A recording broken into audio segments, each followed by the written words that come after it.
Good morning, Chatty House. Hello, everyone. Yeah, got you, Joe. The House of Chatty. Russell gets the belt.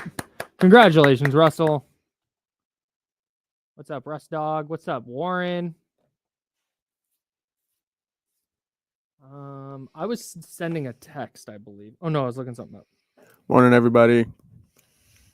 Beautiful day today. It's a beautiful day. Joe, you did get my my text on the code word, right? Yes, sir. We got Make it. sure to spell it right, Joe. I actually I made sure, and we got all caps, we got no caps, and then we got proper. Okay, is caps. it okay? Cool. Love that for you. That's just great work.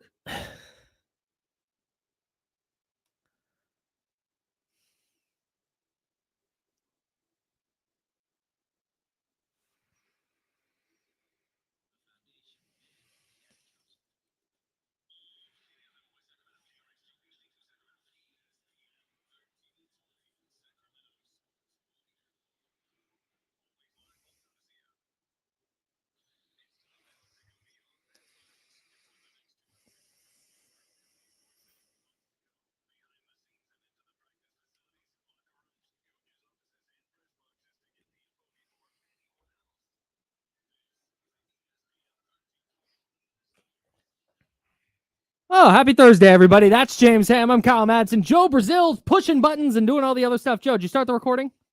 My man, look at you go. Look at you. Third day of this. Fourth day of this. He's already cooking. I'm so proud. Yeah, of you, fourth day. Yeah, look at it's starting to feel real natural now. Here we go. Great. This is awesome. We're really cooking with gas. Appreciate everybody listening on the free Odyssey app. Anyone on ESPN 1320 AM, hello, good morning. When you get out of the car, doesn't mean you have to stop listening. We've got the free Odyssey app. You've got youtube.com/ESPN1320, twitch.tv/ESPN1320. So many different ways to listen to this program. And of course, the James Ham and Kyle Madsen Show podcast available wherever you get your pods. It's this show in podcast form. You want to re-listen to something, you want to catch up on something, maybe you're on vacation and you need an on-demand listening listening apparatus, avenue, lane. We got you there at the James Ham and Kyle Madsen Show podcast. Download and subscribe today. If you're a listener there, by the way, hello. Hope the future's going well. Thursday, best day of the week. Here's what we're going to do today, man. The Kings lost to the Nuggets last night, 116-110. And I know that generally we do the no moral victories. Hey, we don't do moral victories here, but you know what? To hell with that. I'm saying yes to moral victories today. Heck yeah. Because look, dude, here's the deal. Should they have won last night? Yeah, probably. Game was there for the taking. Mm-hmm. You're up, whatever it was, 17 at the half, 15 at the half. You're up a bunch at the half. And you had opportunities late in that game to kind of steal it back. But the takeaway for me was, man, Denver is still, like, they're not the machine they were a couple of years ago, but this is kind of what they do. They're going to plod along. They have the best player in the universe. And if a couple of other guys start to hit some shots and you start missing some shots or you start turning it over and they get out in transition, they're just a really tough team to beat. If they went to the finals this year, I don't think anybody here would be surprised. No, I wouldn't be surprised at all if this team represents a Western Conference. We said that like 2 weeks ago. We said it yesterday. When the build up to this game, this is a team that, like, they're third in the league in 3-point shooting and first in the league in 2-point field goal percentage. Yeah, man, they're good. Yeah, they get to the basket all the time. The points in the paint, I thought the Kings did a really good job of limiting. It was 56-52. You lost the points in the paint battle, but you could see, like, when Russell Westbrook gets downhill, you're in trouble. Like, he's just an exceptional athlete still. And when Jokic starts to cook, when he gets anywhere near the basket, there's nothing you can do to stop him. Nope. I thought the Kings had a great plan defensively. Yeah, really intriguing, wasn't it? They did. They just walled him off. It was like, cool. If you get him the ball, we're going to make his life hell. Yep. And, I mean, it worked for a while. But again, if you keep throwing the same pitch at the Nuggets, eventually, especially a player like Nikola Jokic, you're going to figure it out. And I think that's just kind of what happened. The Kings didn't hit enough shots down the stretch. And we've got gripes, we've got nitpicks, and we'll get to those for sure. It wasn't like, wow, what a great game, amazing game. The Kings are going to win the championship now. No. But I watched the Kings last night and did not think they had that type of performance in them in that spot. I was deeply concerned that they were going to go lose by like 25. Oh no, I thought so too. Like they're that potential was there, especially with no Monk and no Sabonis. Yeah. Right. And not only that, it's the end of a 4-game road trip, a 4-game. Yeah. So, but the 4-game road trip was a really long road trip. And I know that people don't care because they're in 5-star hotels and they fly private jets, but like that's a long time to be away from family and everything else. And so, yeah, I thought they put in a really, really good effort. And sometimes you lose to a team that's like realistically, they're better than you. And they had all of their pieces, or at least most of their pieces in place. And like, there is something as like a moral victory in this and having a good game where maybe you could have won it, but at the same time, they're at home, they're at elevation. There's so many things about playing in Denver that are just a mess. Yeah. And I thought the Kings did a really good job. Yeah, man. And that's so like I said, I know that there are people listening right now who are like, to hell with that. You got to win every game. But the reality is, if sports were as black and white as you win or you lose and that's it, there would be none of this. There would be no sports media. Yeah. Just tell me what the score was and I'll make my assessment. That's ultimately what matters. Whichever team wins the last game of the season is the champion. And that's what, like, in that sense, it's black and white. But right now, like, there's so much gray area. And I'm choosing to exist in the gray area here. Would you have preferred a win? Absolutely. A win puts you at, where would they be if they won last night? 33-28. They'd be in 8th. Okay. They'd be a game back of the Timberwolves. Half a game back of the Timberwolves? Doesn't matter. They are in 8th place right now, right? They're 9th. Oh. They're behind the Clippers. Oh, okay. Half a game back. Game back in the loss. I just refreshed. There we go. Yeah, now game back in the win column. Yeah. But still, no, you would have preferred to win last night, no doubt. And we'll get to our gripes and our nitpicks and the reason they lost. But I was, especially in that first quarter, you hang up 42 points in the first quarter against that Denver team is super impressive, especially without Malik Monk in the lineup. They didn't have enough down the stretch, and they lost to a really good team. That happens sometimes. I'm still walking away from last night feeling way more sure about the Kings than I was 2 weeks ago. They finished that road trip strong to me. You would have preferred to win, no doubt. I'm not saying that losing is good. They played well enough in Denver to make me think, okay, arrow's still pointing up. That wasn't a calamity where we're like, oh, hey, maybe they were just beating bad teams. Like, no, they beat the hell out of some bad teams, and then they went to the wire with a really good team, and the ball didn't bounce their way. I am, last night for me, in this path toward a playoff spot, last night was a step forward, I thought. No, I think so too. And some of the reasons why I feel that way. Number one, I thought Jonas Valanciunas was incredible filling in for Domantas Sabonis. Number two, I think that Jake LaRavia, if we back up to the game before and he stuck around and played in the fourth quarter for a few minutes and started hitting some shots, that carried over. And all of a sudden, Jake LaRavia was absolutely incredible in the first quarter.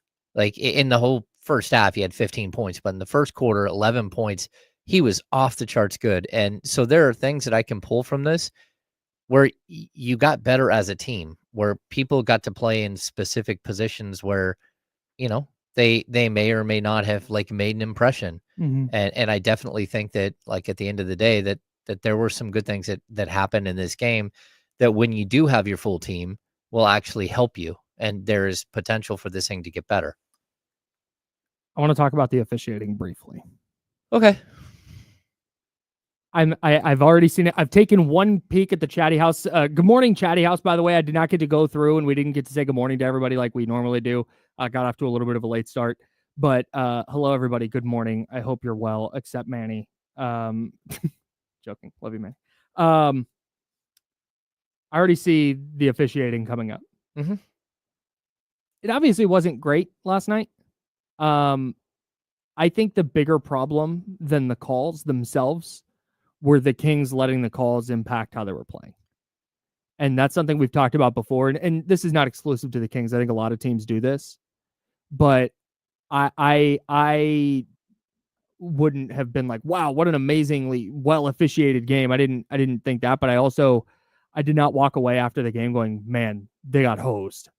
There were other problems for me than the referees. Oh, I totally agree. I mean, the referees played a role. No doubt. But I also, like, in all honesty, like, you mention it once, mention it twice at the Kings have not taken a free. They took one free throw in the second and third quarters combined, I believe. It was not great. But then it just kept getting mentioned again and again and again. At the end of the game, the way the free throw discrepancy is like 30 to 14, 30 right? to 14. But at the same time, how many, like maybe 6 of those came in the last couple of minutes of the game where you were fouling people, putting them to the line, putting them on the line and all that stuff?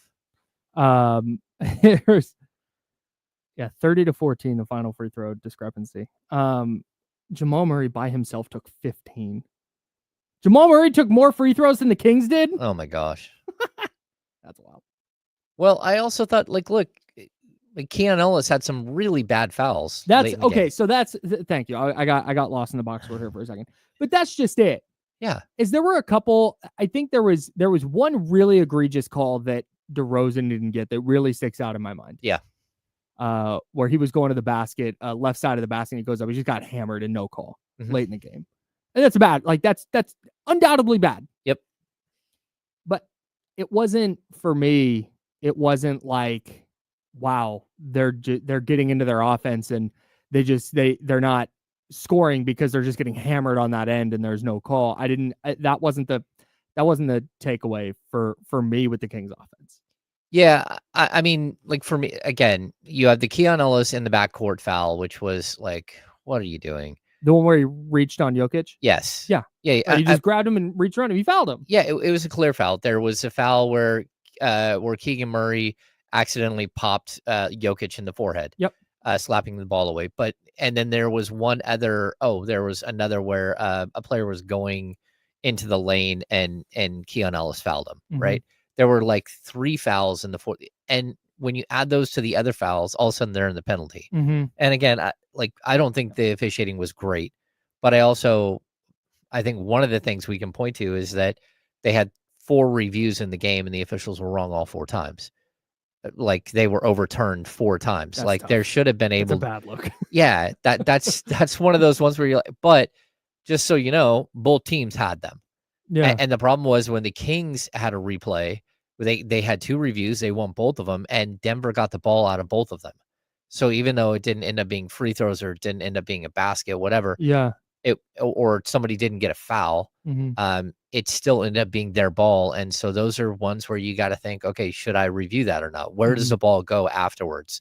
And is it a good use of my replay in order to do it? And, again, if there could have been 5 each, I think they probably would have won 5 each bad calls. But that tells you that it was lopsided both ways. And again, they went to the line more than the Kings. They also get in the lane more than the Kings typically. And we can talk about points in the paint being 56 to 52, but 56 to 52. And then how many additional free throw attempts did they get going into the lane? And because they were attacking the rim, probably a handful more. Yeah. Real quick, this is related but separate. I don't think I'm ever going to understand what's a foul on a 3 and what's not, as far as the high-fiving the shooter goes. Yeah. Because I genuinely, Keon got a foul last night for getting Jamal Murray's hand after a free throw or after a 3-pointer. But I've seen that called no call. I've seen it called a foul. I've seen it called a foul and then reviewed and overturned. I've seen it called a foul and then reviewed and not overturned. I have no clue. That probably, it's like, what's a swing in baseball and what's not? I have an idea of what I think it is? Yeah. But I've seen it called a million different ways. I have no idea. No, totally. In all honesty, I think that probably would have been if it would have been overturned on review. Yeah. But you'd already gone through your 2 reviews at that point, and you didn't have another. So I don't like the review process at all. Yeah, it's bad. It's not good. It is, because the only time that you get a review is when they make a call. Yeah. Like for all the times that they miss something, you don't get to review that. Yeah. So like, again, the DeMar DeRozan foul, where, he's going to the basket and it looked like he got fouled, right? He did. He got clipped. Well, there's no way to review that. There isn't a flag you can throw or something. Mm-hmm. And that's where I think the league is wrong, because it's not just that the officials need to be challenged when they make a call and it's wrong, but they need to be challenged when they don't make a call. Yeah. Because there's equal amount of those in a game to the fouls. We've got, I have so much more stuff from the actual game last night, but now we're on this for the next minute or so. Here's the issue with it is, in the NFL, reviewing a non-call is a thing you could conceivably do, because a play happens and then the play stops, or there's like a span of time before the next play. If DeMar DeRozan's going up for, or if player A is going up for a layup and gets hacked and there's no call and the opposing team grabs the ball and gets it up the floor and score, there's no like stoppage to review the play. And then you can't go backwards and say, okay, well, hang on, take those points out the board, take that next possession up because he got fouled and they reviewed it at the stoppage. So now it's a really tough spot. It is. Especially with transition basketball. Yeah, like man. you could like throw a flag just to stop transition break. Yeah. Just because they're going to score on the other end, just like hit the flag. Like, and maybe there's a again, we've got a basketball game to talk about, but maybe there's a solution where if you throw a flat, if you call a review on a non-call and stop play, they get 2 points. Like, if that's how you want to do it. But no, we're not going to solve all the NBA's officiating problems today. We're both on the side that yesterday was still steps forward for the Kings, despite the tough loss in Denver. Again, they would have liked to win 116-110, the final there. The Nuggets get the victory. The Kings still sitting in number 9. We'll take a look around the NBA scoreboard, but we've got actual like gripes from last night too. It wasn't all sunshine and rainbows. A couple of things that went wrong for the Kings. We'll talk about that next. He's James Ham. I'm Kyle Madsen. Joe Brazil's hanging out with us. We're sponsored by Jiffy Lube, and this is The Insiders on ESPN 1320, Sacramento Sports Center.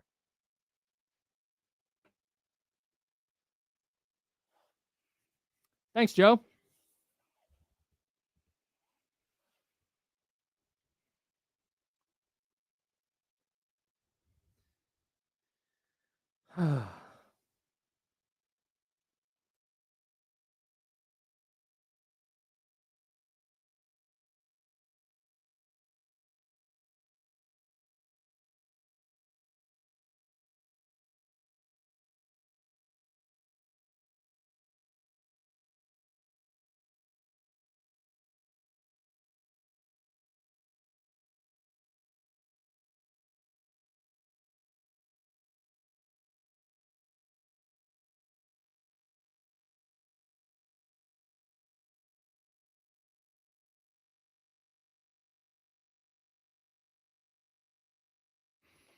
And we're back.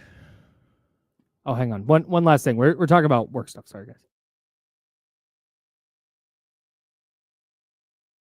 I can entertain while they're talking. Hello, Miguel. Let's see what we got. If you win both challenges, then you should get a third. It's a good idea. Let's see. Johnny G, what is up? 4 successful challenges is wild. I agree. Lazy's got a point with how they call the fouls on threes.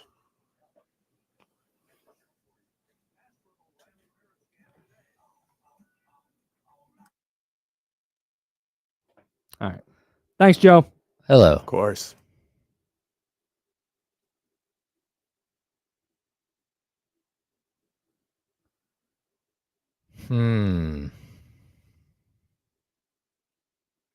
I want to address this issue. No, this is, dude, Adam Schefter is really good at what he does. Oh yeah. He is so annoying. So, somebody today, yeah, that's what I was trying to click on.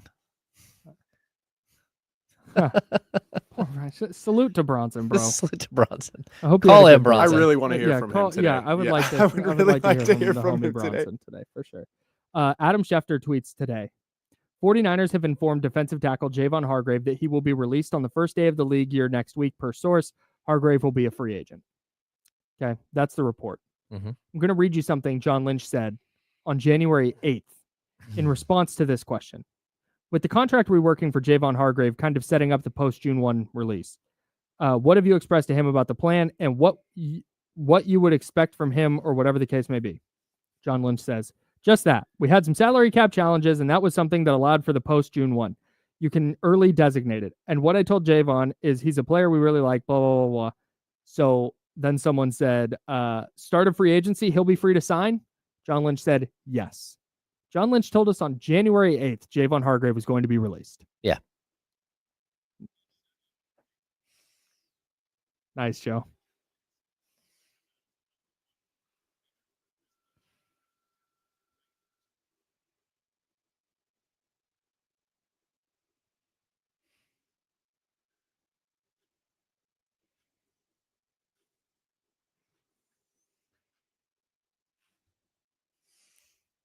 Brought to you by Jiffy Lube on ESPN 1320. My man.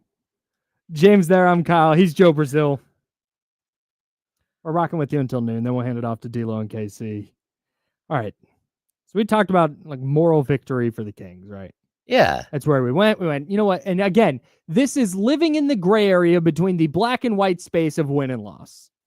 There's like, man, you'd rather win, but they played well for the most part. Defensively, I thought they had a great plan. They executed that plan really well. Offensively, they were knocking down shots in the first half. It was just like, man, this was that was a quality basketball game. They went into Denver and they played well enough that if one or two calls goes their way or one or two balls of the bounces of the ball goes their way, they win. That's a really good spot to be in as a team. Yep. There were a lot of teams that are not at that place when they play Denver, and that's fine. Some nitpicks. Keegan Murray's back.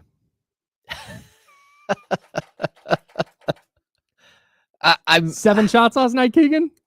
Well, no Malik Monk. Look, man, 7 shots. Okay, we'll get to the other thing. Okay, so there's one. Let me real quick. I want to get to the thing that you want to talk about. This is my Keegan 3 for 7 last night. 0 for 2 from 3. There was a play with 6 minutes to go in the fourth quarter. Our ball gets swung out to Keegan in the corner. Nikola Jokic closing out.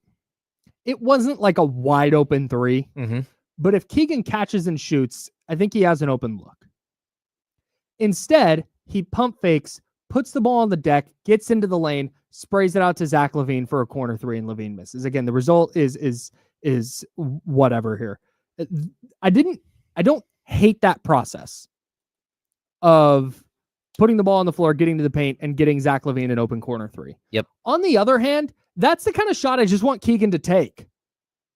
Okay. Put it in the air, dog. I get what you're saying.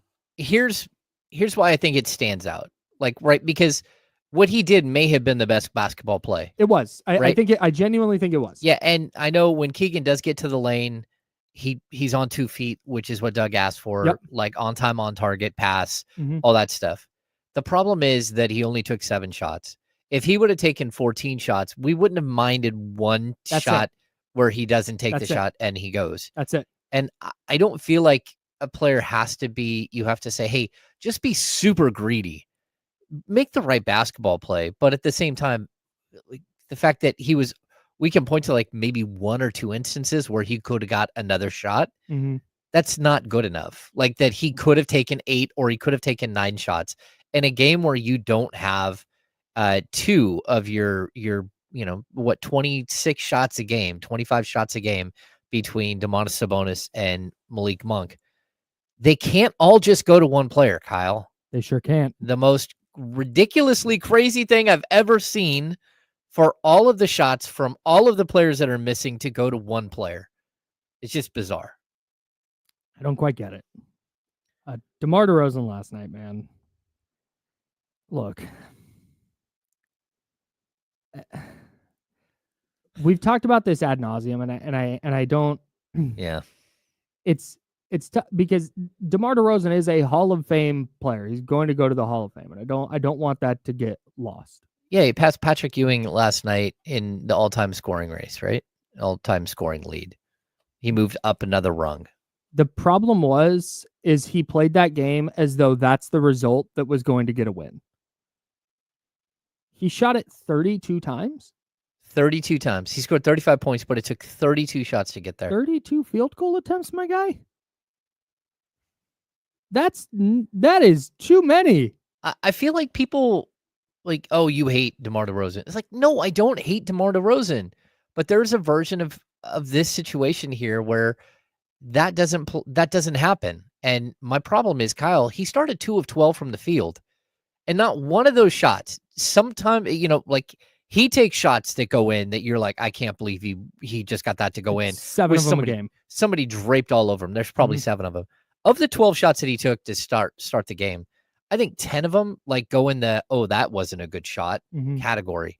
And he just kept shooting. When you start 2 of 12 and no one else on the entire team has got more than like 7 shot attempts at that point, and then you go on to take 20 more shots, Kyle, I don't know. I don't. But it's a really tough line to walk, because you go to the third quarter and you see him go 7 for 11 from the field, 4 of 5 from beyond the arc. He scores 18 points in that third quarter. Yeah. And kept the Kings in the lead, kept the Nuggets at arm's length. But then he goes into the fourth quarter and he goes 2 for 6. And in the second quarter, he was 4 for 11. And in the first quarter, he was 1 for 4. The offense cannot, and we've said this a million times, it just really shined through last night. A, because they didn't have a primary ball handler late in the game with Malik Monk out. B, because the offense devolves into, all right, well, hey, DeMar, bail us out tonight. And it's been really clear through the last few games that that doesn't need to be their offense. No. It can be. It doesn't need to be. What's up, Joe? Last night sort of felt like when you're playing 2K, it's like the My Career game. That's kind of what it felt like watching DeMar. It felt like it was his My Career game. Yes. He press X, he gets the ball every time. You know, he gets to do whatever he wants. That's it. Yeah, that is what it felt like when we were watching it. Yeah. 1,000%. And that doesn't. It's not. And you're right. It's not that DeMar DeRozan's a bad player. It's not that you don't want a quarter where he goes 7 of 11 from the field and 4 of 5 from 3. Yeah. A quarter. He's for DeMar cooking. DeRozan. He's shooting 36% from 3 all of a sudden. Yeah, he's making more than a 3 a game, or 1 3 a game for only the second time in his career. Yeah. But yeah, you like that quarter was brilliant. He was awesome. But the other quarters they needed that from him because he wasn't as good elsewhere. And there has to be, and this is what we've talked about all year, it was my biggest concern when they signed him. Like, can he do the DeMar DeRozan thing within the flow of the offense? And last night it was not. Last night in doing the DeMar DeRozan, it's DeMar DeRozan time thing, you, to me, harm the offense as a whole. Well, of course you do. You take the confidence away from your teammates. Like, I don't know if you ever played in a basketball league, but you're going on a 2-on-1 break, and the guy who is like the excellent player on your team, he decides to go 1-on-1 against the guy that goes the one guy that you're playing against on a break. Yeah. And he goes over and defends that guy, and he defends your teammate, and you're wide open under the basket, and your teammate makes like 7 more dribbles, 3 spin moves, and throws a ball off the basket. And you're like, boy, that doesn't feel good. Yeah, right. You have no faith in the fact that I can hit a 2-foot layup. Maybe that's with me specifically. That might be a good thing. Like, I probably would brick a 2-foot layup, but that doesn't mean that you shouldn't at least try to do that. And I just feel like on the court, there isn't another personality on the court that is standing up and saying, that's not what we should be doing. And that's the problem. And that, we talk about there's all different types of leadership. And what DeMar, what he does in those moments is he's taking on a leadership role. He's saying, hey, I'm going to backpack this team. But nobody else is saying, hey, maybe it's not time for you to backpack. Maybe we need to get the ball to like a few more touches for Jake LaRavia, a few more touches for Zach LaVine, who shot 8 of his 16 shots in the fourth quarter.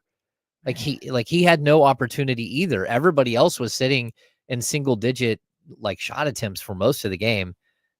I just know that last night was just so glaring. I don't know that I've seen a guy on the Kings shoot 32 shot attempts more than a couple of times, and one of those being like when De'Aaron Fox is going crazy.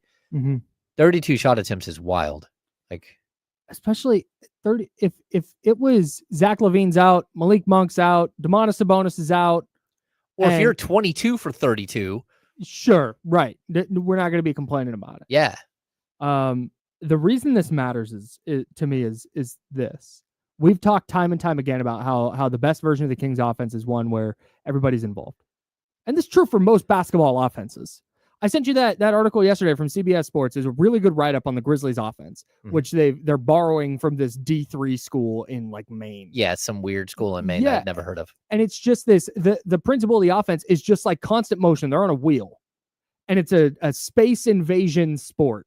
And so when one guy drives, somebody goes and occupies the spot that he was in, and everybody circles, and there's just constant motion.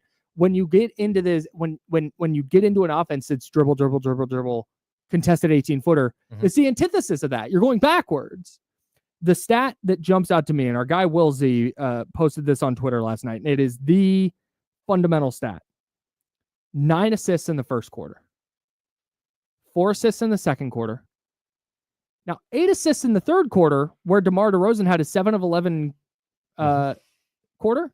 Yep. 5 of his 7 shots were assisted. Yeah. It was not DeMar DeRozan dribbles the air out of the ball and takes a tough shot. 5 of his 7 makes were assisted, including all of his 3-pointers were assisted. They had 1 assist in the fourth quarter.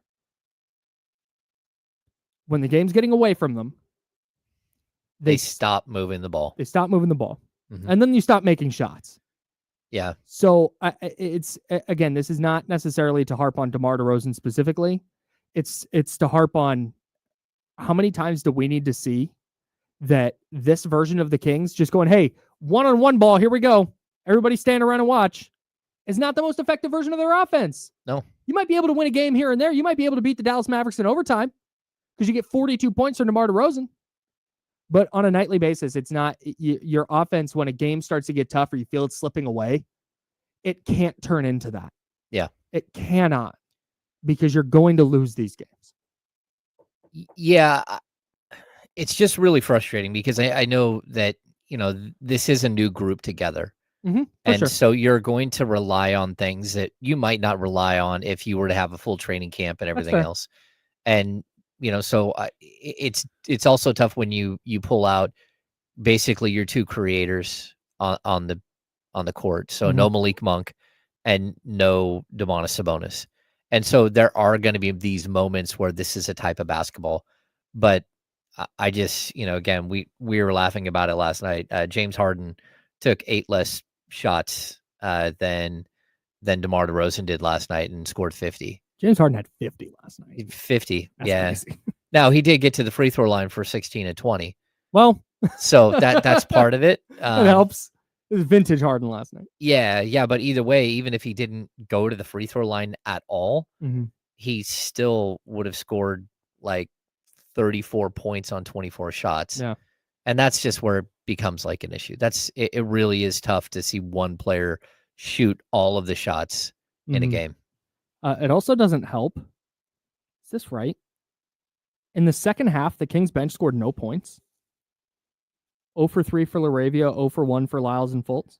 Yeah, but they didn't play a lot. Yeah, no, they didn't. Jake LaRavia was outstanding, by the way, in that first half. Holy smokes. Yeah, he was absolutely spectacular. The sequence where he hits the 3 and then goes cookies on Jokic and goes in and scores, quick little 5-0 run. Oh, yeah. By himself? He Come on, Jake. 11 points in like 4 minutes and 11 seconds. Insane. And to end the Let first him quarter. cook. Yeah, I was totally there for it. And just the confidence from 3. Oh, yeah. And I told you, man, the game before, there's always a moment where if you leave a player in a little bit and say, all right, try to get right. Yep. He got right in the Dallas game and then came out and there he was. You're like, oh, look, you feel like you have a seat at the table. That's what it looked like to me. Jake LaRavia finally found his seat at the table. Yeah. Before that, it was just like, hey, I'm going to go in and run all of the court and be disruptive and be a good defensive player and all this stuff. But I don't need any shots. I don't need anything else. You get to that game and it just felt like, it's like, okay, I feel comfortable enough to go out there and take some shots that maybe I wouldn't normally. Yeah. And so, yeah, it was good stuff. Yeah, huge reason they jumped out to that early lead. In fact, such a big reason that we're going to make that our Jiffy Lube code word today. Oh. We're giving away a $50 Jiffy Lube gift certificate. We're giving away an exclusive Insiders hoodie, courtesy of our friends at Jiffy Lube. The code word you're going to enter at ESPN1320.com. You can't miss the Jiffy Lube contest page. It's front and center. Code word is Laravia, as in Jake Laravia. Laravia, capital L, capital R. Okay. Per sources, wait. Okay. Yeah. Per sources, the capitals don't matter. Capitals or he did all caps, no caps, and then some caps correctly spelled. I can confirm. Yep, I'm the source. Perfect. Yep, Perfect. all good. Just go ahead and type in Laravia. You should be good. You should be good to go. Laravia. That is our Jiffy Lube code word. Jake Laravia was very good last night for the Kings. The other thing that stands out or stood out last night, and you know, we're a Sacramento station, so we're talking a lot about the Kings. Denver was just really good offensively in the second half too. Oh, yeah. They shot 51% from the field in the second half, 22 of 43. They were 11 of 15 from the free throw line. They're a good team, dude. So while we have our gripes with the Kings and little things they've got to work through moving forward, the other side of that is, man, they just hit some big shots. Well, Russell Westbrook going 3 of 5 from 3 in the second half. Russell Westbrook scored 20 in the second half. Like, yeah. All right. I don't hate that they were leaving him open in the corner. And if he's going to knock him down, you know, salute. He had a couple of big ones. But that's the other side of this coin. Mm-hmm. There are things the Kings could have done to win last night. But at the same time, Denver just kind of got rolling. Yeah. And the Kings never didn't have enough answers. I shouldn't say had no answers. They didn't have enough answers. Yeah, right. I mean, again, you can't have Keegan Murray go 1 for 4 in the second half. He needs more shots. Even Valanciunas finishes with 19 points, but he goes 2 of 4 in the second half. Like the way that they played in the second half was a bit like bottled up. Yeah, and, you know, the assist numbers, only 9 assists in the second half. That just can't be the way things go. And I thought they did a good job. Like we talked about it yesterday. You wanted 12 turnovers or less, right? Mm-hmm. They had 12. Like they didn't turn the ball over that much, but there's a difference between being in the flow of an offense and turning the ball over. Mm-hmm. And I don't think that they ever truly found like the flow of the offense, which is to be expected. Again, when you don't have your two primary like playmakers. Yeah. Real quick. Keon in the starting lineup turned out to be fine. Yep. Just we got proof positive that it can work. But to this point, somebody was messing with me on the internet, and someone else said the Kings really miss their point guard right now. They were saying this late in the game, and I think that's very true. Mm-hmm. Not having an organizer, even if Malik Monk, even if you don't think he's a starting NBA point guard, he's the closest facsimile they have. And not having him to bring the ball up the floor and like getting a little pick and roll or to distribute or do something, I think that played into DeMar DeRozan having the ball in his hands and doing what he's done for more than a decade in the league. Yeah. So almost 2. Yeah. Almost 2 decades in the league. So I get that. My argument is not that Malik Monk should never play. Malik Monk should be closing games, like for sure. But you have proof positive that if you start the game with Malik Monk on the bench, it's not the end of the world. Just saying. Yeah, that's true. I mean, Keon Ellis finishes with 11.7 rebounds, 3 assists, 2 steals, and 2 blocks. Man, like he just stuffs his stat sheet in a way, and it's like he just wreaks havoc on the defensive end. He's just all over the place and causes problems. Same with Laravia. Like super impressed with like the defensive motor that Laravia has. That's why I was such a big fan of the signing. He just does little things that they don't really have anybody. If you make a list of things that you need on a contender, you need like scorer, distributor, and then you need guys that do like the dirty work, like the glue guys, and he's one of those guys for me. No, I agree. And I think you see the maximized version of it last night where he goes 4 of 5 from the field and 3 of 4 from 3 in the first quarter. But again, that's just a little sauce on top. That's not something they're expecting nightly. All right. We'll see if the Kings got any help last night. We'll take a look around the NBA scoreboard And then we've got some NFL news that we need to get to as well. That's James Ham. I'm Kyle Madsen. Joe Brazil's pushing buttons and doing a bunch of stuff for us here on ESPN 1320, where the Insiders is sponsored by Jiffy Lube, Sacramento Sports Center. I don't know.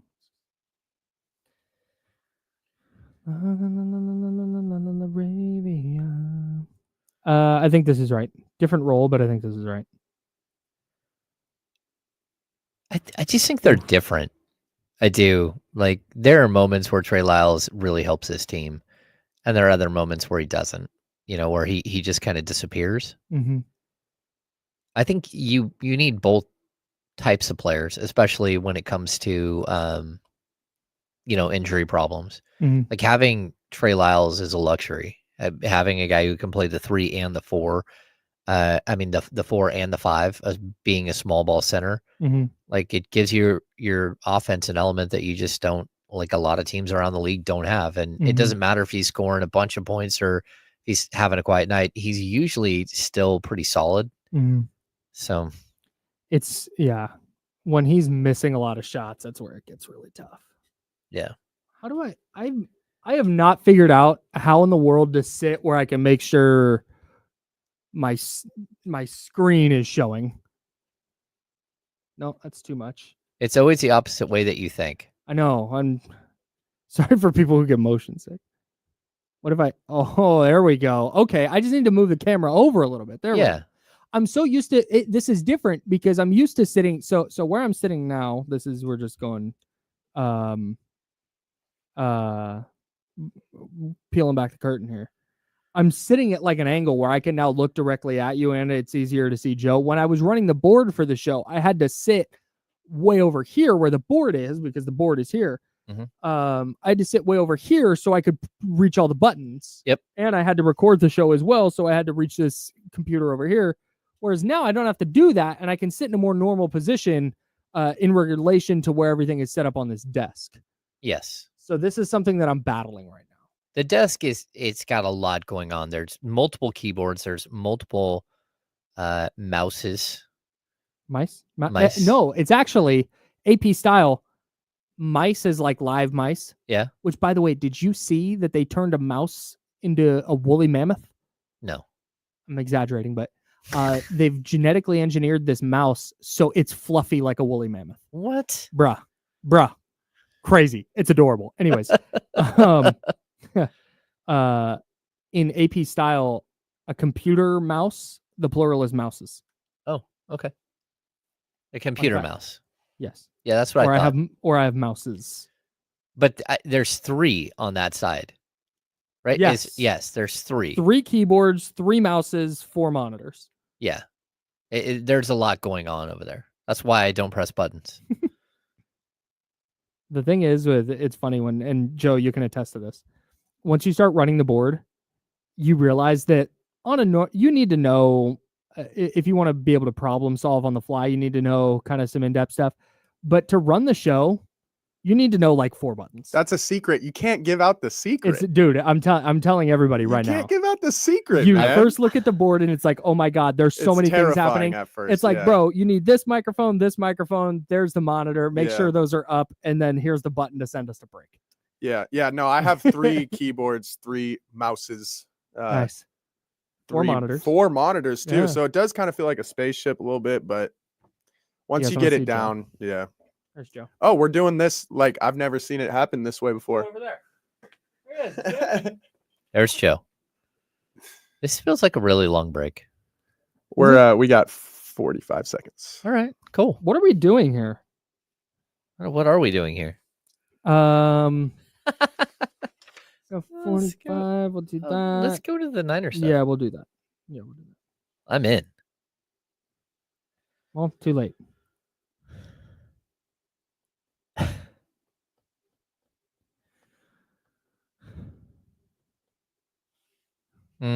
We're here, bro. That's fun. Good morning, everyone. I hope everyone's doing well.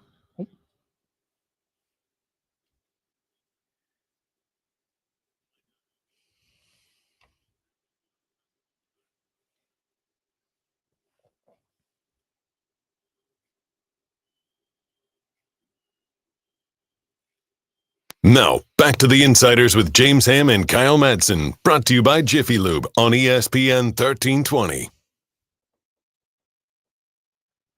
Kyle Madsen here, James Ham there, Joe Brazil behind the glass. We're the Insiders. Jiffy Lube sponsors this program. We're on ESPN 1320, Sacramento Sports Leader. I know the voice guy just said that, but I wanted to repeat it. Want to put a pin in the Kings and the NBA briefly, because there's got some Niners stuff clanging around in my head. Yeah, this is all interesting.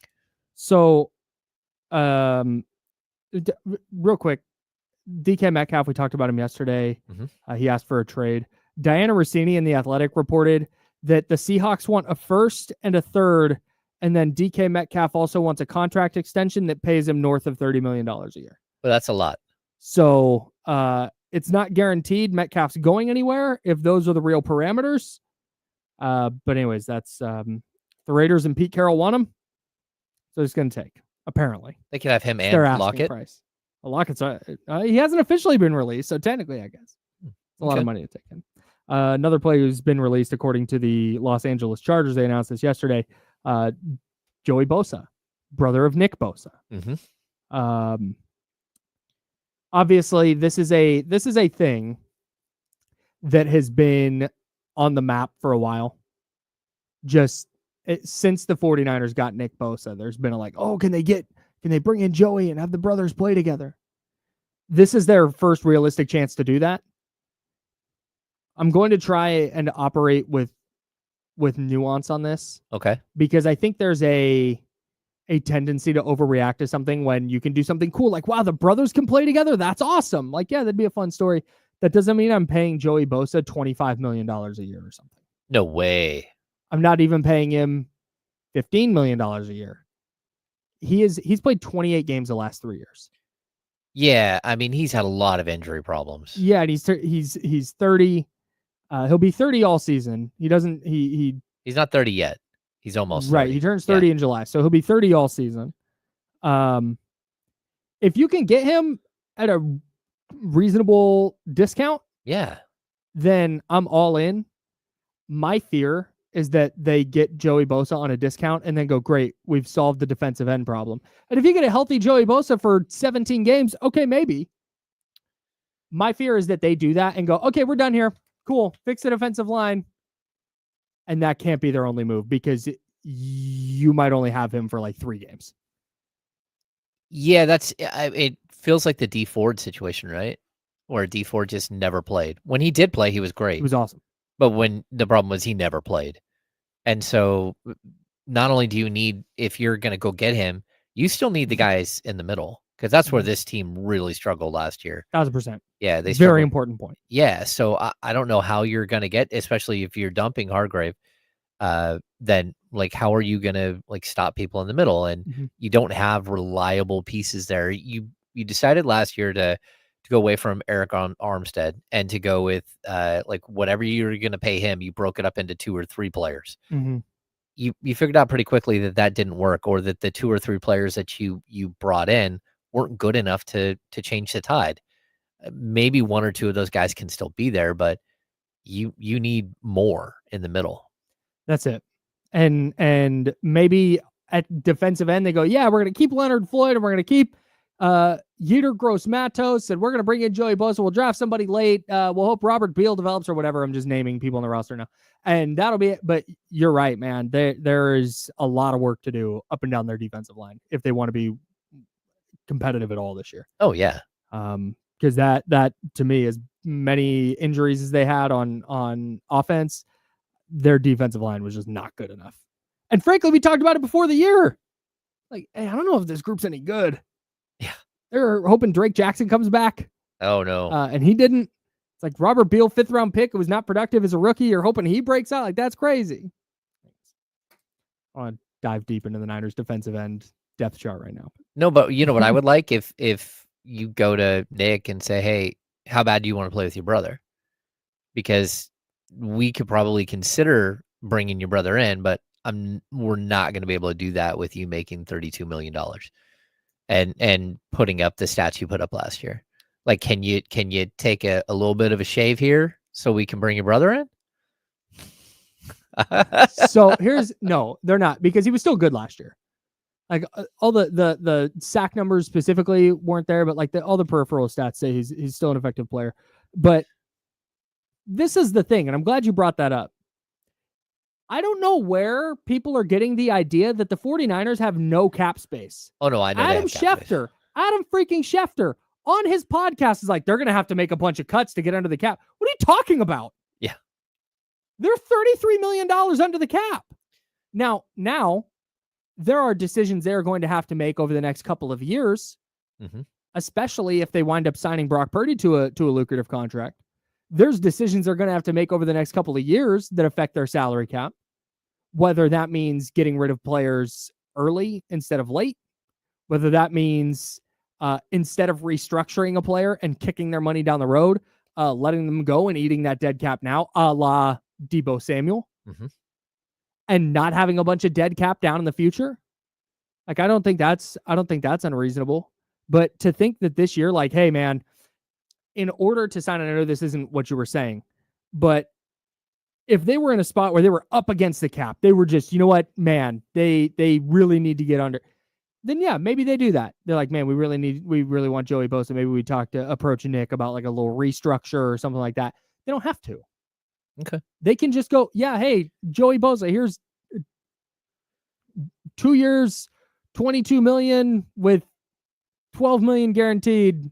Let's go. Let's do this. Okay. And they'd be fine. The cap, and even the Brock Purdy thing. If Brock Purdy's deal gets done this year, that does not affect, it's not going to affect them that much this year, if at all. Yeah. You might give them a signing bonus, and even that gets distributed over the length of the deal. Correct. Yeah. So it's not like if you sign Brock Purdy to a $60 million a year deal, which I wouldn't do that. But if that's what they do, follow me for a second. If they do that, it's not like, wow, now they have negative $27 million in cap space. No, that's not how this works. Yeah. That's not how this works at all. The NFL salary cap is crazy. It's wild. It's all over the board. It's kind of bananas. Yep. So it's very fungible in ways that the NBA salary cap is not. Like in the NBA, you have stretch provisions. Oh, yeah. Right? But in the NFL, you can just like do that constantly. Yeah, that's interesting. It's kind of like the equivalent of a stretch provision. Yeah, a little bit. Anyways. Yeah, I've seen all this stuff about, because Tim Kawakami's been on this, and he's been saying that the 49ers have been near the top in spending and in cash spending, not necessarily salary cap, because there's a lot of teams that are right there at the top of the salary cap, but like actual cash spending. And he's saying they want to do a reset. And that has been twisted to the 49ers don't want to spend money this year. They're going to.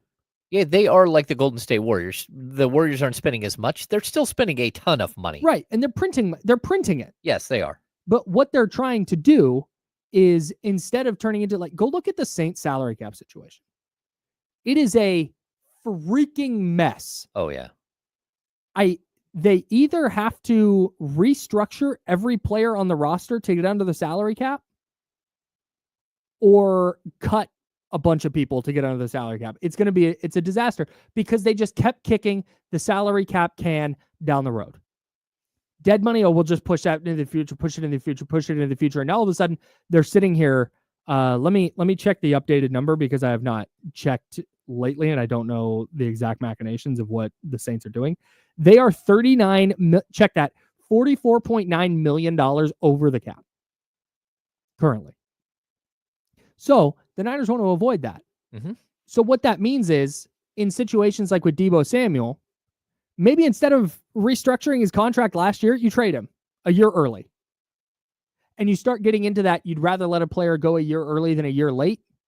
That's what they're looking at. They're figuring out where they want to distribute that money, and making sure that when they pay a guy, or when they extend a player, or when they restructure him, that it's a player who's going to continue to be effective for them.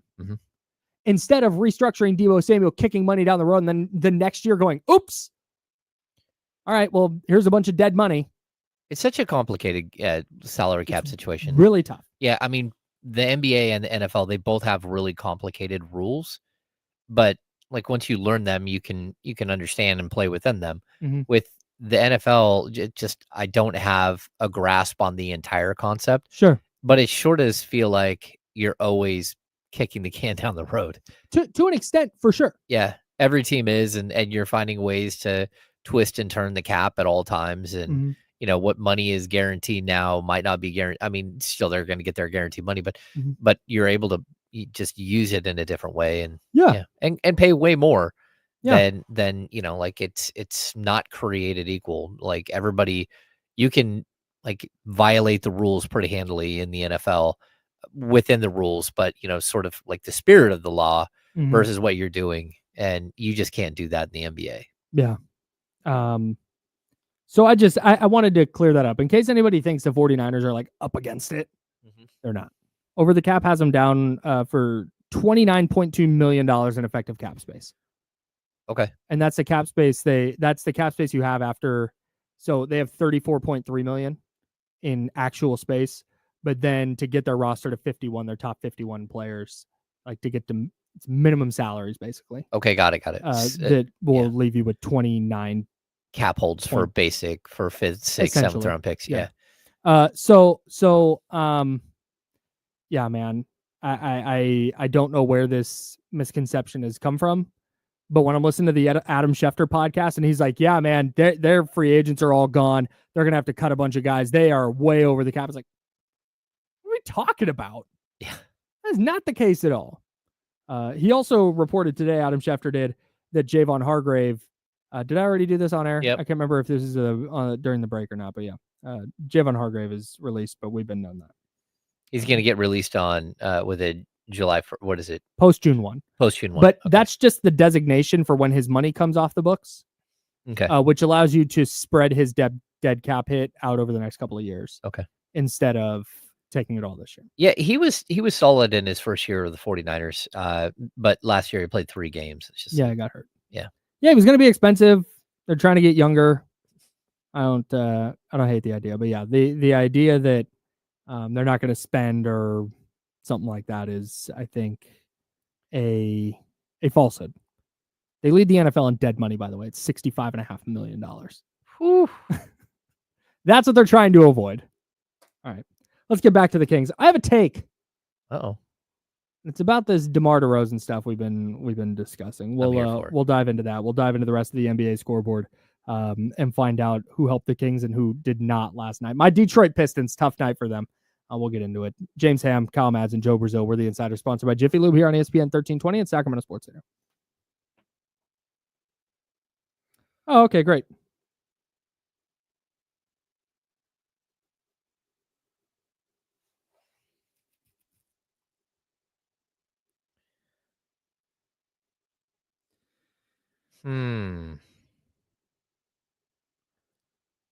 It's weird how they don't have career earnings and stuff for NFL players like they do with NBA, because I think it's so complex.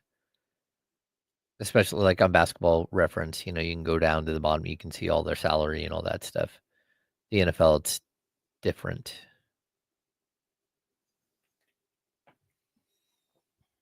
I need to go. Do I have time? You're walking out into a weird situation. I know. Been avoiding it. I'm gonna go get water. Okay. Oh, I got water already. Never mind. Filled up my water bottle before the show. Yeah. What happened? Oh, dude, big time.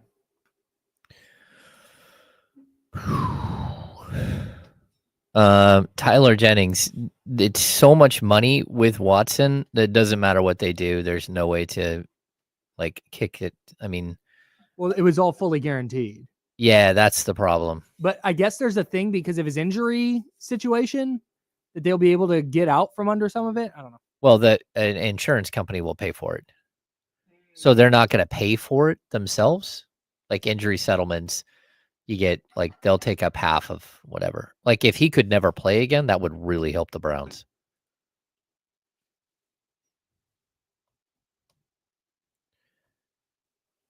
Eagles have 60 million dead cap this year too. Interesting. Mark Souza.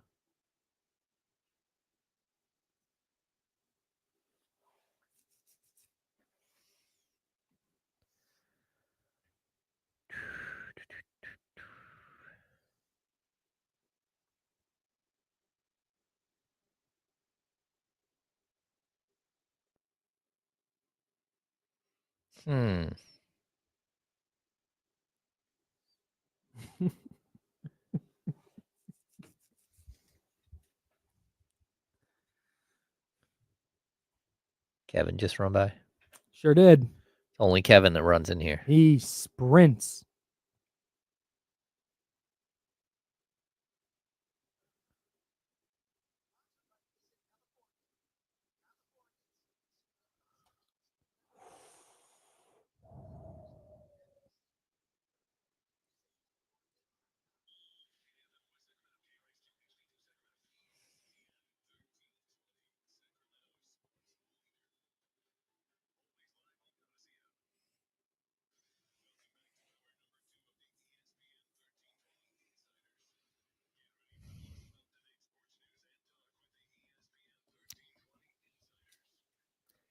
Hour number 2, that's James Ham. I'm Kyle Madsen. Joe Brazil.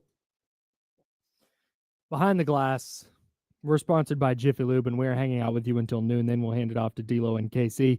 ESPN 1320 AM listeners, good morning. Hello. Appreciate you, everybody on the chatty house at youtube.com/ESPN 1320 and twitch.tv/ESPN 1320. We appreciate you as well. Please like and subscribe if you are watching on YouTube and Twitch. That'd be great. Make us look good. Yeah. Hit that thumbs up button. Yeah, hit that little thumbs up. I have a take about the Kings. I'm here for your take. We've been talking about DeMar DeRozan.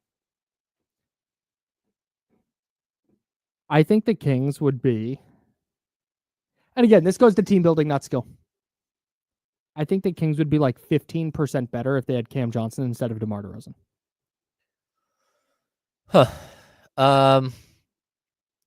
I don't fully disagree. I say 15. Some percentage. Pick a percentage. Yeah. I've always said it was the idea of DeMar DeRozan, the points per game, all that stuff, versus the actual functionality of DeMar DeRozan. Right. It doesn't make any sense. And not only that, but it doesn't support the players that you have on the roster already. And it's not because DeMar DeRozan's a bad player. Nope. Again, I think DeMar DeRozan coming off the bench for 24 minutes a night would be incredible. I think if you could use him as just like a pure scorer off the bench, that would be one thing. Sure. But if you're going to have players like Malik Monk and Zach LaVine in your starting lineup, and if you're going to have Domantas Sabonis, and that's going to be 3 of your starters, it's really tough to not have the other 2 starters just be great defensive players, length, athleticism, everything that you need. And that's why I said this yesterday. I don't know if I said it here with D'Lo and Casey.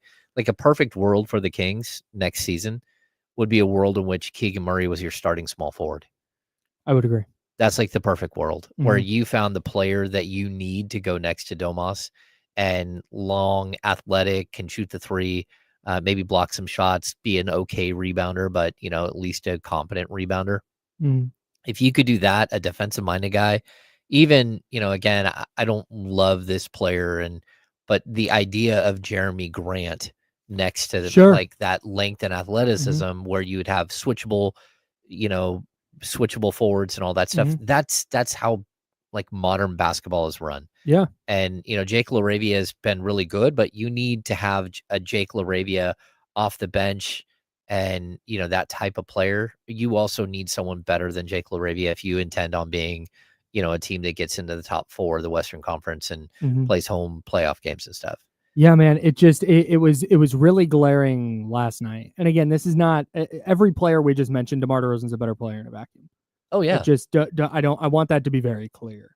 But when you look at fit and team building, I don't think the Kings have to rely on DeMar DeRozan the way he makes it look like they have to rely on him. Yes. Keegan Murray can be taking more shots and being a more effective offensive player.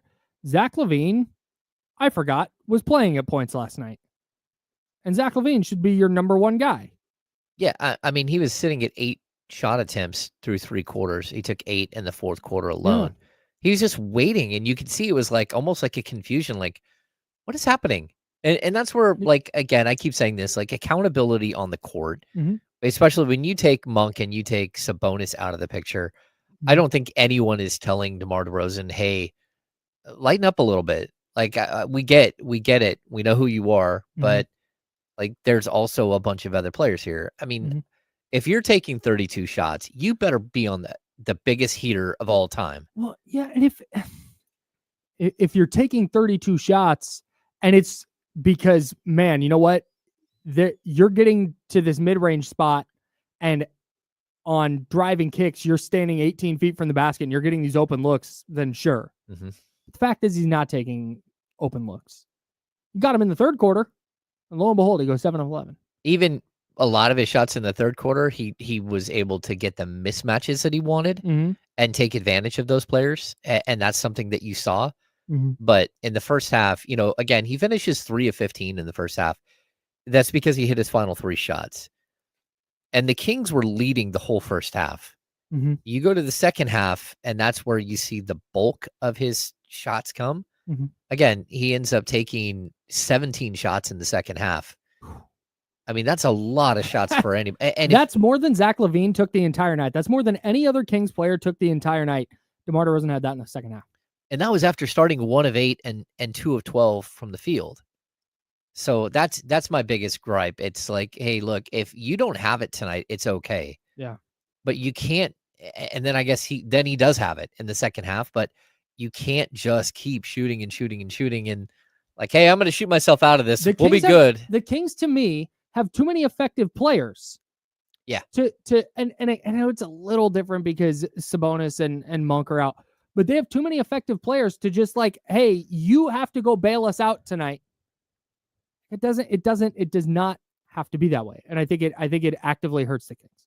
Yeah. Yeah, and people say we're DeMar haters. We're not DeMar haters. I mean, seriously. No, he's a really good player. Nah, yeah, My question that's just is crazy. His fit with this group of players. I think the Kings have better players. There are too many good / effective players to have one guy. And if it was Zach LaVine dribbling the air out of the ball and going, what did he finish? 14 of 32, we'd have the same conversation. Oh no, totally. It's DeMar DeRozan's the guy that did it. That's why he's being singled out right now. Well, that and Sass in the chat says 32 points, 32 shots on 35 points on 32 shots isn't bad, especially when you start off 2 of 10. It was 2 of 12, but yeah, 32 shots to score 35 points is bad by any metric in the NBA. That's not efficient basketball. I mean, I hate to tell people that. That's just, and I agree with this too. If DeRozan can't self-regulate, then DC needs to intervene from Tony. I totally agree with that. I just think that there are moments where you're like, okay, you survived with what DeMar DeRozan bailed you out and saved you in a game. I just didn't feel like last night was a game where That's it. That's all. Yeah. The Dallas game where he had 42 and hit the game winner in overtime, they needed him that night. That was the only reason they were in that game. Yes. Yeah. And that's it. But the next game where he goes 0 for 7 in the fourth quarter and overtime in the final 5 minutes of regulation and overtime, there was never a moment where he said, oh, maybe I shouldn't be the one taking every single shot. There just wasn't. It is a fit and an offensive flow problem for me. Yeah. That's all. He's still really good. Really good player. Going to go to the Hall of Fame. Well, that and the fact that at age 35, he's out there pouring in 25 points. Yep. 22 points per game. And you can rely on him for 20 points every single night. Pretty much. You can almost write it in pen. Like he's been extremely consistent. Yeah. But there are certain games where you're just you just want to hit your head on the keyboard. What am I watching? I think there's a trickle down effect where it adversely impacts the offense. Oh yeah. And I think you saw it last night in a 116-110 loss to Denver. Elsewhere in the NBA, here on the Insiders, that's James and Kyle, Joe Brazil, pushing buttons, answering phones and stuff. In fact, you know what? Speaking of the phones, before we get elsewhere in the NBA, our guy Mitch in New Jersey has been kindly waiting on hold. Mitch, I know we're talking Kings now, but you had some Niner stuff you wanted to get to? Hey, Mitch. Goodbye, Mitch. Appreciate you. Wolves 125. Hey, you'll never guess. A team that the Kings needed to lose, the Minnesota Timberwolves. Yep. Played the Charlotte Hornets. Of course they did. Charlotte Hornets. They're like A Kings victory tour. They'll just go around and play all the teams that the Kings need to lose every single night. It sure feels that way. 125-110 the final. The good news, though. Yep. Charlotte doesn't play another consequential West team until March 16th. They play the Clippers. Okay. They have a game left against the Kings on April 4th. Oh, yeah. And then April 8th, they play the Grizzlies, who the Kings are probably not chasing. But those are the teams of consequence in the West that Charlotte has the rest of the year. So the nightmare of teams the Kings are hoping to lose playing the lowly Charlotte Hornets is coming to an end. Whew. That was brutal. Yeah. It's every night. Clippers need to lose tonight. Who they got? Oh, son of a... All right. Need Memphis to lose or Minnesota to lose tonight. Who they got? Charlotte. Need Dallas to lose tonight. Who they got? It's Charlotte. Anyways. Minnesota also sneaky rolling. They've won 3 in a row. Oh? No, it's against Phoenix, Philadelphia, and Charlotte, Okay. which matters. But, man, their schedule is super soft coming up. Mm-hmm. No, we talked about this yesterday, but their next 15 games, it would not shock me at all if they get right. Well, yeah, I mean, they have a schedule, but I'll say this, like anytime we talk about a team having a really weak schedule at the end of the season, it's because at some other point in the season they had a really difficult schedule. Yeah, no doubt. The Kings, unfortunately, like they screwed up and weren't good in their easy part of the schedule in the first half of the season. Mm-hmm. And so now they're going to pay the piper here in the last 20, 21 games, whatever it is, where like they've, win percentage against is ridiculous. But it's just I think the Wolves might be heading to the same place the Kings are in terms of they're just playing better basketball right now. Mm-hmm. They are. Julius Randle's back. He's been playing well. They're beating the teams they need to beat. So I don't think they're going anywhere. Yeah. And they won again last night. The Clippers beat the Pistons 123-115. We mentioned this. Harden 50 points. 24 shot attempts. A vintage James Harden. Yeah, now he got to the line 20 times and made 16 of them. Yeah. Impressive. Like, you score 50 in the NBA, I'm impressed. Oh, yeah, it doesn't matter who you are. I mean, when Quentin Grimes went for, 43 or 44 last week, it's like, what? 44. Yeah, good for Quentin Grimes. Yeah, man. So this is not this is purely a personal thing. I still can't stand watching James Harden play. No. He was awesome last night. And at 30, what is he, 35? 36, I think. 36 in August. Okay. It's 35 going on 36. To score 50 in the NBA is crazy. And they needed it. It wasn't like he scored 50 in a 40-point win. Mm-hmm. He scored 50 in a game. They won by 8, and it was really close down the stretch. So he just carried him last night. Now, the good news with the Clippers is I don't think you're going to be able to get that from Harden on a night-in, night-out basis. And Kawhi Leonard also didn't play last night. Oh, well, that's a big surprise. A shocker. Yeah, and, I'd point out, too, like Edgar Fernandez here in the chat says, imagine DeRozan got all those calls. You got to remember that part of the reason why DeRozan doesn't get all those calls, he gets fouled on jump shots all the time, which is just bad defense, right? Like people get caught on the pump fake and he gets you, right? Yep. But James Harden still plays downhill and he still gets into the key and then he throws his body up in the air and he gets the calls. There's just a different way. He's way more aggressive going to the basket as opposed to DeRozan shooting fall away jump shots. Yep. And while, again, DeRozan does get fouled on a certain amount of those, it's not very often that you see DeRozan actually go to the basket. And when he does, a lot of times he does get foul calls. But that's the difference. That's why Harden's shooting, 16 or 18 or whatever it was, free throws, and DeRozan's not. It's also important to remember when you're trying to draw fouls and foul grifting, those calls aren't always going to be there in the playoffs for you. Whistle's going to get swallowed. Well, that's why James Harden gets bounced almost every year his entire career. Yeah. Anyways, he was awesome last night for the Clippers. Holy smokes. Wow. Did we just figure out the weak link to the Oklahoma City Thunder? What if Shea isn't able to foul grift in the playoffs? That would be nuts. Yeah. If they just get bounced early because Shea's not getting calls. I think we have Mitch back on the line. Do we? We do. All right. It's his last chance. Go ahead, Mitch. Oh, James, I apologize. What's up, Mitch? This Wi-Fi in this gym is not good sometimes. You're calling us from the gym? Yeah, I'd rather talk to you guys than work out, to be honest. Well, GTL right now. Go ahead, Mitch. What do you got? And my grandson yesterday got sent home 2.5. He's got lice, so I think that's probably I'm going to be looking at later on in the day here. So anyway, I'll fight through it. You got it, buddy. It's like an incubator with these daycare centers. Every germ they get, they just pass it on with each other, and it gets to me. I'm saying, preaching to the choir, Mitch. I see with the rest, the sex in the mail. I'm glad they picked up, drafted Devin Carter, Crowder, Fultz. You add them all up, it's 0 points. And of course, McBuckets, I forgot his name. I know they're going to roast me on the chat, but go ahead. He's over the hill. Football, make it quick. They better get Bosa. They have no excuse. Don't think about it. Don't overpay. Pay what Curry's worth, and you'll fit it in. And I want the Raiders, if they're going to have to think about Aaron Rodgers, think Sam Darnold instead. Thanks again. Appreciate you, Mitch. My guy just on the treadie giving us a buzz. I love it. With lice. with lice, I guess. Like an incubator. I love that guy. Mitch. All right. Oh, my goodness. There he is spreading his lice in the gym. I don't think he has it.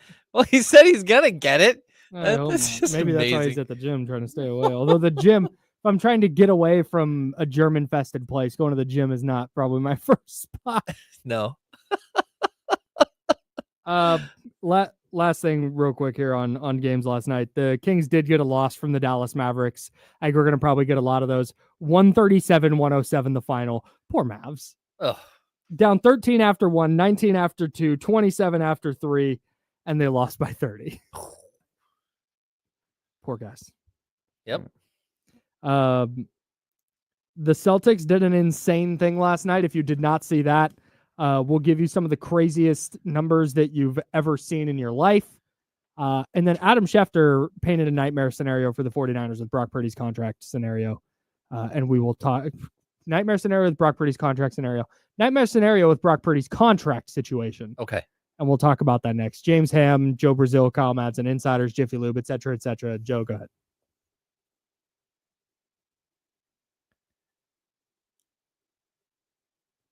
ahead. Tell TC we'll get to him. Oh, my goodness. Just let TC know we're going to get to him here.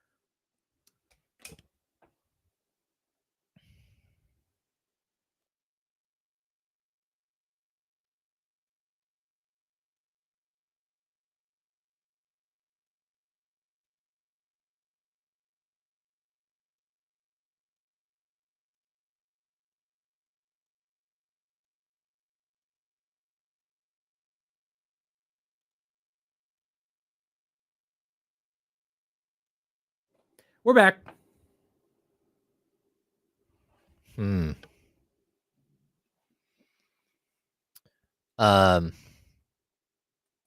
Ryan, we scrutinized the hell out of the Levine trade for specific reasons.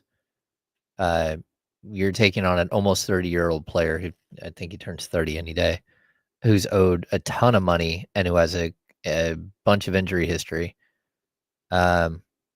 But we never once said that Levine shouldn't be your first option on offense. That dude is extremely talented offensively. We've said it the entire time. There's two prongs to the Zach LaVine discussion.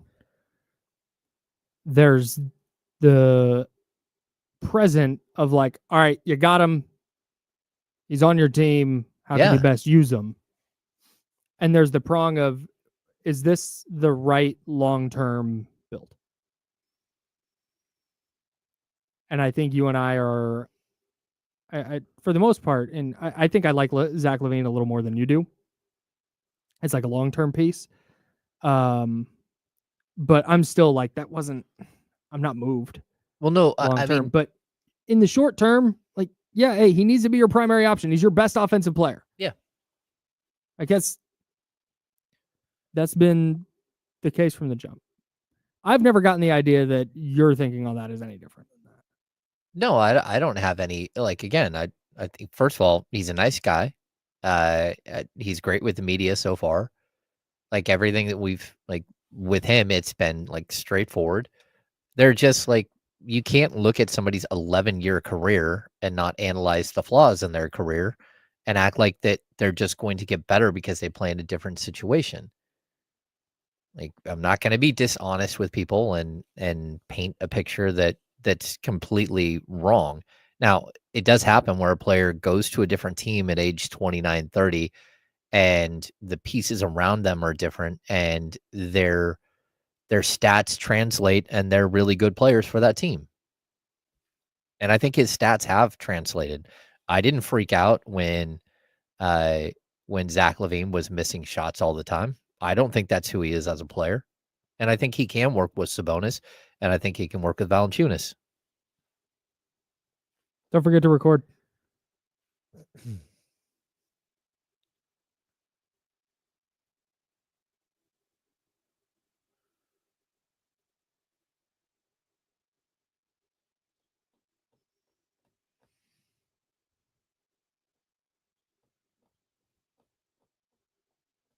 Now, back to the Insiders with James Ham and Kyle Madsen, brought to you by Jiffy Lube on ESPN 1320.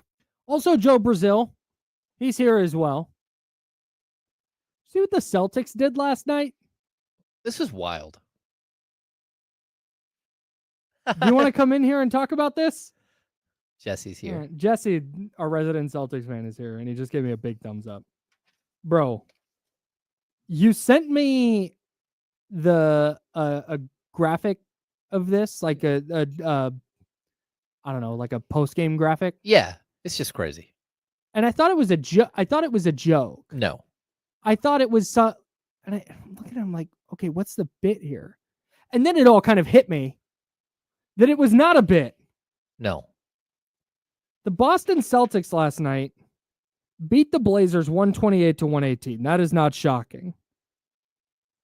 Derrick White scored 41 points on 9 of 17 from 3.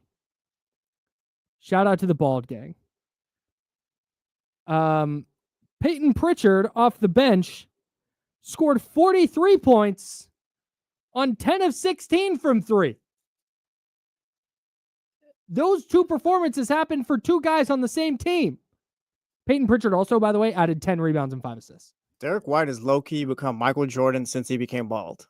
Thank you. Like really, like I'm being serious. Like he had that final series in 2022 or whatever, shaved his head, and has just been MJ since. It's been insane. The run for Derrick White since shaving his head. All-time bald player. All-time top Mount Rushmore of bald guys in the NBA. Wins an NBA title. Wins a gold medal. Well, makes Team USA. Yep. Wins a gold medal.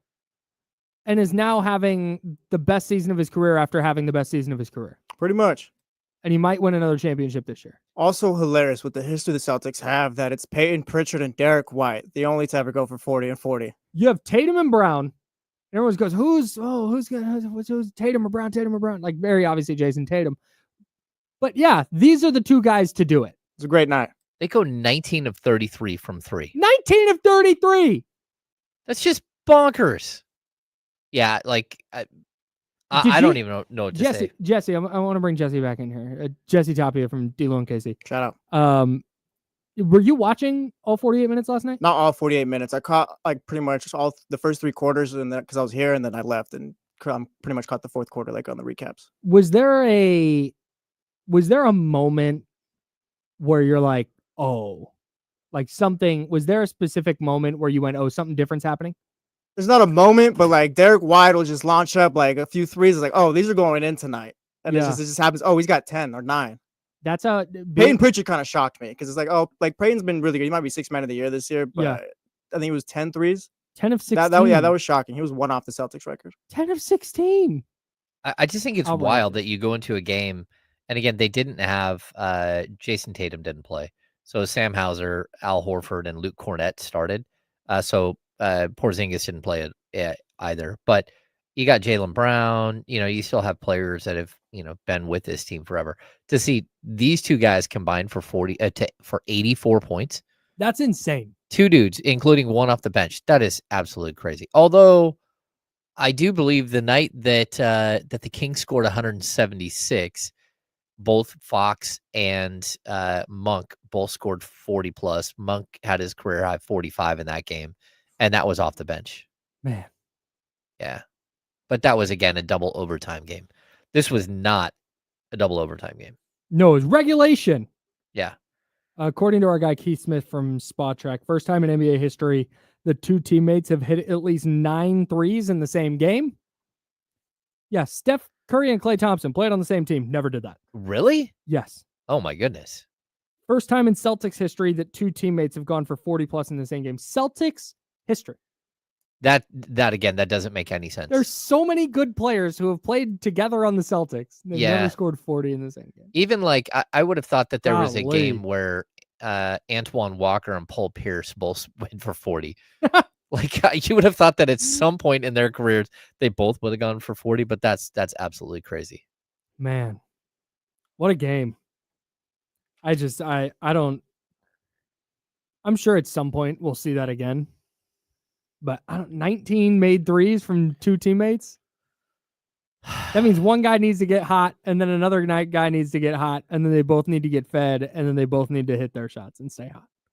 Yeah, that's just. I mean. They ridiculous. Go 23 of 54 from the field from 3. That's crazy. Ridiculous. Especially when they shot 97 shots. Wow.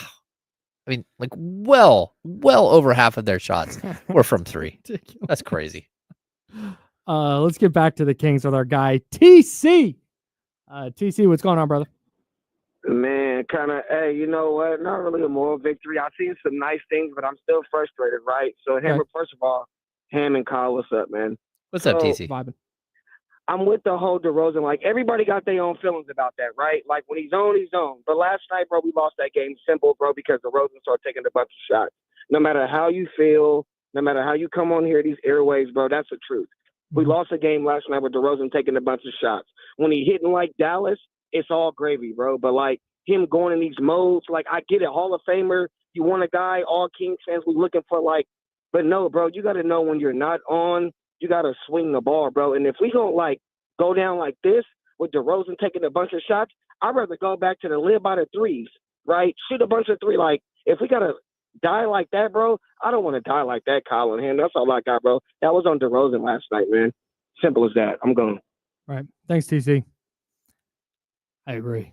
Well, I don't think they lost the game because of DeRozan. But I don't think that they were the maximized version of themselves. Yeah. Like, again, as opposed to being up 10 at half and when you were up 14 and kind of let go of the rope and then DeRozan hit a couple of shots there at the end of the half, this game could have been well out of reach. Like, they were the better team, moving the ball, sharing, a bunch of guys scoring early on. And then it just kind of like, okay, like you've got to try something different. This isn't what is happening, isn't working. Now you get to the third quarter and it's working again. But again, 7 made shots for DeRozan in that quarter, 5 of them assisted. Like that's where it's less that he's taking shots or anyone. And again, DeMar is the guy here, but anyone dribbling the air out of the ball to settle for tough shots is not the move for any team in any offense. Like, that's just basketball. If he's going to knock down a bunch of threes and he's hitting mid-range jumpers off assists, great. Mm-hmm. Every once in a while, he gets the ball on a dribble handoff, he gets downhill, stops, pump fakes, pops, gets the end one hit. Okay, cool. But there's no version of the Kings offense, whether it's Malik Monk or Domantas Sabonis or DeMar DeRozan or Zach LaVine or Keegan Murray or otherwise, where them dribbling the air out of the ball to settle for a tough contested jumper is good offense. Yep. That's it. Yeah. And I think TC used the phrase, you used the phrase, TC, one of you used the phrase, the maximized version of themselves. Oh yeah, that's why I said that. The maximized version of the Kings isn't that. Right. Yeah. And that's the gripe I have. That's it. Yeah. I mean, maybe that was a game plan. Maybe they went in saying, "Hey, DeMar, we want you to take as many shots as possible tonight. Like, hey, we don't have Domas, we don't have Malik. You take every single shot that you possibly can get." But I just don't know. Like, if you're Zach LaVine, you're like, "Hey, okay, so cool. What about me? If that's what you're doing, then why did you get Zach LaVine? Yeah. Why is he here? Yeah. If the game plan for any game is going to be, hey, DeMar, go do tough jumpers, and just that's it. Take 32 shots. Take 35 of them. I don't care.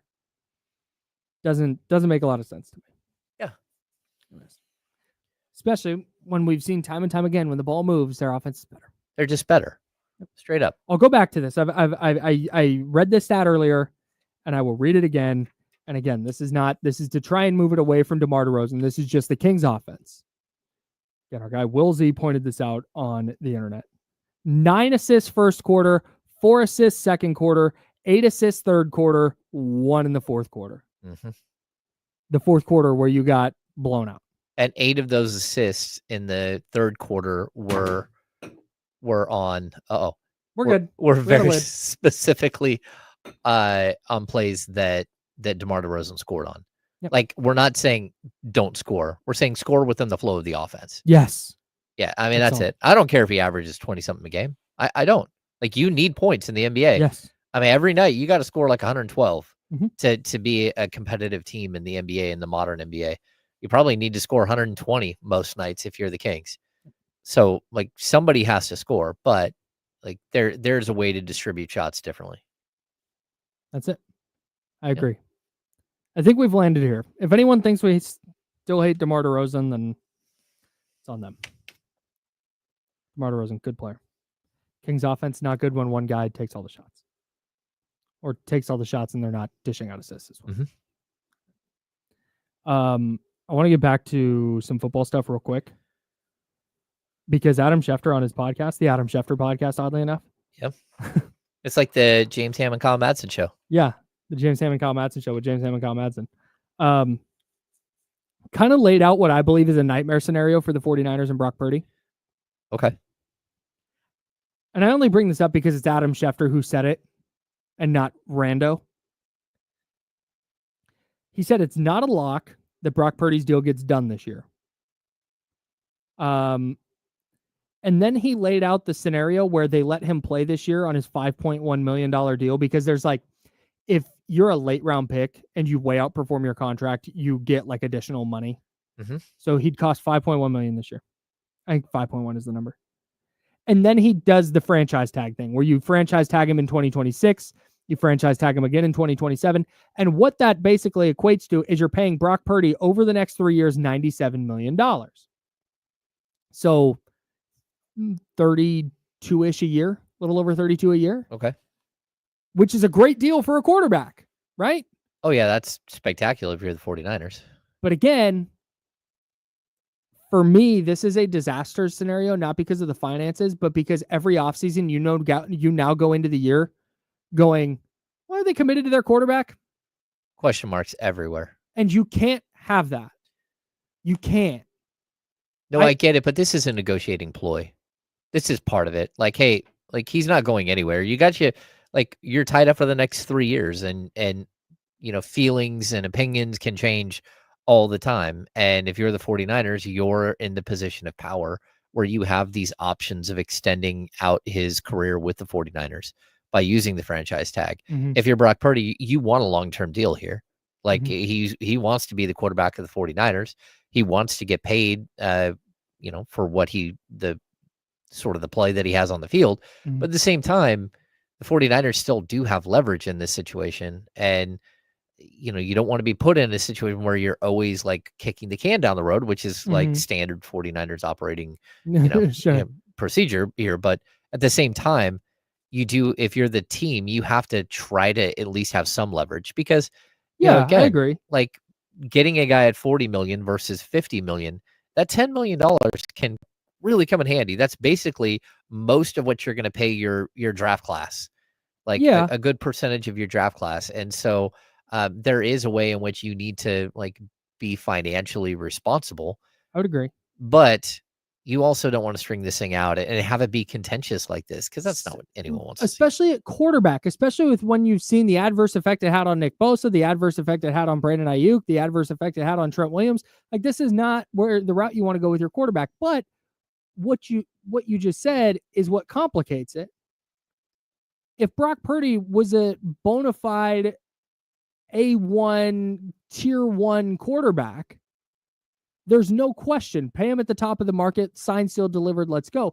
The reason this is an issue, or the reason it's messy, is because the Niners are like, yeah, hey, we want to pay you, we want to keep you around, but also we need some financial flexibility to make sure that we're putting the pieces around you where you can be successful. Mm-hmm. So, like we talked about yesterday, there was that report that the Niners' first offer was $45 million. It's like, man, seems kind of reasonable to me. And if Brock Purdy and his agent are going to put their foot down at 61 because they want to be the highest paid quarterback in the league, then I could see the Niners doing this. But yeah, that's tough. But for me, if it's the difference between 45 and Brock's like, nah, I need 50, then do it. The stability of knowing who your quarterback is so much more valuable than that few million annually. And again, you can also structure that deal so a bunch of that money is fake. Yep. And it just looks ceremonially like, man, look how much he's being paid annually. Where really it's like, yeah, it's a 3-year deal with a trapdoor in the fourth where you can get out of it. Yeah. Well, that, and if you just want to franchise tag a guy every year, just because you have that option, it doesn't mean that he doesn't still have the option to just sit out and then come back later in the year and say, okay, at least I got my year of service in. Yeah. But that's not what you want to do with your starting quarterback. Well, it's just not. It's not good business. It's not. It's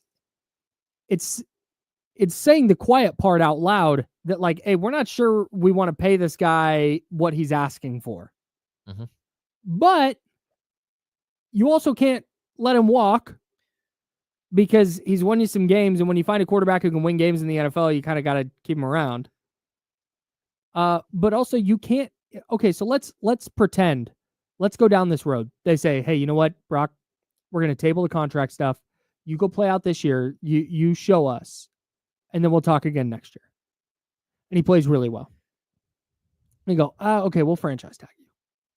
We'll franchise tag you at $41 million or whatever. I don't know exactly what the number would be. Mm-hmm. But let's franchise tag you. And that's what we'll do. Because that means the question is just going to linger all through the 2025 season. Oh, man, every interception he throws, every incompletion, every game they lose, every fumble he has with the game on the line, it's going to be like, oh, man, that's why, oh, boy. And that's just going to be the fulcrum that the discussion around your team sits on. It's not going to matter what Nick Bosa does or Fred Warner or Brandon Ayuk or Christian McCaffrey or George Kittle, whatever draft picks you have, whatever they do, it's all going to come down to the quarterback. Mm-hmm. And, hey, are you committing to this? Or if next week he throws a game-winning touchdown and you beat the Seahawks on the road, it's like, oh, man, well, now you have to pay him. Then he doesn't play as well next week. I go, ooh, didn't play well, but they still won. What are you going to do? And you're going to perpetually live in this cycle until you get to 2027. And now you're either paying him top of market money or you're letting him walk and you're starting at ground zero again. Like it's a tough situation. It is. I'm not trying to say it's easy. If that's the route they're going to go, if they're going to go, cool, we're pulling the leverage card. We're going to franchise tag you and we're just going to kick this discussion down the road until 2028 is what it would be. That offseason, gross. That is not setting yourselves up for success at all. No. Anyways. I'm with you, Kyle. But you're right. The fact that Schefter is laying this out means that somebody from the Niners has been like, hey, FYI. But also, here's the other thing. Schefter's understanding of the Niners cap situation makes me question his take on this. Like, this is definitely a route the Niners could go, but Adam Schefter also thinks that they're over the salary cap. Yeah. Which I don't quite understand. It's a tough look. Anyways. All right. We got the handoff coming up. One of D'Lo or Casey will be in. Maybe, I hope. We'll get back to the Kings. We'll take a look around the NBA scoreboard tonight. Kings don't play, but when the standings look like they do, Every single night matters, so we'll tell you what games matter tonight. He's James. I'm Kyle. Joe Brazil's behind the glass. We're the Insiders on ESPN 1320, Sacramento Sports Center.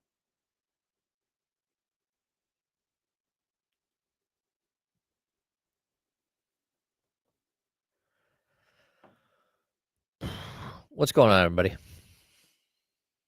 I do this every time. I will scroll up for a minute. Yeah. And then not get to scrolling back down. I did star this one, though. Good question. So many options to choose from. I have so much cereal in the crib. Man. I'm going to have to get back to you on this. I got one of those weird, like, healthy cereals at Trader Joe's. It's very good. They're kind of like cornflakes, but they're, like, crunchier. It's almost like a cross between a cornflake and a granola. Oh. Dynamite. Really good. It clearly was sprayed with the varnish that Clark W. Griswold came up with. So, remember that's the spray he puts on the saucer. Every National Lampoon thing goes over my head. Oh, really? Yeah. Christmas Vacation? Really? Yep. He invented a spray for cereal so your cereal doesn't get soggy in milk. And that's what he puts on the saucer and flies down the hill. It's like a spray on varnish. Got it. That's funny.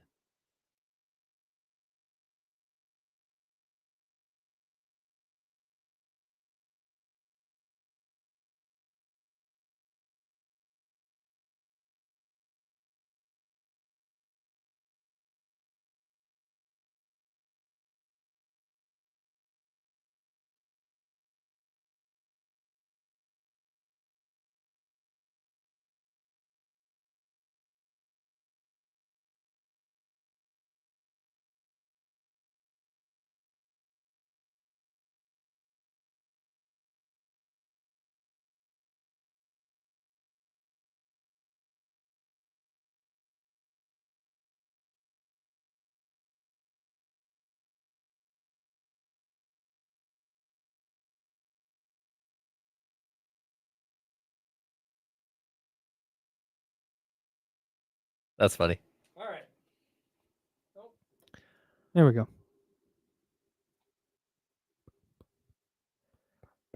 See, I agree with this, Biggity Blake. Why is asking for ball movement seen as an attack on DeMar? We're not, like, if it's within the flow of the offense, score. Like, and there are times where you need him to bail you out. Mm-hmm. That, like, without any question. Like, Zach Randolph, anytime that there was a big run from the other team and it hits 6 or hits 8, you feed Zebo every single time, and he goes into the block and stops the run of the other team. I totally get that concept.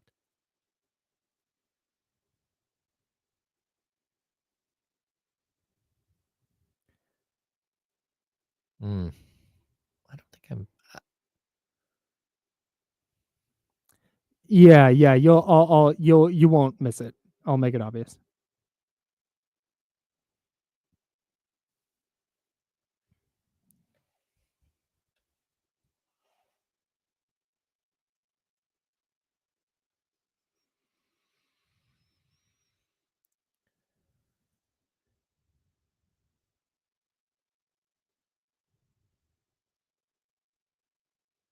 Did you read the email? Mm-hmm.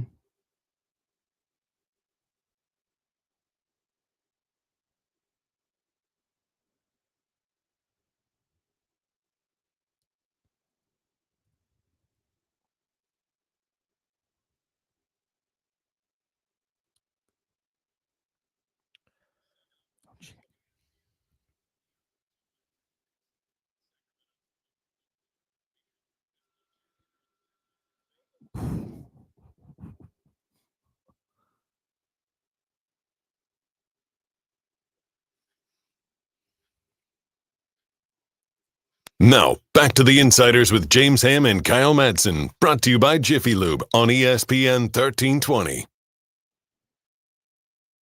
I'm Kyle. He's James. If you call the Elk Grove Kia talk line at 916-909-1320, that's 916-909-1320. You can talk to Joe Brazil before you talk to us.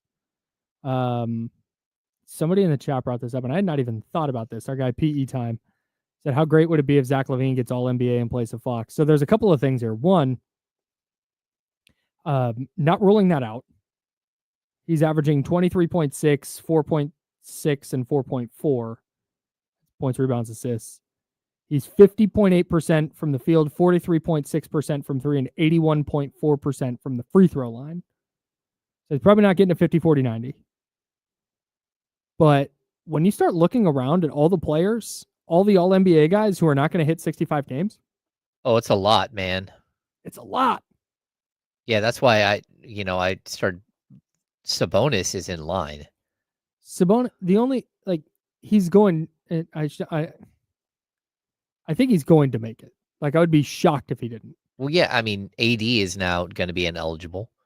Because the All-Star thing, it's separate from the All-Star thing. It's different. It's a different voting process. Well, that, and they don't do positions. It's positionless now, so that may or may not hurt Sabonis. But I can't imagine voters going in and having, the option of choosing all NBA centers. Wembanyama isn't eligible. He's out. So maybe Jaren Jackson sneaks in and takes an all NBA spot. That's a possibility. Oh, there's Damian Barley. Hey, man. And we're trying to do a professional radio program here, am I right? You're not on commercial? Are we live now? Yeah, we're live. We are live. From the worst slums of Sacramento. Very nice. Yeah, I got you. Good. Thank you. Greatest radio show intro in Sacramento. You guys every day. Oh, thanks. I say it to myself in there while I'm cutting video. Yes, you get the Young Zell song. Mm-hmm. Excellent.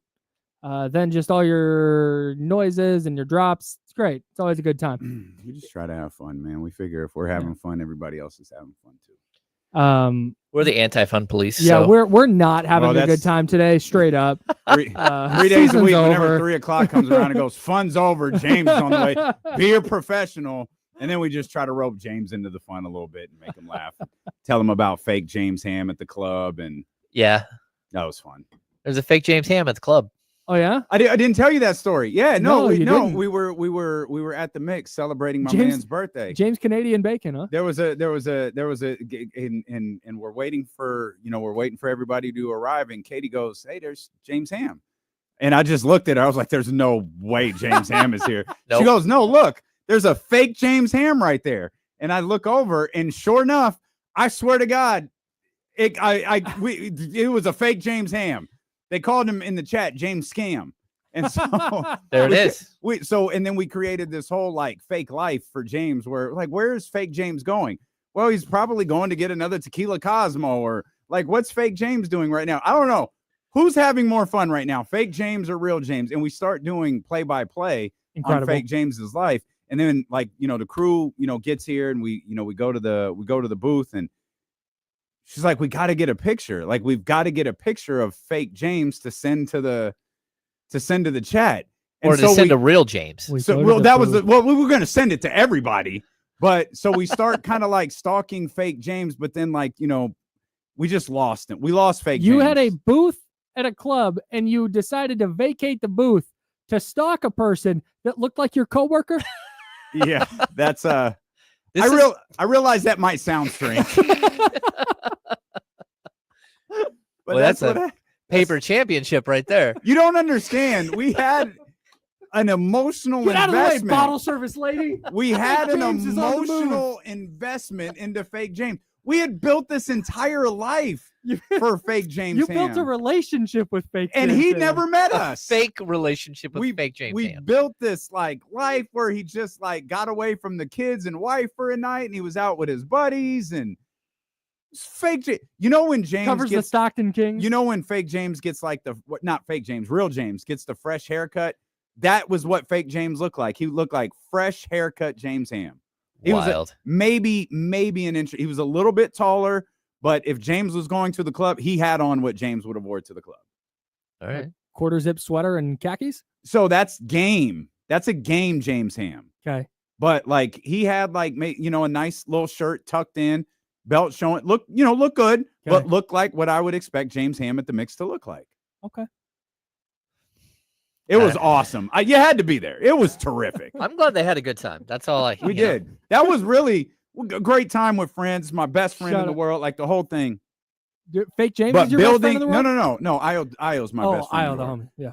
But building, but sitting with Katie in that club and building fake James's life was tremendous. That's right. That's right. Fake James Ham loves ISO DeMar. Fake James is he loved big, it last night. Big Zach LaVine guy. Big Zach LaVine guy is Fake James.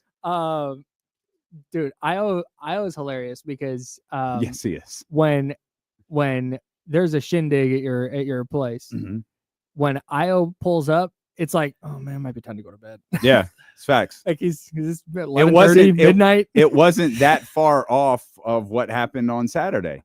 It was like I'm telling Katie, this is. Let me explain this to you, okay? It's gonna go a little bit different. We're going to leave hours after you're used to being asleep, like hours. I don't understand. We're leaving tomorrow morning. We're leaving the house at like 10:30. Oh, so we left at like 10:15. Oh God. We got there at 10:45. Io was supposed to be there at 10:30. I knew he wasn't. And he wound up showing up at like 11:15. And I was like, this is life with my man. All right. This is what it's like. 11:15 was actually kind of early. I was a little bit surprised. Yeah, that's true. Yeah, we had a good night, man. It was fun. I just wish I could have found Fake James Ham. I'm glad I could entertain you. Oh, even though you I did. wasn't You there. have no idea how much joy you brought us on Saturday night. I'm saying yes to moral victories today. Really? Yeah, man. Usually people are like, no moral victory. We want to win. It's like, I get it. You'd rather win that game than lose it. But I went into last night like, hey, man, can they keep this under 20? And I thought they played well enough to win for the most part with a couple of gripes here and there. I don't think last night undid any of the progress I think they've made over the last couple of weeks. Yeah, sure. Like I think you can like they just lost a game to a good team. Yeah, like I think you can lose the game and evaluate the game in a vacuum. Yeah. Like just in a singular component. In a singular component for me, that game was frustrating because they controlled that game. No doubt. I thought they were terrific. Yep. A lot of what they did in the third quarter, they did in the fourth, and it didn't work. Sure. And so that was obviously problematic. But I know we're kind of at the point where, we have to evaluate everything in the grand scheme. There's 21 games left. Yeah, I think so. And it's like, okay, we have to oversee everything and perhaps like overanalyze it. But in reality, it's not a moral victory to me. It's just like, damn, they kind of let one slip away. They weren't bad. They just kind of let one slip away in the fourth quarter. It's like, okay, that's okay. It doesn't become a problem until you lose like 3 of the next 4. Then it's like, well, damn, you had the Denver game. You completely outplayed them. You let Jokic's, non-minutes beat your ass at the start of the fourth quarter, and you stuck with the ISO ball that was really effective in the third, but ultimately killed you in the fourth. And you called up a play for Jack LaRavia. That was tough. Jack too. That's fake Jake LaRavia as Jack LaRavia. A little bit shorter. A little bit shorter. Little bit shorter. Looks a lot like McLovin. Well, but you called up a play for Jake LaRavia, and it was like, all right, well, this kind of got weird. Yeah. But yeah, like I don't think you have to take moral victories away from it, but I don't think you have to be overly I'm taking moral victories. Frustrated either. It's fine. If you're looking at the final 22 games going into last night, you almost write that off as a loss. That's a team that's in the standings way above you. That's why I was ready for them to get waxed last night. Yeah, they're at home. They ended up having almost all of their players, even though all of them were questionable. I thought it was a very, very good opportunity to win a game, but I also did not expect them to win that game. I called it. I called it like I made this up. It was a measuring stick game, and I thought they measured up pretty well. I think so too. Against the second or third best team in the West. And if that's at home, not a bad spot to be in. You might win that game at home. Yeah, it might be different. Whistle you might win that be game a little different. Yeah. Sure. Well, that's a whole other thing. Yeah, any place that the whistles are different would be good for the Kings because that was bad. You saw they had 4 that was calls so bad. Reversed. Yeah, weren't they all in a row? They were all, well, I think one was early, and then there were Okay. like 3. It was terrible. Yeah. I didn't was think it was awful. Really? Yeah, I didn't. It wasn't. I thought the officiating was pretty bad. Oh, no. I think you can say two different things. The officiating was bad. You run ISO ball and take mid-range jumpers, it's probably going to be hard to get a foul call. Sure. But I thought I agree. I thought the officiating was terrible. All right. I thought it was terrible. Hell, Michael Malone shot well, twice as many free throws as the Kings did, and he was bitching about it. All right, Yeah. well, I Of course, quit. Mike- How's that sound? Well, Mike Malone doesn't do anything without bitching. You should tell your boy to calm down. That dude lives in a perpetual state of anger. He really hates the Kings a lot. He does. He He really really hates them a lot. Yeah, he does. You know what I don't hate? Like he hates everything. You know what I don't hate is winning on underdog.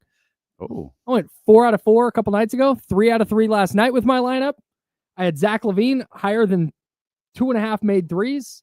He made 3. Christian Brown higher than 23.5 points, rebounds, assists. He had 24. And Jonas Valanciunas higher than 9.5 rebounds. That was easy work. He had 13. Would love for you to play along on the underdog. On here we go. 3, 2, 1. Joe, we'll fix that in post. Would love for you to play along on the underdog app. Their pick'em game, super easy. 2 or more players. You pick higher or lower on their stats. You go up to 1,000 times your entry. Download the underdog app now and sign up now using the promo code KyleM to unlock a special offer of up to $1,000 in bonus credit when you make your first deposit. Join in on the fun when you sign up with promo code KyleM. Claim your special offer today and get up to $1,000 in bonus credit instantly upon first deposit. it's good. Must be 18 plus and present in a state where Underdog Fantasy operates. Terms apply. Void in Colorado. Concerned with your play? Call 1-800-GAMBLER or visit www.ncbgambling.org. In Arizona, call 1-800-NEXT-STEP or text NEXT-STEP to 53342. In New York, call the 24/7 Hope line at 1-877-8-HOPE-NY or text HOPE-NY. Boom. Bang, bang. That was a lot. Thanks, man. 24 over here, 25. That's Yeah, what I man. get every time. Man, Good work. this is great. Cooking. Thanks, man. And I won my lineup last night. I hope That's everybody's right. following my picks. Go, Kyle. What do you guys got coming up on D-Lo and KC? Well, we got prize picks on the way. That's a true story. What do we got? It's Thursday. Matt George will be with us. We'll talk a lot about the Kings. Shaq said something the other night about Steph that I think deserves a little bit of attention too, because I rarely ever say this. I think Shaq was right. In fact, I don't think I ever say that. I think Shaq was right. So we'll talk about that at some point. I know what he today. said. This makes my heart so happy. I think it's absolutely true. I think it's absolutely true. So all of that, plus obviously a lot of Kings Nugget stuff. Naturally.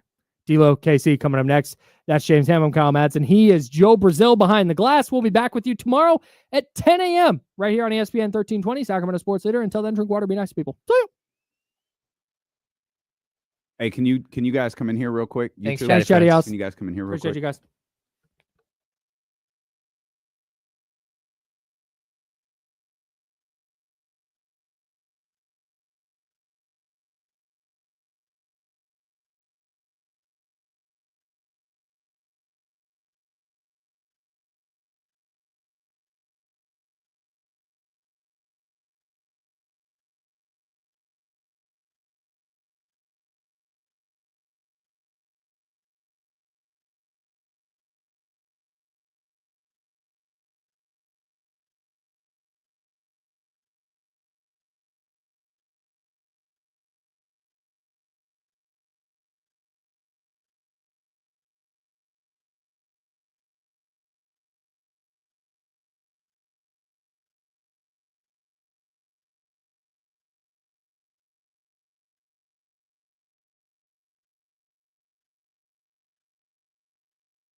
On them cake donut vibes, baby. Oh man.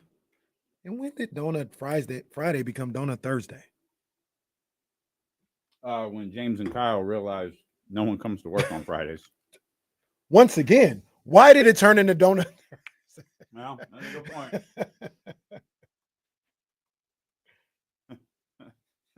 point. Mike Loop, I see you. Yo, I don't. Oh no!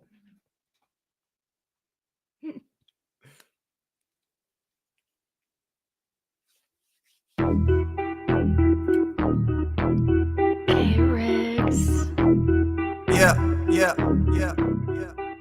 We got them screaming D-Lo, KC, D-Lo, KC, D-Lo, KC, D-Lo. We got them screaming D-Lo, KC, D-Lo, KC, D-Lo, D-Lo. We your number one spot. We your number one spot for some sports, huh? Got the city going crazy when we work, huh? We top 2, but we ain't 2, we in first, huh? And when you need the real, we is who you search, huh? D-Lo, KC, D-Lo, KC, D-Lo, KC, D-Lo. We your number one spot. So, baby, give me them air horns. We ain't get the dub, but it's all right, man. It's Thursday. Hold on, man. Don't be too chipper out here, man. Hold Don't on, be man. too chipper. I was a little pissed off. Last night. Don't be too chipper. What you all mad? Well, okay, you tell me what you're mad about so I can finish this donut.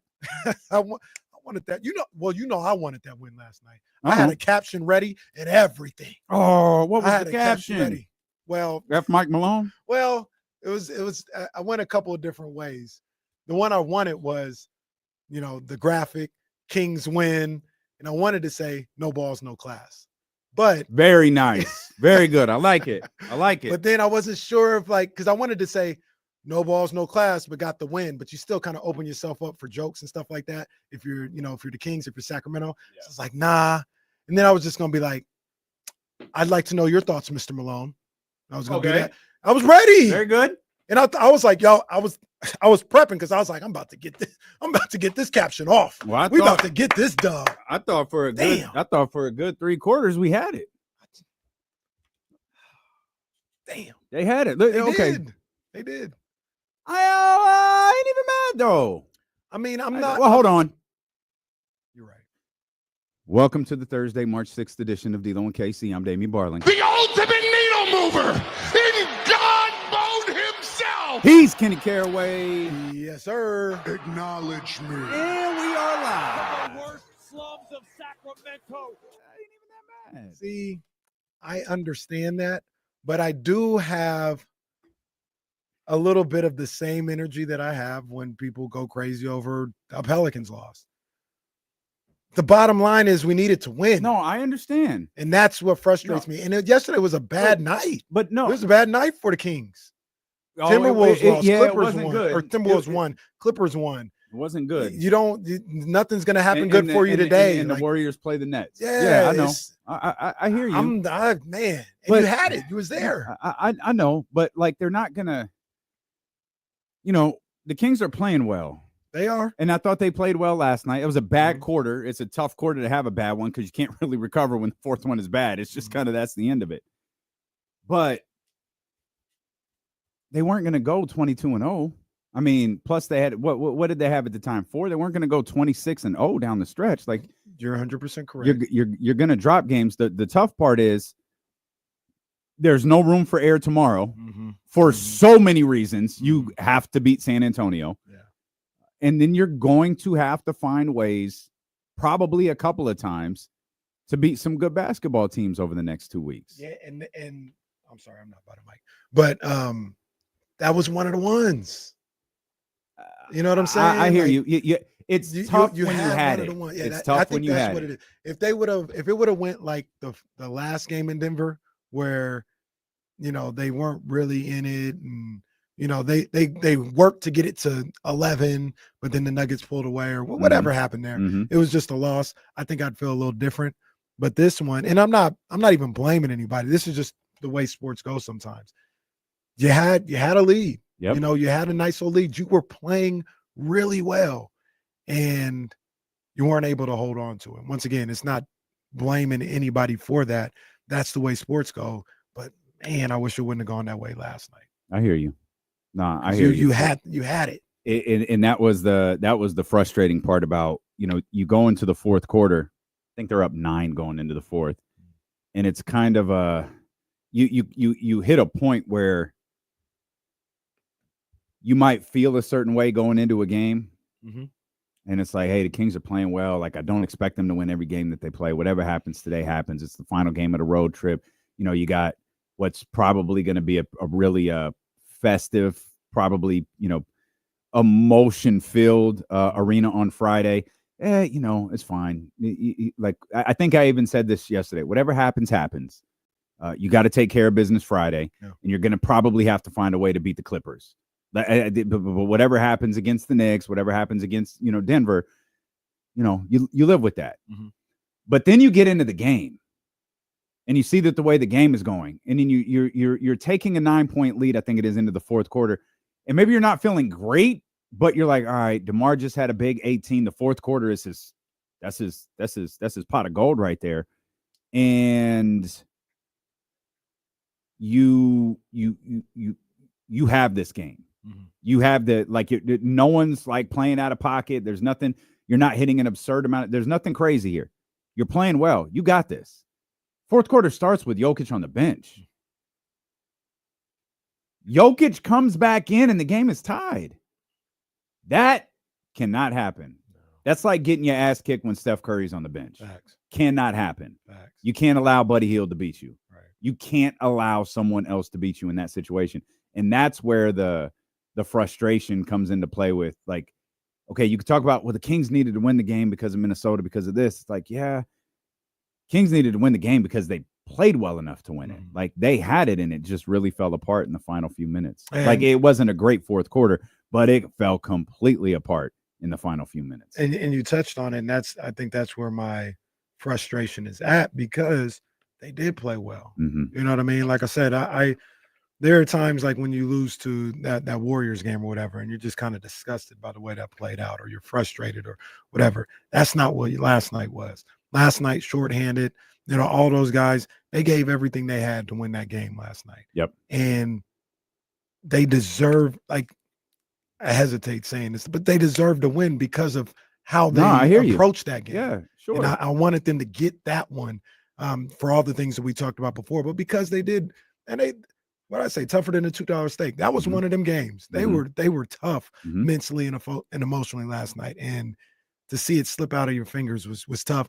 And you talk about that time with Jokic on the bench, that was a killer. And your boy, what a game by him. Well, you called it yesterday. Yeah, you called it yesterday. Yeah, that's what he does. And him going to work is one thing, but when he's 4 of 7 from beyond the arc, that just. When he hit that one late in the fourth, I couldn't even be mad, because that's no disrespect to him, but the scouting report. I want him to shoot threes. Yeah, let him shoot. That's the shot you want. Yeah. Well, he probably heard you disrespecting him yesterday on the show. I apologize to him. Well, I don't think your apology was as loud as your disrespect. I'm gonna need you to. Well, look, we'll talk about it later. I'm gonna need you to apologize to somebody too. I don't think it's going to happen, but I think you need to apologize. I can't wait to see who this is. I can't wait, because I have no idea. It's there. 12 points in 12 minutes for Russell Westbrook in the fourth quarter. And that was great, man. I mean, for context, the Kings scored 17. Yeah. And I think Zach LaVine had 12 of those. He did. And he had 12 like late. That was not 12 but that was a terrible quarter. Yeah. They had lived off of ISO ball in the third quarter because DeMar was killing it. Mm-hmm. And then they were like, oh, let's just keep eating. And they got fat. And it's like, nothing else. Yeah, no room. They played really good last night, I thought. And I know a lot of people, I watched the game at Chili's. So what? At Chili's. I was at Chili's with the family. I was watching the game there, and okay. No, hold on. I ain't apologizing to nobody. I just saw. Absolutely not. Absolutely. No. I'm gonna present the evidence. I'm gonna present the evidence. Okay. You need to apologize to this man. Okay. All right. You snuck that into the rundown while I was in a meeting or something. Okay. No, that's fine. Okay. I didn't like your tone the other day. Okay. I didn't like your tone. We're gonna talk. We apologizing to him. No, we'll talk. The nerve The nerve. Okay. No, stick around. The payoff for this one will be great. Oh yeah. You thought that Kendrick. You thought. Yeah, relax, bro. You thought. No, you too. No. I'm telling you too. You thought Kendrick and Drake started a fight. Let's see if this dude can pull an apology. And out of me. he did sneak that in the rundown, by the way, because I was not there at 6:30 this morning. I was there like 8 o'clock. What you guys talking about? No way it was It was there. there like that's when I got to the computer. Like, hey, let's start putting them out those 2 It was cents. there. I think you did that when I went into the handoff. Like, I'm I've been there. Go ahead. We were all distracted earlier. Yeah, Kenny's like, let me put this in the rundown. Yeah. This been there. Odyssey, Sacramento burning down, and KC like, I won't even notice. I'm on the swing with the little girl. All right. Yeah, tune man. in to see if D-Lo apologizes or dies. I didn't like your tone. I don't care what you liked. I didn't like your tone. We'll find Respect out. needs to be shown. Okay. But I say all that to say, like, I wasn't in the confines of the house. I'm sorry, just real quick. I'm sorry, I can't let it. So, how did the family decide Chili's was where we were going to go? Well, number watch? one, Chili's is good. Chili's is top tier. Chili's is the most improved player this year. Chili's is good. They're also a little really? Yeah, Chili's is most improved player award, like far and away. The burgers are bomb, and they are friendly to the family. Okay. With how they price some things and put some things together. Okay. Although they be sneaking some stuff in there. They be like, oh, 3 for $30. But if you get this one, it's going to be instead of $10, it's going to be $15. Oh yeah. They be trying to sneak. Yeah, but it's cool. It's cool. I see them trying, so it's all good. Okay. But Reese had a orientation for middle school last night, and we did that. And then after The man on the chat.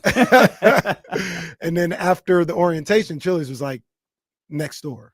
So Okay. we were like, let's just So go was over that a to- convenience more than anything else? That's Okay. but there was no objection. It was like, Okay. oh yeah, let's go. You can't go wrong with 3 for 10. You can't. Yeah, no, it's a good look. What Good is look. Chili's significance to the office? That's where the Dundies were. My man, look Come at on, our man. boy. And he right even like here. Come halfway on. guess or like try to disrespect us when he did it. He just Nah, knew it. did He knew Nah, it. You knew. You knew. I know, And I who- know my boys, man. And who was banned for life from Chili's? I don't think I've seen those Dundies. It's the same one. Oh, was it It's Michael I Scott? think it's literally the last episode you saw. Was it Michael Scott? No, it was Pam for passing out. She was sipping yeah. drinks off of other people's table. Right. That's right. So here's a fun fact. You know the black dude who goes, she is not welcome at this restaurant chain Yeah. anymore. Yeah. That was really the representative of Chili's. Yeah. Was He wasn't an actor because Chili's was worried about how it would be portrayed. They wanted someone there, and they thought, "Hey, this guy's got like a cool demeanor. Yeah. We need you to like. How do you feel about delivery?" And that guy, she is not welcome at this establishment. Oh, he anymore. killed that. No, that's a real Chili's like regional manager or He something. killed that. He did his thing with that one. Okay, so we'll come back and then you'll explain to us the rest of the Chili story. How this Yeah, ties and into it ties Kings into the Kings. Yeah. and y'all can stick around to see me not apologize Hey. to anybody. Hey, man. Hey, Hey, go and throw me up for respect that needs one. to be shown around here, man. Man said you owe him an apology. Respect needs to be shown. Dealing with Casey on ESPN 1320. Got to get my water. At least you got my Cheetos though.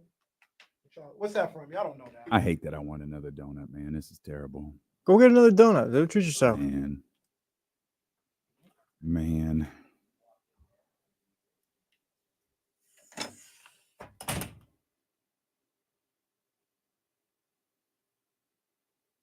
Man, Chris Tucker's still out there performing. Salute to my brother. I can't do Applebee's. Chili's upgraded a bit. I can't do Applebee's. Okay.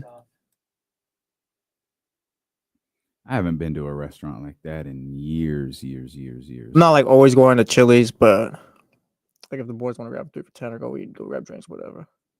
It's a cheap spot now.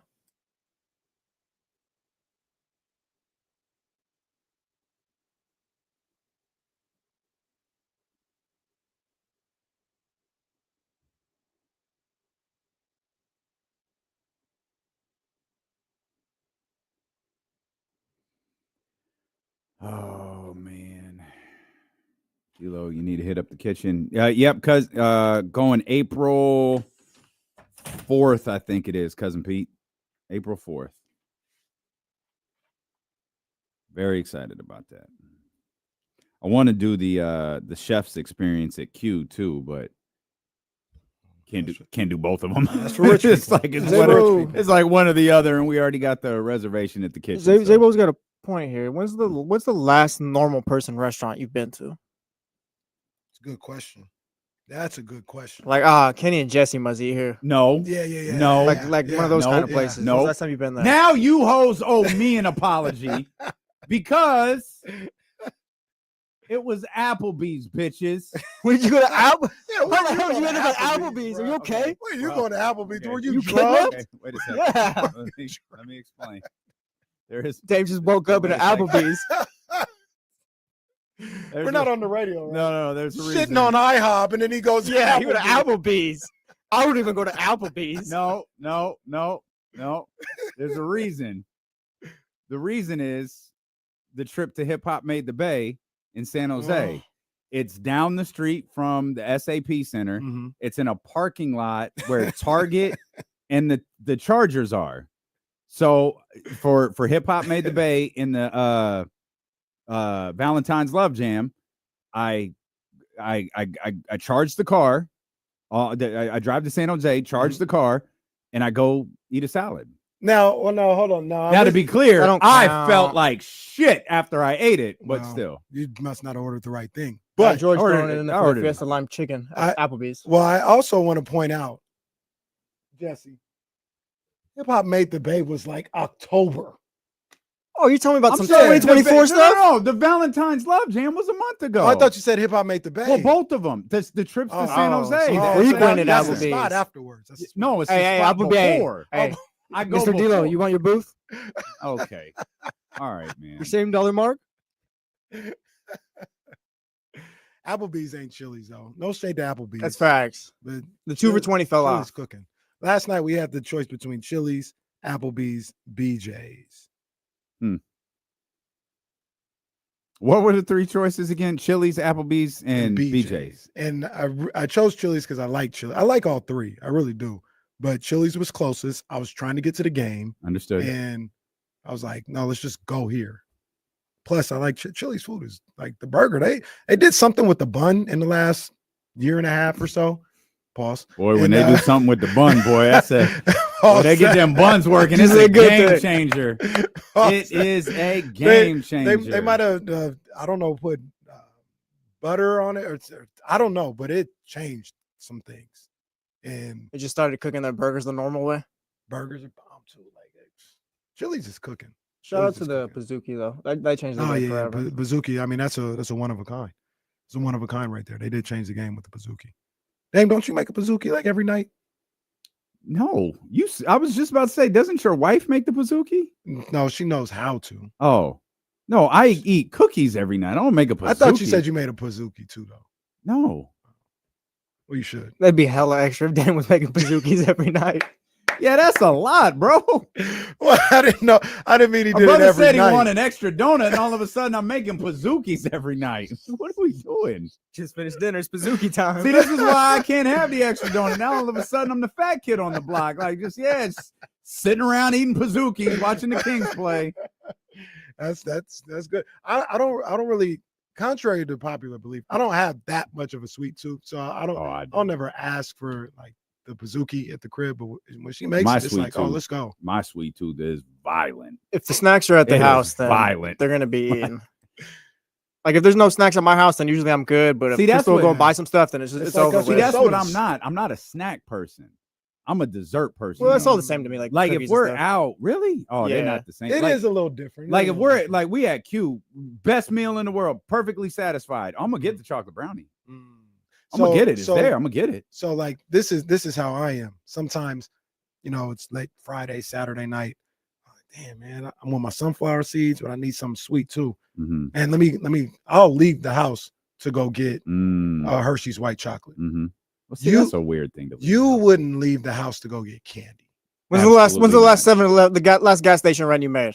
Oh, I have no clue. I couldn't even venture a guess. Shout out to my boy Prince. I over at the could Angels. venture. It was when I didn't feel my best. When I was doing the shows from home, I would run to this gas station, but I would just grab like 4 waters and 4 Gatorades to drink during the show. That counts. That does count. But that's it. Like, yeah. That does count. But there's a gas station by my house. Like, if you show up at the wrong time, what? You don't live nowhere near a gas station. And what do you mean if you show up at the wrong? You got a wrong time gas station in your place? That is cap, bro. Maybe if you two bitches would let me finish, you'd hear what I was gonna say. Look at y'all are trash, man. Carmichael Dave, I'll come work over there. Have Jason call me again. I'm tired of this. You got wrong time gas stations over there. No, not that kind. Not that kind of wrong time. I'm saying if you show up at there at the wrong time, it's like a club for Whitney and Rockland high school students who are just looking for a place to hang out. Yeah. And that's right around the corner from my house. What are you talking about? Well, no, you know what they are? They're on those stupid bikes. The electric joints? Yeah. That's what they be doing. Now, see, it's really hard times where I'm at. Parents, I'm by a gas station that you don't want to show up. You are not. That's hard. Your gas station. It's hard times. It's literally called KC's. It's hard. It's just stored with Hershey's white chocolate and air pop and little mini bites. Jumbo sunflower seeds. Got to be jumbo nowadays. That's what it is, man. That's what it is. But before we went to this one in there, boy. What did I do? What? I'm just minding my business, asking questions. That's all. I was curious. I demand a trade. I'm like, look, Russ talking about trade me to 1140 for Jason Ross and cash considerations. Ridiculous. Got the game on right here, and they got like on the CGI, they got a logo of the Sacramento International Airport. Mm-hmm. It reminded me. I saw the rabbit on my timeline yesterday. People know what time it is. People back in town. I'm telling you, that's just what it is. Y'all got to get with it. But if you get to Terminal B, you'll get to see the rabbit. If not, you missed it. Yeah, you don't need to be on the other terminal. Although Delta's over there. I was gonna say, what is in there? Delta. Okay. Delta, and I think the next flight I'm taking is a Delta. So shoot, can't get the rabbit. You can't. Don't even let nobody know you gone or came back. Because that's gonna look desolate. That's where they brought in Reggie Theus on Small Market Big Heart.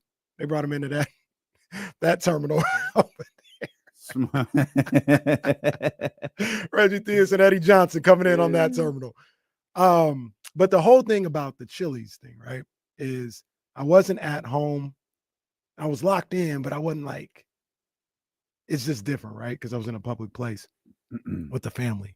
You couldn't call anyone outside their name like you do at home. Well, Devin Booker and who else? Well, there's one. Well, I would have called somebody out of that. I like the guy. I like the guy. Yeah, not Michael Malone. Well, yeah, I like the guy, but he's just kind of pissing me off. That's all it is. I like the guy. Michael Malone, he got under my skin more after the game than during the game. I want to hear about that because I didn't see how that went down. Because you were in a text thread or a tweet thread, and you were talking about. I didn't hear about. Yeah, he was complaining about foul calls on Jokic again, and it's like, bro, are you serious? Dude, man. I like him, but like, man, I get it. I get you're fighting for your guy, bro. But are you serious? Okay, all right. Like who? Like someone? Jamal Murray shot like 15 free throws. Dog, are you serious? 14 of 15 from the free throw line, and you're complaining. So that goes into the whole like. I didn't see as I was watching the game this big outrage and discrepancy with the officials. But I feel like I'm in the minority, right? Like, because you go on the timeline, that's all people were talking about was how bad the refs were. Yeah. And it didn't look that way. Were there some controversial calls as I was watching? Yeah, for sure. But it didn't look like just a travesty the way people. So am I wrong on that one? Like, were you watching it like, yo, these refs were just I thought they were bad. Like, and it's not even like, oh, they were so bad for Sacramento. It was a really bad official. There was one where DeMar, was the second time he was complaining. He gets hacked on his arm, and he's just kind of like throwing his arms up, like as the play's going back, like what's going on? They show the replay. He got hacked like 3 different times on that fast one. Break or something. Yeah, he got hacked like 3 different times. At that point, it's kind of like, how do you miss that? DeMar easily got the worst of it. Like, he did. I think from both teams, DeMar has assumed the De'Aaron Fox role. He is not getting a foul call. He's going to have to go back to San Antonio to get calls because he is not getting them. Did you guys see the one with DeMar where the Kings end up scoring? So, like, I guess people weren't tripping. but where he did the turnaround. Yeah. And Jamal just Yeah. ran into his leg. Yeah. That's the one where was that the one where play stopped? I think, and everyone, I think it was Jokic. Like the Kings scored, play stops. Yeah, it is. And Jokic is like, oh, there was no foul call, and inbounds the ball, and there it goes. Real quick, too. What the hell are we watching? For the season, Jamal Murray is averaging a little over 3 free throws attempted per game. Oh my God. 3. Yeah, 3.4. Okay, Mike. Wow. You Mike now. You Mike Malone now. You don't get to be Michael no more. You Mike. Yeah, man. So I mean, aside from like the obvious ones, I couldn't hear, and I also didn't have my glasses on at Chili's. Oh, that's so tough. That's it looked like you LaRavia. don't have your glasses on right now. I don't. Sometimes I don't always wear them, especially like here because I got to get the different lenses that aren't as reflective. Okay. Because you can't see my eyes. Okay. Like because of the screen and stuff. So I got to change that up. But LaRavia, that I thought he got it hit on that one that it got overturned with Russell Westbrook. Was that a good overturn? The one that he was got on hit the with break, Russell Westbrook, and Westbrook fouled him. They yeah. challenged it and overturned it. Yeah, so I think the frustration. I think the frustration there came in with the amount of calls that were challenged and overturned. It was like 4. Yeah. I don't even think you can have more than 4, can you? Doesn't feel like it, no. Like it's because if you get the first one, you get another one. Right. Well, it's not. You don't just keep getting them. Yeah. Like both coaches used all of their challenges and they were all overturned. That's a problem. And there's a certain, like, you try to save those challenges for as late as you can. But there's also momentum switches. There's like, we've got to salvage this possession. We've got to slow this down. We've got to get a bucket here. Like, I think again, I don't think it was, I know Kings fans were frustrated, and a lot of that had to do with the free throw discrepancy. But if we're being fair, the officiating crew was bad. They just appeared to have been much worse for Sacramento. Unless, of course, you asked old Mike. Mike will tell you that. Mike. DeMar got how many free throws did DeMar shoot yesterday? DeMar shot 4. Too many. According to Michael Malone. Too many. Was he on the line? I'm sorry, a team high 4. That's crazy. Him and Valanciunas and Zach LaVine shot 4. Those guys had the ball in their hands the entire game. Those 4 controlled the entire Kings offense and still shot less free throws than Jamal effing Murray. That's crazy. When you put it like that, that was crazy. And then, like I said, you got who I have turned on. You got the one Jamal? Yeah. I'm not a Jamal Murray fan. I didn't know you ever were. I don't think I ever was. Now I'm really not. Would he do something last night that just... Yeah, he annoys me. Well, just sit there with that stupid look on his face and his unkempt hair. He drives me crazy. Walking away all smug, huh? Yeah. Like the bed bug. Exactly. Like he owned the place. Yep. Tired of it.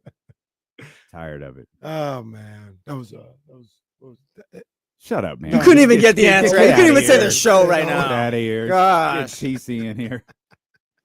And then had the nerve to make an office reference to his wife this morning. Yeah. You believe this? You don't respect none of the game. You're an office appropriator. That's what you are. No, he didn't. He wasn't in on that conversation. I was trying to explain something, and I was like, yeah, he's kind of like Michael Scott. But she don't watch The Office, so she didn't know. Yeah, neither do you. I do. Let's get TC in here. Elk Grove Kia Talk Line, 916-909-1320. What's up, TC? What's up with my two brothers, man? What's good, Brody? It's vibing. Hey, this is a little frustrated. So before we get started on the Kings, right, Jesse? Hold on. Hey, Chevy's on the river.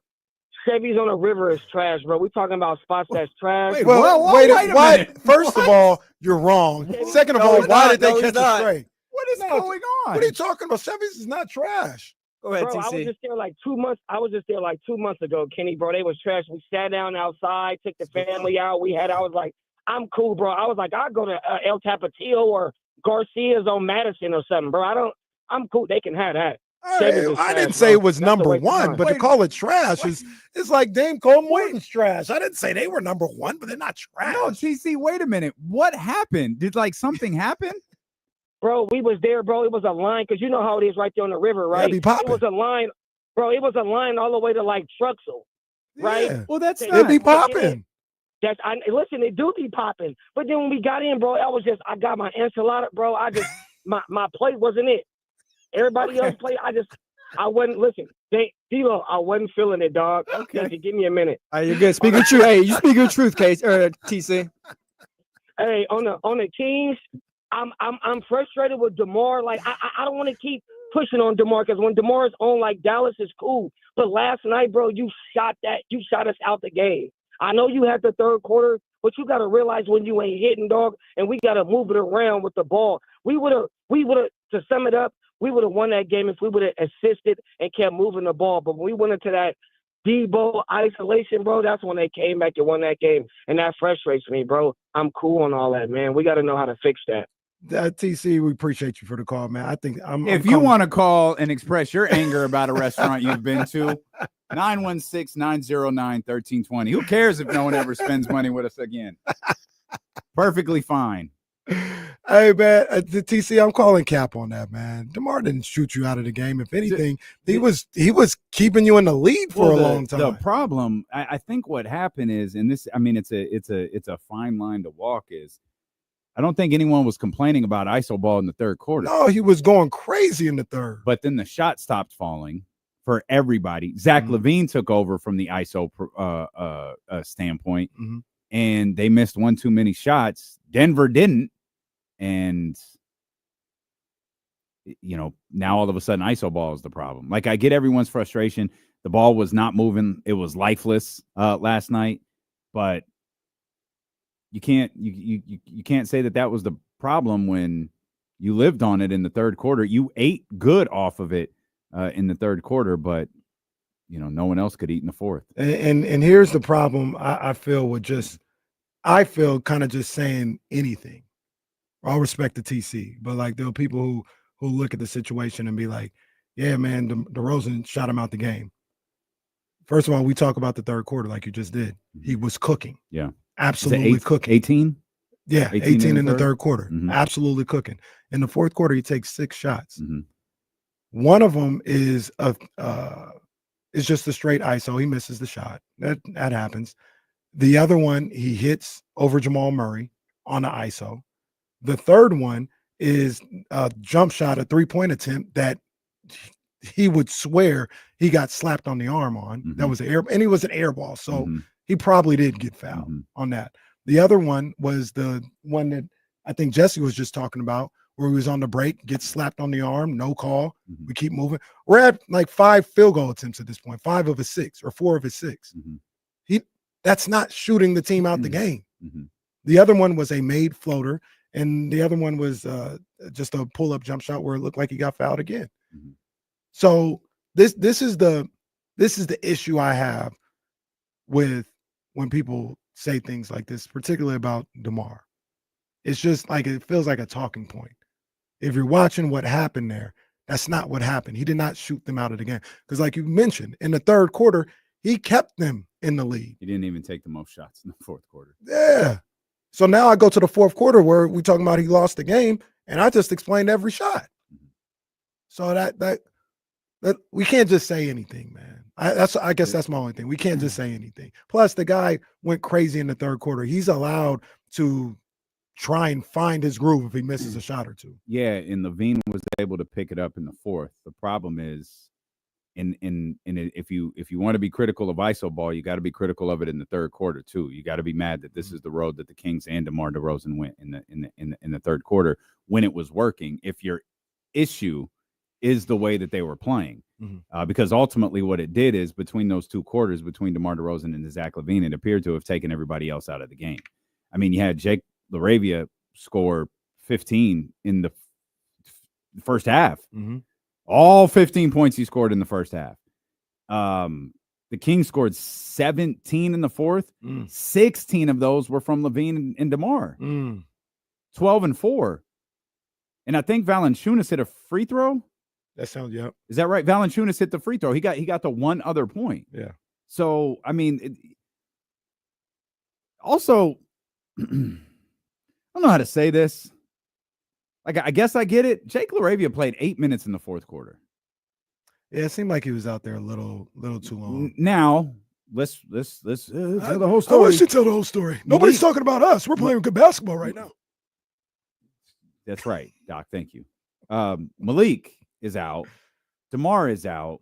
Someone's got to play those minutes. And because LaRavia had the first half, I think DC went with him instead of Trey Lyles. But yeah, that was tough. That was tough. But to dumb it down and say, well, this is what DeMar did that cost him. As long as you're mad about the third quarter when he had 18, then fine. If you want to be, then you're entitled to. But if you didn't say anything about all of those shots that he hit in the third, we can't have a conversation about ISO ball. Right. And there was the other aspect that there was only 2 ISO plays of his 6 in the fourth. Of his 6 shot attempts. Only 2 of them were isolation. One was pick and roll. One was on the break. One was catch and shoot. The other was another pick and roll that he made. One of the ISOs was another one he made. So that's what I'm saying, man. Like, can't just say anything. I don't know why DeMar has become like the heel. Why he's people become be the bad hating guy on for DeMar some DeRozan. Kings fans. And that's what gets me. Like, is his game perfect? Is it always like how we want it to be or how people want it to be? No. But he's not the problem. And every time he loses, every time the Kings lose, he's the problem. Has he been a top 5? Top 5 problem, I guess, this season, DeMar? Because I think you guys are right. Like, if something goes wrong, it does seem like, all right, DeMar. Like, that's just the key word. Right. Yeah, he hadn't been top 10. DeMar DeRozan has been perfectly fine with his time here in Sacramento. And I have no problem. Well, especially since the coaching change. Well, sometimes change is good. Sometimes change is good. That's what I've heard. Sometimes change is good. Even if it's only been 2 months. It's fine. Change is good. Yeah, but it's just I don't know. Maybe he's an easy target. Maybe because his game is different than what we see traditionally in the NBA today with the mid range and ISOs and the post ups. It looks maybe out of date or out of place, and maybe that's why he gets picked on. But I mean, he's a scorer, and he's scoring at a career high clip right now. He's giving you production that you haven't seen in this franchise in a long time. I'll say at the very least in a long time. When you talk about points per game combined with the efficiency of how he's doing it. So when they lose, how he just becomes the problem and selfish all of a sudden I don't understand it. I don't know why it goes there. Yeah, I don't have an answer. Feels like it's been a season-long thing or pretty close to it. Weird. But when you lose, you try to find answers. And I guess DeMar is just a easy person to blame instead of a 17-point fourth quarter. And like you could, I mean, the ball just was not moving. Shots were not dropping. I think there was 1 assist in the entire fourth quarter. It's tough. And I think that game, yesterday I think the second half looked a little bit different than the previous games we have seen over this post Warriors talk. I think that last night's game looked a little bit different. Didn't look bad, in my opinion. They just couldn't hit shots in the fourth quarter. And the other thing about like how things change in the fourth quarter for me. Didn't look pretty either, but it didn't look bad. It's the reason why, like the NBA, at least traditionally to me, has always been like, run your offense and everybody touches the basketball. Like that's cute in the regular season. And that's cute in the first 3 quarters. And then when the games are close and people are like locking up and playing defense, and tell me if I'm wrong, that's when your guys who are special become the guys that are special. They create because you've been game planned for, you've been scouted, adjustments have been made. They know everything that you're going to do, either before the game or whatever adjustments you made during the game. Now you need those guys that can create something out of nothing. That's what happened. That's why they get paid the big bucks. Because once again, if it was just hey, just run your offense for 4 quarters and keep running that flex cut and everything's going to be good. And we just pop the ball around. It's not how things work. That ain't how the game works. And some people could say, like, that's a problem or whatever. Like, that's not how the NBA should be. But I'm of the belief that's why, like, it's that way for a reason. It's if Mike Malone or Doug Christie believed that, hey, running your flex motion offense was going to work with 2 minutes to go in the game, they wouldn't just go away from it because this is how it's supposed to be. Like, no, these teams are locking up. They made the adjustments. And you need a guy like DeRozan. You need a Levine. You need a Jamal Murray. You need a Jokic, somebody that can create something out of nothing in those situations where everybody is hyper locked in. Yeah, I think another killer to last night's game was, at least, and I'm talking about from this less of a win-loss perspective and more of just from like a fan's perspective and watching. They had a 42-point first quarter. That 42-point first quarter saw 9 assists in that single quarter. Now, LaRavia had 11. I can't figure this kid out. Like, the dude scored 11 points in 4 minutes. Like, I don't know. But then you look at the starting lineup, you got 5, 2, 7, 6, 9. It's like, oh, okay, these guys, ball was moving. Valanciunas was fantastic again. Levine good. Solid start for DeMar. Keon needed that. 9 points from Keon. And it's like, man, this team, and that was my feeling out of the first quarter. This team is hitting on every level right now. And tomorrow will be the day. I'll have to admit, I was just wrong about this, just dead wrong. They just needed time together, and they are, and that's probably still true. Like, I might have been wrong about this team, but I was prepared at the end of the first quarter to say they just needed time together. Like, they are hitting on all cylinders. And then it kind of just started, now the flip side to that, and I probably wasn't paying close enough attention as it was happening last night. You're shooting 62% and 55% from 3. Numbers that you're probably not going to maintain, particularly the 55. And normally we're really good about catching that stuff. I didn't catch it. I was just riding high. I'm like, man, tomorrow's show is going to be crazy. I was getting off the bench like Monk and Sabonis after the timeout. That shirt Malik, I was like, let's go. That shirt Malik had on was fire. Malik fit. All NBA, day. all NBA. When Malik popped up and called timeout for Denver, that was my favorite. That was my favorite part. Malik jumps up, timeout. Send Denver to the bench. I love that. We'll come back. Maybe someone can explain Jake LaRavia to me. And then we'll talk a little bit about Doug, Malik's absence last night. And I think there's a conversation to be had about Jonas Valanciunas. He is playing really, really well, though it shouldn't be a surprise, but he is playing really, really well in his role. Even knocked Jokic on his ass a couple of times last night. We'll talk about that. We're thrilled you're here with us. Phone lines open for you as well. 916-909-1320. Stilo and KC, brought to you by Sky River Casino on Sacramento Sports Leader, ESPN 1320.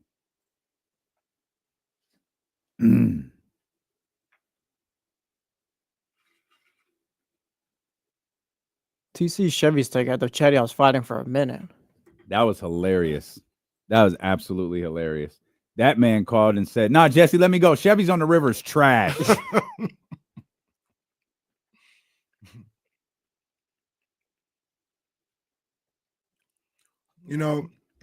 As we talk about this a little bit, people talk about, I know they long for like the old school Kings, like moving the ball around, the ball movement, all this other stuff, the beautiful game and all that. Maybe that's why they didn't win. They didn't have a guy that when it was time, give him the ball, let him go to work.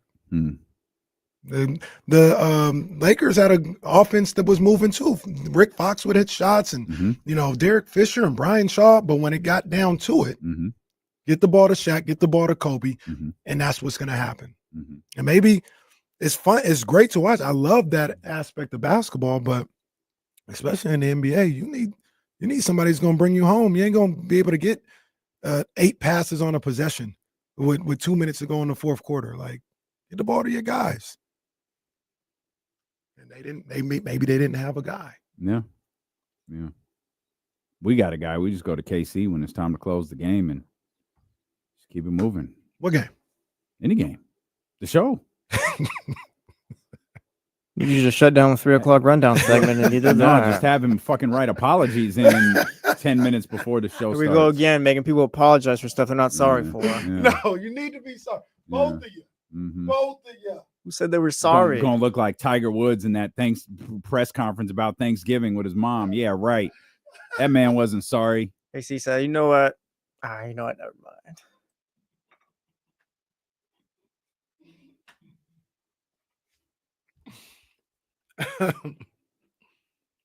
Mm. What you mean I got to explain myself? I told you guys, black is my favorite color. So, Goose, are you new? Yeah. Noob. Look at the new guy. This is our new bit. I like Drew Down says, Casey's a big Sox guy. Black is my favorite color. The White Sox have black and white as their colors. It's easy to go with a lot of stuff I have. Now, today, this is like my third wardrobe change of the day. A couple of things that I wanted to wear weren't ready. It just wasn't happening. So I was running a little late. Rich. We got a curveball. The maid didn't get his clothes ready. Yeah. I don't have a maid. I do it all myself. We got a curveball this morning. So I was like, damn, I got to get out of here. Man. For those just tuning in, Casey was explaining to us how someone sets out his clothes at night. The someone is me, and I set it out an hour before. He said he cycled through 3 outfits this morning. Yeah. Well, yeah. I don't even have time or 3 outfits. And I didn't put on 3. In my mind, I was like, no, I'm going to wear this. Then I go to get it. Boom, wasn't there. Damn. All right, this one ain't. Oh, okay. Well, let me just go here. That's how that happened. Come on. And it's me. Like I said, sounds rich. Rich. It's a regular person situation. Oh, not me. Like, we had all sorts of stuff. Hey, KC, can you get in at 11? Man, I got to run to the station. I just grabbed the sweatsuit, threw it on, and ran out the door. Well, that's rich. That's just grab the sweatsuit. Me, if I'm just grabbing something, well, that's rich. The sweatsuit is rich now? No, that one. No, you're like the billionaires trying to talk about like what's expensive now. That one is. Stuff. Don't that's look crazy. at him when you're. Listen to what I'm saying. This isn't about him. Rich. This is about you. That one's rich. Where I get look. Because I tell you, like I said, sometimes I go into the store, sometimes I go to the website, sometimes I'm somewhere else. Ask me where I got my outfit from today. No. Yeah, I'm not curious. I'm not curious. Don't want to know. Just gonna assume it's Louis Vuitton or whatever. It's not. That's all we can assume. But, well, we can't see the logo, so that's what we can assume. No, that is the logo. See? I was gonna say we can't see it. It looks like it looks like an LV, but I can't really tell from here. You're the same guy who wears $800 t-shirts, and you're telling us about. Yeah, you got that gold necklace, whatever, right there. $800 is a little excessive. A little, not really. Like, you realize the chat has looked up the shirt that you were wearing on the show. Well, just because like that's live how much it was on that website doesn't mean that's how much I paid for. Yes, because one thing that we know for sure is designers go on sale all the time. If you go to Louis Vuitton right now, you can get 20% off if you enter the code Caraway. Enter the code Caraway right now at LouisVuitton.com and get 20% off your order. Yeah, because that's what happens. I'm just saying it. Who knows? I don't know. Sometimes, sometimes it's that much. Sometimes, maybe not. Maybe we do like an in-season tournament for pocket watchers, but we guess the value of Casey's outfits each day. Oh, this one you'll never guess. You'll never guess. It's a good look. But see, like I said, I'll have designer. Well, it actually matches, so you didn't get it from Fashion Nova. Well, the bottoms would be red if you got it from Fashion Nova. Don't do that to Fashion Nova because I got. No, you get some one on shot there. with me. I got some stuff on there that matches perfectly. I didn't. I wanted a nice little sweatsuit. They sent me a navy top and black bottoms. I was like, well, I'll just give them both away. They said he's not going to notice. Like I said, sometimes we'll go designer. Sometimes we'll go Fashion Nova. Sometimes, I'll come in here with a white T-shirt on. No, you don't. You don't do the white T-shirts like me. Yes, I do. You probably get the fancy ones, huh? It's all about the look. Sometimes for me, you know what I'm saying. It's about the look. I can make the look work. Shout out Costco on the white tees, by the way. No, I don't get them from there. Well, you get a 5 for $20. They don't shrink either. Oh, it's good to know. If I'm in Modesto, I'll get the 3 for $12 at some little spot. Oh, I didn't know Costco was doing it like that. Being fitted isn't about how much you spend. It's about how you put the outfit together and whether you're really buying it. Like, you have to love it. Like, if you love it, you'll wear it like you love it. All summer long, you're going to see me in polo white tees and some basketball shorts. Okay. Well, I That's look it. forward to it. Just thighs everywhere. It's great. It was a wild summer. Remember just mid thighs and Casey was telling us how he was going to be dressing that summer. he did. That 2:00 cold going to be brutal when it's 100 degrees outside. It's going to be tough. We're going to have Jonathan fix the thermos. Hey, can we? We got to wear shorts, man. Can we not hit that freezing at 2:15? It's like Jonathan's just sitting in his office. He was like, "Watch this," and he hits some button. And tries I think they're to in freeze control us out. of it, man. I think they are. It's a wild place, man. Wild place. So I don't feel any better about the Kings' loss yet. Really? Yeah. I don't feel bad. Like I was frustrated. I was frustrated last night. It's kind of one of those things where you're watching. Was it 116, 100? All right. Turn the TV off. Turn the TV off. Turn the TV off. Don't overreact. And then it was just like, it's not that bad. They played well. Like they didn't get their ass kicked. They played well. The part that you hate was they had it. They played well enough to win that game. You're on the road. You're staring at a 4-0 road trip. Your first game back is against the team that you can absolutely beat, that you absolutely should beat. You're going to have an emotion-filled arena on Friday. To me, you go 4-0 on the road. You're coming in. First game back after a long road. Go to hell. I'm coming in feeling great. I'm 4-0 on the road. Yeah. And so like that part was a little bit frustrating. And then I did, kind of was like, man, I know they had it. The 1,200 people watching the show knows they had it. God knows how many people listening know they had it. They know they had it. And it's that ability to, the quarterback, the wide receiver, the shooter, put it out of your head, make the next play. Put it out of your head, make the next play.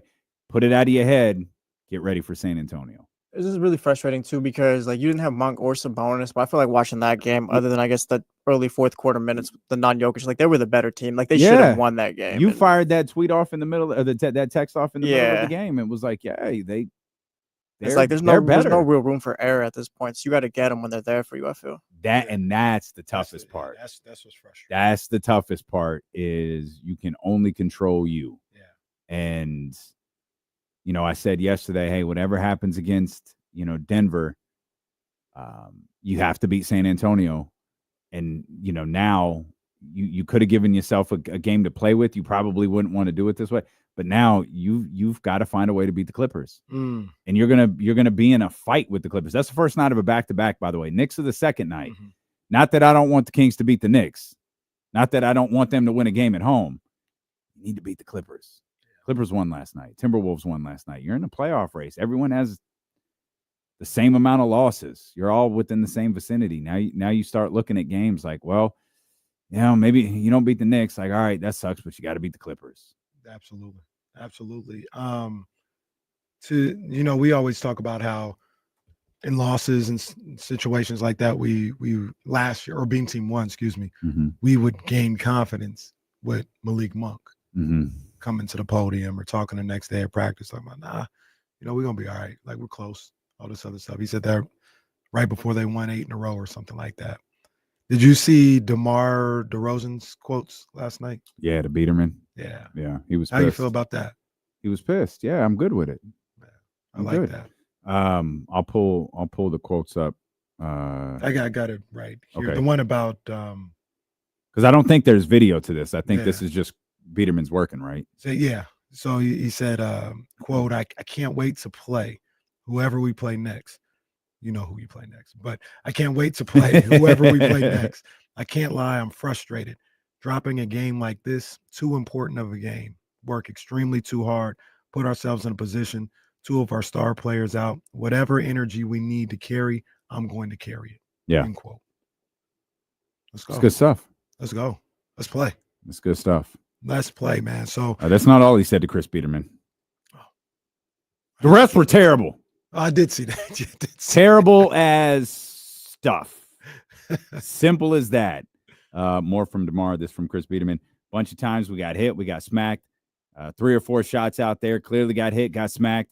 They get the same call on the other end, throws off our whole rhythm, gives them momentum at home, makes it tough on us to execute. End quote. Yeah.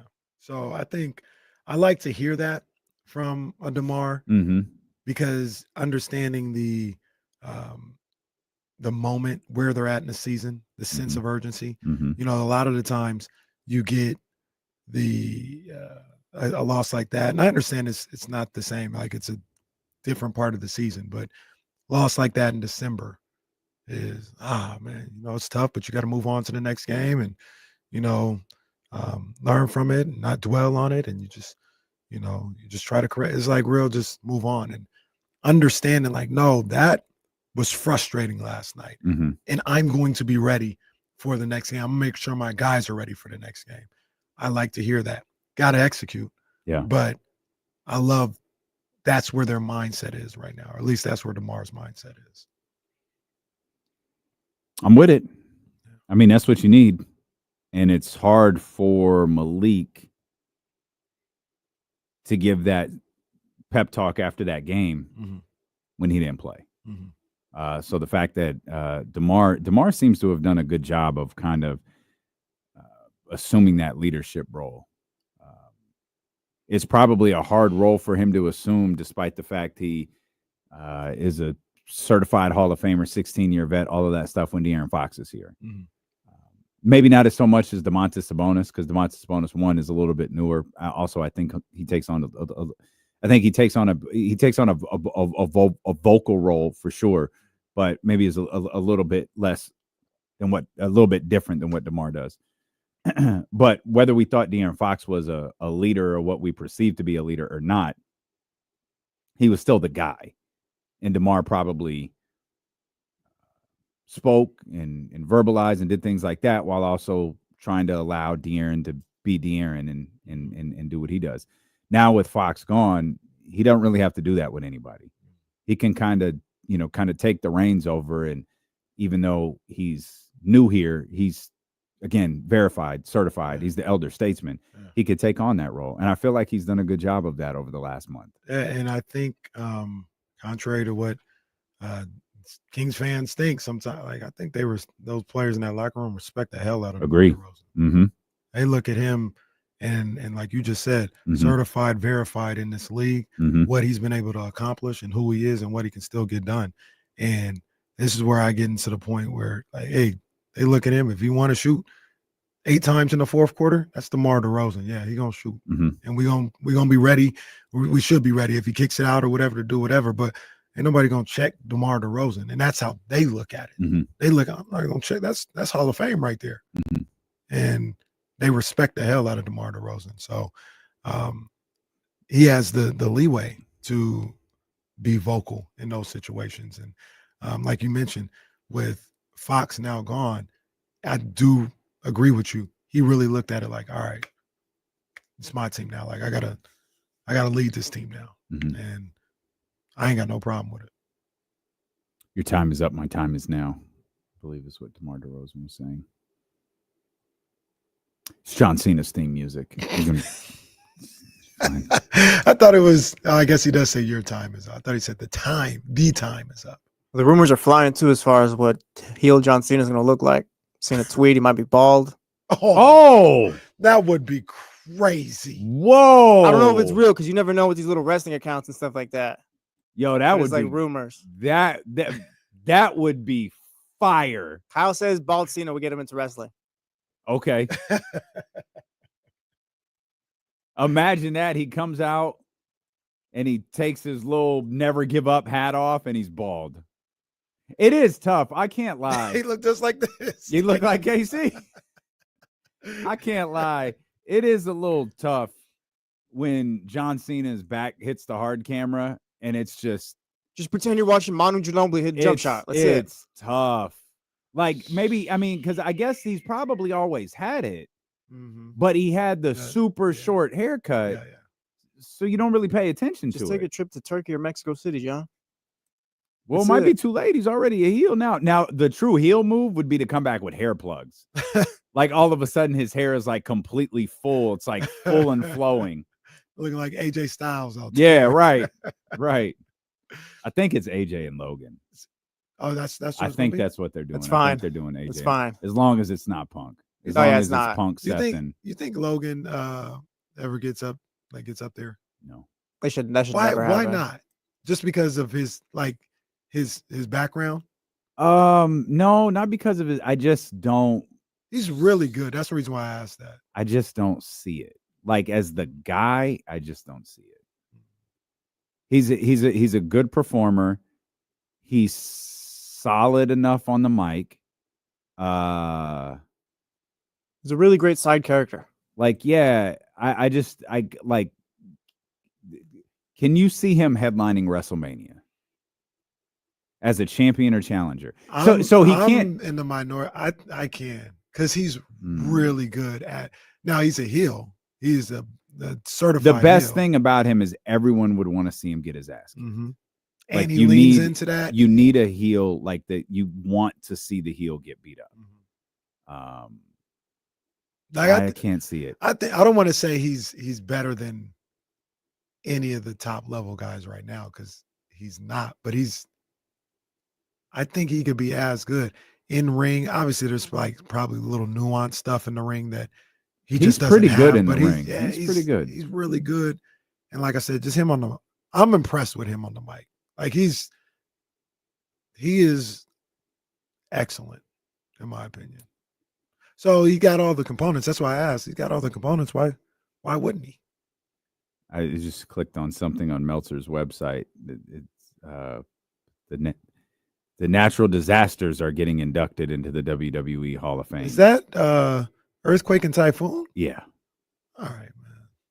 Shout out Earthquake, one of the worst teasers of all time. That was one of the worst show moments ever. Yeah. Yeah. That was That was one of the worst show moments. Almost ever. took away Casey's teasing privileges for the next segment. Yeah. That's what I meant to tell you. I didn't watch the show. I just saw tweets. Mm-hmm. More Auditorium looked really good last night. Well, I was getting pictures all night. Yeah. Apparently, your boy was a big star at AEW last night. Well, I heard he might have said something to one of the wrestlers. Well, yeah, that happened. Oh, what happened? What happened? Was this on TV? We can see this, or well, so yes, yes. There is no way. There's absolutely no out way. there. Send the clip. I know you got it. He's ringside Verlad out there. Okay. And yeah, no, he talks to all of the wrestlers. Shout out, Verlad. Yeah, no, he does not just hang out ringside. Like he gets very active and involved in wrestling events. It look. I'm a big fan of Memorial Auditorium. I had to set Collision to record on Friday because he was like, "Yeah, I think I'm all over this show." Oh, great. Oh, yeah. No, I'm tapping in. They got a view. Right here. But Memorial Auditorium look good. It's a good spot for them. Yeah, it look good. I think they should have. I mean, obviously WWE doesn't need to be there, but they did NXT there. Really?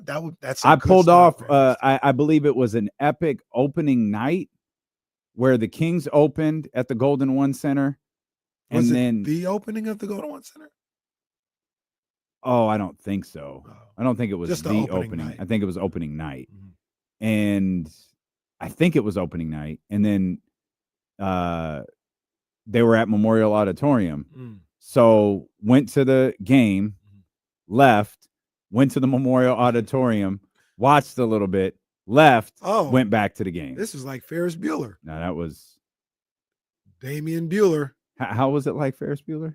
Because weren't they going all over Chicago? You were going all over Sacramento. Okay. That was a whack reference, dude. Come on, bro. Stop you know what? Yeah, go ahead and take a lap for that one. Stop it. It was just like it. Stop. You're going to the Cubs game. You're going, you go all over the place. I went back and forth between two places. Oh, that's like Ferris Bueller. Like what? It's always the worst when you got to explain your reference too. I mean, I'll give you props for attempting the reference. That was tough. You ain't never seen Ferris Bueller, have you? I haven't seen the whole thing all the way through. I've seen bits and Is that a pieces. need to watch movie?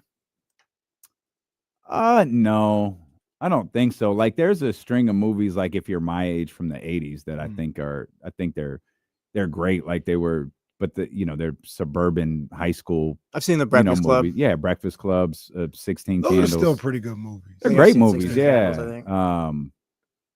Pretty in Pink, Ferris Bueller, all the John Hughes. They're all John Hughes movies. They're terrific. Yeah, they hold up. They hold up. I don't know if they're like laugh out loud funny. But no, they're not that. They like none of them are. It's funny. A good story. Yeah. It's a good watch. Soren Smith, Ferris Bueller, new movie alert. But no, yeah, those are all. That's a good call from Soren. Those are all Chicago movies. We need to as a city utilize Memorial Auditorium more. There needs to be boxing there. I think concert, whatever they got to do with like the sound system. Blake, is he fighting at the venue? He is, man. I wanted to go, but obviously it's Saturday. Oh yeah, sorry, Blake. Sorry, Blake. We were told explicitly yesterday, if y'all mess this up, it's over for you hoes. And I said, don't worry. Yeah, it's never in question. Mary J. Blige is at the Golden One Center, and we got like, are you sure you're going? Like, yes. And then we got the reply text, and it was like, you do not have to worry about that. We will be there. Don't worry about nothing. But yeah, they're gonna be at the venue. I wanted to go to that, and so I saw, the date. But yeah, good luck to our man, Blake. Yeah, but good luck to him, man. And he's bringing boxing to SAC. They need to go to Memorial Auditorium. Whatever issue it is with the sound, I think they need more concerts there, comedy shows. Bro, just throw up the little foam things on the side. Huh? So just throw up the little foam things that they do for the podcast. Boom, sounds yeah, the fixed. concerts don't sound good. The first place I saw Khalid was the Memorial Auditorium. When Location was out. Mm-hmm. Yeah, that's where he was. The second place I saw him was the Oakland Arena. Oh, how about the on venue? multiple How'd sold that nights? one go? The venue was good. Venue was sold out. You didn't go? Yeah, I was there. You stayed the whole time? No. Oh, that's what I'm saying. No. No, remember you saw me eating oh, that's right. What are they called? You was the Cafe Du Monde joints. Yeah. The beignets. Yeah. I was like, yeah. I went in there, I heard the songs that were playing. Oh, I was like, I went somewhere the next day. The next day was my trip to Disneyland. So like we did the thing there. That's right. And then I made sure everybody was settled and having fun. And it's like I like Khalid, but not that much. I got a 5 a.m. flight. Like I'm gonna go home. I go to leave, and there's KC just like, KC just sitting at the bar. Now Khalid is performing. Everybody was in the place. KC just sitting there by himself eating. Like, look, man, I'm hungry. Bro, you good? I'm not crazy about this music selection. Well, I'm gonna get something to eat. I think we worked that day. Did we go on stage that day? Yeah. When there was like 7 people there? Yeah. Boy, they really sold us a bill when we did that Flow Rider T-Pain show. I know, man. I thought that was gonna be life. I saw that was the first time Kenny had been on a stage like that in front of that many people, and I saw this man's face light up, and it's like, oh, this is our world, boy. Welcome to our new world. Ain't done it since. Like, ain't done it one time. Concerts in the park. Except concerts in the park. Concerts in the park. Yeah, we gotta change that, man. Come on, baby. We gotta. And change they took that. one of our concerts in the park. The one we got is good. The one concerts in the park date we got is good. It's not it hasn't been said yet, but it's good. I got Complex on one too. Like maybe I should send it to you. You can get in his ear too. I got him on one. Okay. I got him on one. I'm not text you right now because I ain't gonna say nothing. All right. We can't say nothing out loud. We gotta be secretive. Like who's coming to the game tomorrow? Well, I don't want to overhype, underdeliver. No, that's a good one if he show up. Yeah. I figured you text me because maybe he doesn't want people. Maybe it's just, I mean, he's a big star. He is. This is confirmed he's coming? As he texted me, we talked about it last time I seen him. He's like, I'm pulling up. Yeah. Huh. I was like, yo, we need to get on that, big dog. We need to get on that before the mold. They don't never give us anything over there. Saying, like, put the pressure on them. Hang somebody over a hotel balcony. So we should have did T40. You want to hang E40 over the balcony? Metaphorically. That's funny. Hey guys, sorry man, E40 can't make the show today. Oh man, wow, we promoted it for a week. That's cool. Massive week. Just this topic that carried every day. Up next here on the Morning Roast, E40 joins us. All right. What was worse, that one or the whole, hey, don't play music, and then an hour later, all right, we're going to play this whole song. So the don't play music one is the worst by far. Because Danny in San Francisco would swear we're going to get fined and lose billions of dollars if we play 10 seconds of a record. Meanwhile, the next day, they're running the whole E40 catalog on the morning roast. Meanwhile, 4 years later, we literally ran like 30 minutes of Flashback Friday. And life was fine. That 30, I don't think it was 30 on Valentine's Day, but the Valentine's Day was a whole segment. At least 28. So the Valentine's Day 28-minute segment we did is bringing back Between the Sheets. That's the segment that did it. The pressure that the Chatty House put on Complex to bring back In Between the Sheets has finally worked. All you had to do to get your show was just do the show. Do the show on a sports station to show that we can do the show. And now I've got In Between the Sheets back coming some Sunday night. It's on the way. Yeah, this is a lifestyle show. I'm sorry. We run ESPN 1320. Call it whatever you want. We're a lifestyle show. You know what I mean? We talk sports. We frustrated with the game last night. We talked about it. Lifestyle show with the emphasis on the Kings. Oh, and local restaurants that we apparently hate. Yeah. Chevy's Country Days. I like Chevy's, man. Y'all got to stop doing that to Chevy's. What do they do? I ain't saying it's the best, but Chevy's is cool, man. I don't even know when I've been to. Like, I don't go to restaurants. So y'all making jokes about my restaurant selection. I don't go to restaurants very often. I don't either. I didn't go to restaurants for years. Like, I just cooked everything. And there were a few spots that I liked, but didn't even the ones that I really liked, I didn't frequent a ton. Now I'm just outside a little bit more. Well, I find spots outside, that I like. McDowell, my boy outside. See him at the mix this Friday. No, I don't. Hey, don't do that. That was a one-off. That was a one-off. I know, like I said, hey, bro, I'm telling you, I gotta tap in too, because people hitting up like, yo, that's where we need to be after the game, all this other stuff. Because Bonte out. Oh, I said it. Man. This guy. This guy. You've had a week, buddy. Bro, you've had a week. This is a week-long L. Bonte like, hey, man, don't tell anybody I'm pulling up. This all kind of started when he dissed Ronnie Lott. If y'all see D'Lo and Casey, you mean Patrick Willis? Or Patrick Willis, yeah. I don't know why I thought Ronnie Lott. I didn't diss Patrick. Yeah. You did diss Patrick Willis. I should have took the picture. Hey, with Paul, the D'Lo and Casey sweater on. No, it's good. That was my bad. But yeah, that's what I'm saying. Like, I got other people like, yo, we got to make a move. Oh, we might have to go down to our street because there's something going on our street. Come back this way. You trying to have me outside 2 weekends in a row? Just saying. I mean, I got to make sure I get clearance. We're out Saturday. Just remember that we're out Saturday. We are. Oh yeah, we are. Right. I got to make sure I get clearance my damn self. But you know what I'm saying. Jasmine, don't give this man any clearance, man. I want to go home. Gotta be outside, man. People coming in from out of town. Oh, that's true. Gotta be a guest. That's true. Or a host, excuse me. All right. Well, Bonte Hill in the streets of Sacramento this weekend. We'll come back. We'll talk a little bit about this road trip. We'll talk about what went wrong for Sacramento outside of the game with the Denver Nuggets. As we mentioned, Clippers, Timberwolves both get wins. I noticed something in that Timberwolves game, too, that I think is worth pointing out. Okay. And this dude really thinks I'm going to apologize today. It needs to happen, bro. Respect needs to be shown. I'm standing on that business. I'm very curious how you guys will agree with me when it I don't think so. I don't see how you're going to make that argument, but okay, pal. Steeler with KC on ESPN 1320.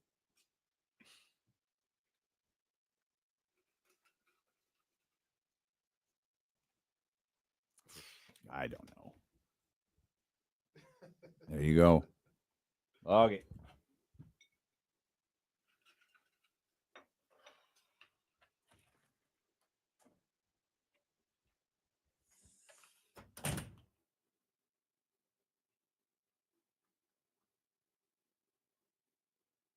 Bro. I'll be there tomorrow. Man, I'm telling you, I need to find the right person to ask. I know. What I was told was SF controls it. But like I don't think they're like paying attention to it. I think it's like if they would have said something, if they were like, "Yo, I need him for this day," they were like, "All right, here." So I don't know who would be that guy now. They'll put me in charge.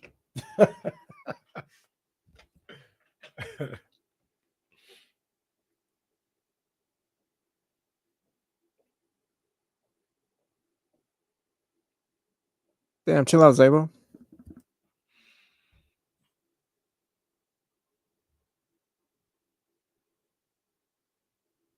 What's they talking about? Talking about good spots.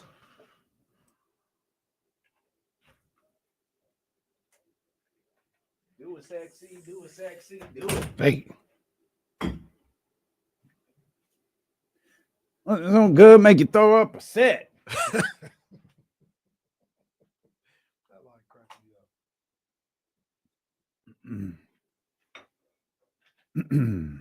Oh, Russell, I guess I like Dominic Mysterio, but I'm not a fan of Logan Paul. Not that he's bad. It's just I don't know. Doesn't entertain me. Dom is pretty good. Dom is terrific. Dom is absolutely terrific. Bigger star than his dad ever was. We're gonna get down to the root of that hate one day. Aldrin, I wouldn't say scared, but the Cavs can definitely get the Celtics in a series. I'll say that. The Cavs are probably the only team I think that can get the Celtics this year.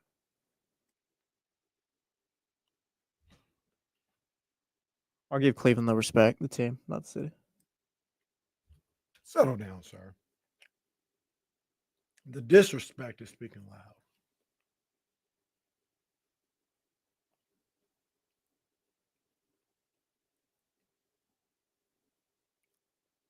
It's the most excited I've been for baseball season in a long time.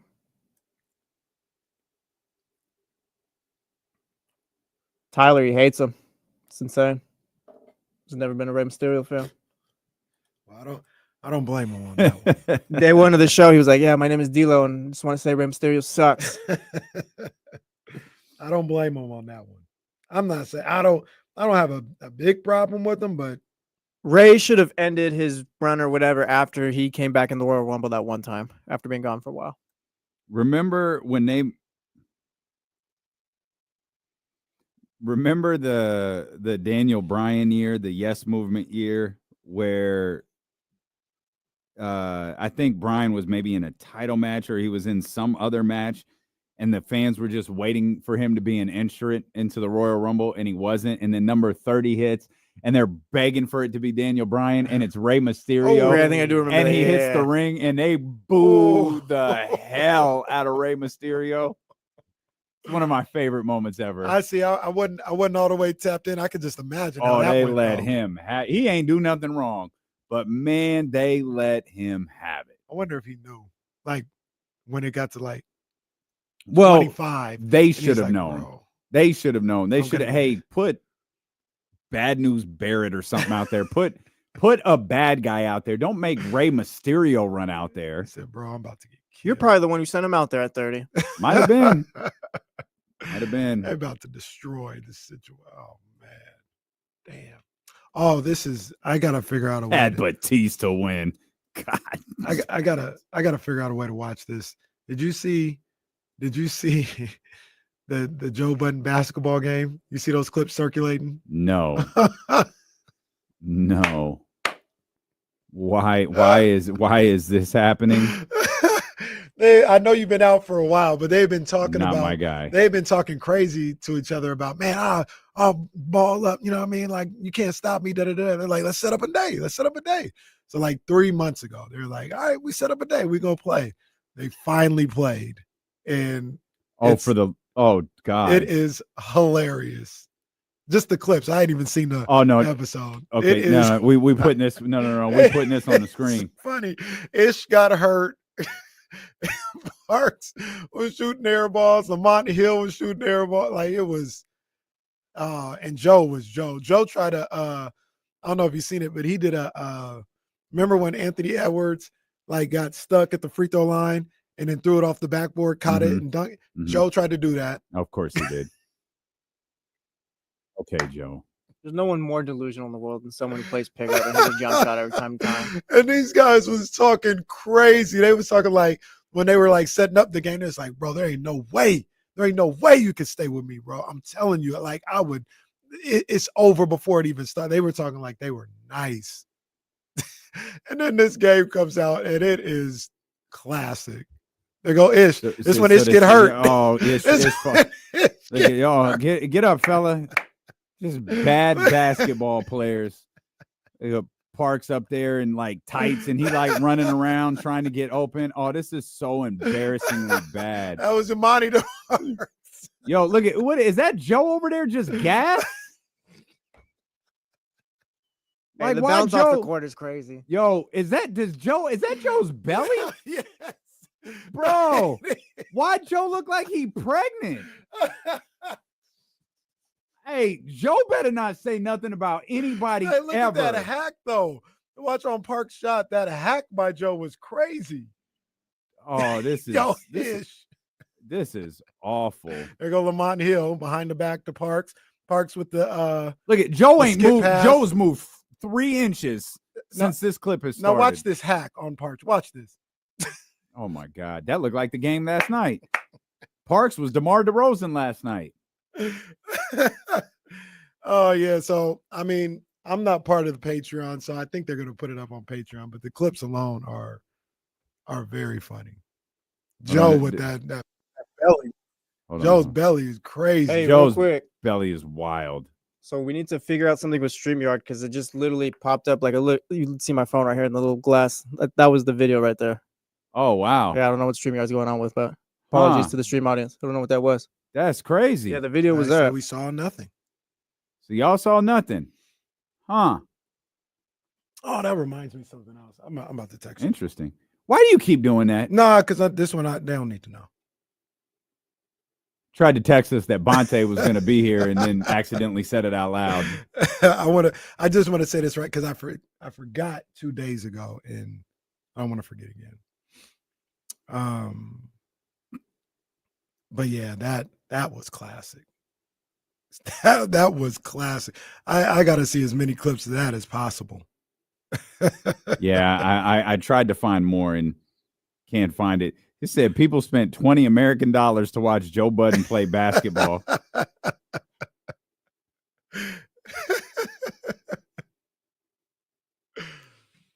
Oh man, that's tough.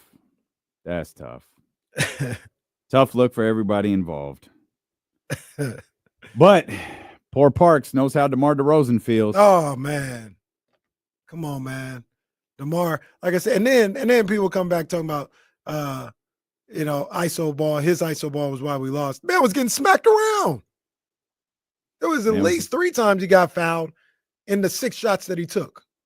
2 of them he made, or two other shots he made. Damn shame. Damn shame. But you say you started the show frustrated. You say you don't feel any better.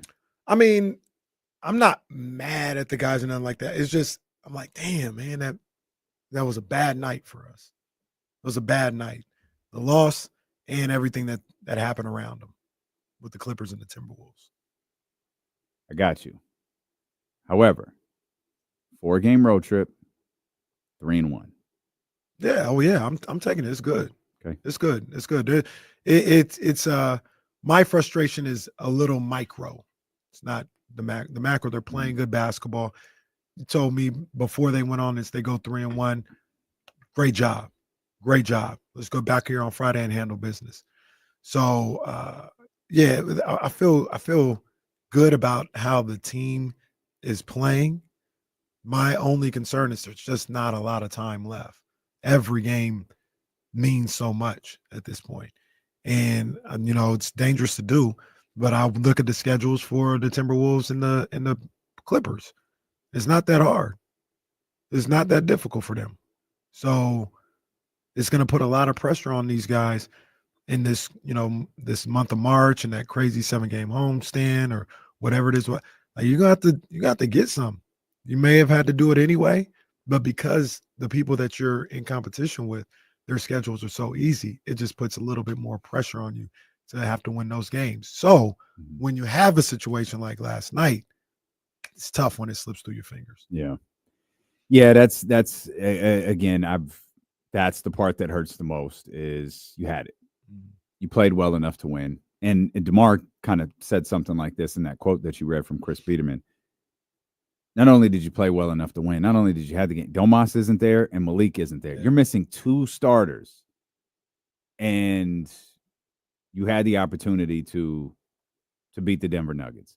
You had the opportunity to stay on pace with the Minnesota Timberwolves and the Los Angeles Clippers. And I'll just say it before it happens. You had an opportunity to stay on pace with the Golden State Warriors because they play the Brooklyn Nets tonight. Yeah.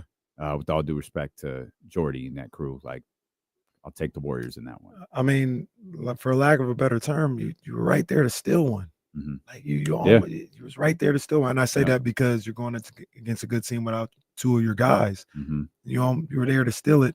You deserved it because you played, at a high level. And Can't lose tomorrow. Can't lose tomorrow, man. Can't lose. Bounce back though. Bounce back. You get home. Like I said, you are playing good basketball if you're the Sacramento Kings. You can kind of rely on that. JV, aka the Nasty Boy, he continues to get better and better. I don't think we have to do that. The Nasty Boy. Really enough, the Nasty Boys popped up on my timeline like yesterday, I think. See? The tag team? Yeah. Oh, brother. See? Now how do you feel? You threw a flag on me for that. We're not perfect in what we do. All right. Many sleepless nights, but we'll be better. You're the officiating crew from last night that day. Many sleepless nights. We do our best. Sorry to the king. No. Oh man. You talk about greatest of all time conversations. The only guy in history to get a sleepless nights tweet from the officials. MJ does have the. Whoa, Mike! If you saw it, he I'm got sorry, that. Mike. I'm sorry. If you saw it, I'll call it. I believe you, Mike. I believe you, Mike. That's another conversation because that we got lined up. Oh, we could have it right now if you want. Yeah. It's scheduled later, but it's not like we ever follow this thing anyways. Shaq said the other night that he thinks at some point, like Steph Curry needs to be mentioned in the same conversation, like with the greatest of all time, and not on a list of greatest of all time, but that Steph is in the conversation with the LeBrons and the Kobes and the Michael Jordans as the greatest of all time. I don't think he said right now. He said at some point, looking at what he's doing, you got to consider putting him in this conversation. And I don't hate that. I never agree with Shaq on anything. Happy birthday, Shaq, by the way. Happy birthday, Shaquille O'Neal. But I don't think he's wrong here. Is Steph the best player ever at his position? I don't know. Man, that gets tough because I'm calling him a point Magic guard. was a completely different type of point guard. So here's, I think that's where it starts too. So here's where it gets tough.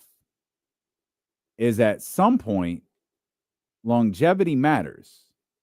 Now it's up to you to determine when it does in your individual criteria of how this much works. weight it has. Yeah.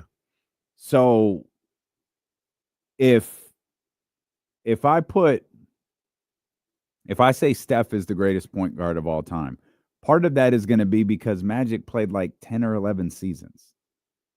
Like his career was cut short and he was fantastic. Like, I think you can make an argument. Magic Johnson still today, if you made a list of the most unique players in NBA history, he's probably, if he's not one, he's near the top. Well, if Magic played 5 more years, like where would you have him above Steph?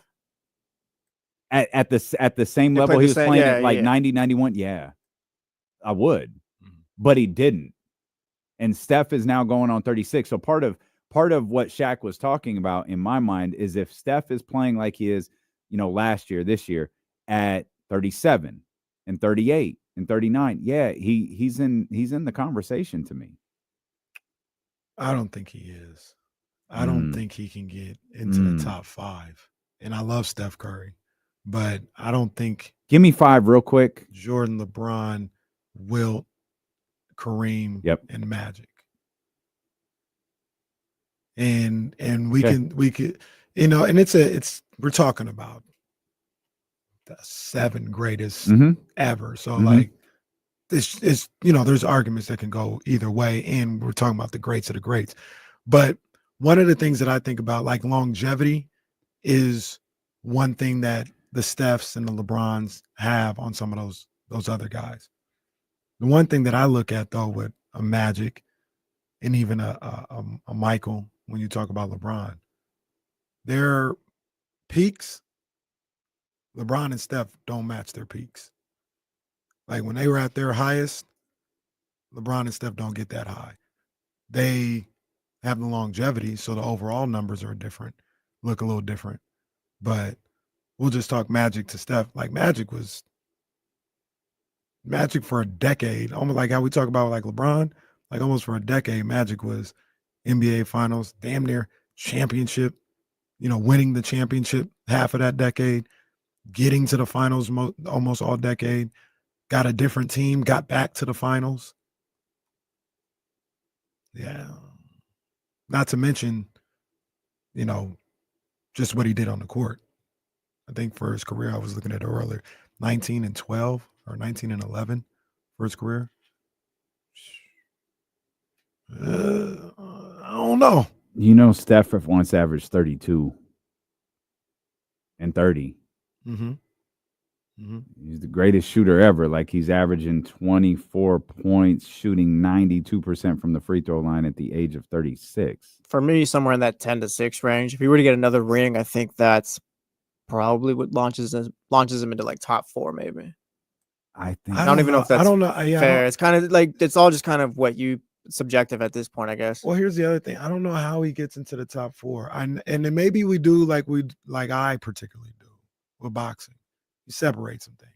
Like if people would say Sugar Ray Robinson because he fought 320 times. Like, okay, well, it was a different time. Like they were fighting world heavyweight champions one week. The next week he might fight the milkman. Like, yeah, nobody's going to get, if that's your criteria, yeah, of course, nobody's going to match that. Like nobody's going to fight 300 times.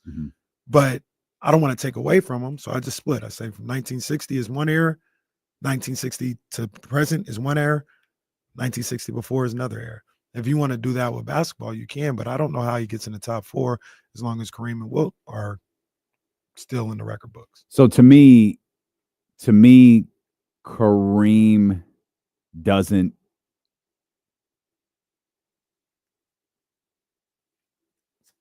We can Kareem out of here today? Nah. I don't think you can move Kareem. I don't think you can move Kareem. But if we look at a few things, Kareem again, this is why this stuff matters to me. At 39, because everyone, he played till he was 41. Okay. At 39, 17.5 points per game. At 40, 14.6 points per game. At 41, 10 points per game. It was clear in those later years of the 80s, that was not his. That was Magic. That was all Magic in the rest of that Laker crew there. Not that Kareem wasn't important, but I'm saying that was Magic's team, and probably Worthy was second before you put Kareem on that list. But again, we're talking the final 3 years of his career.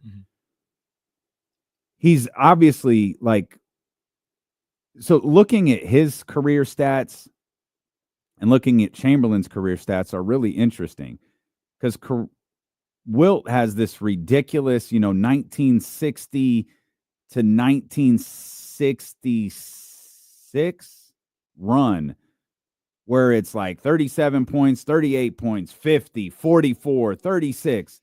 And then at 30 in 1966-67 season, it's 24. Again, their numbers are good, but it's 24 points, 20 points, 27 points, 20 points, 14, 13.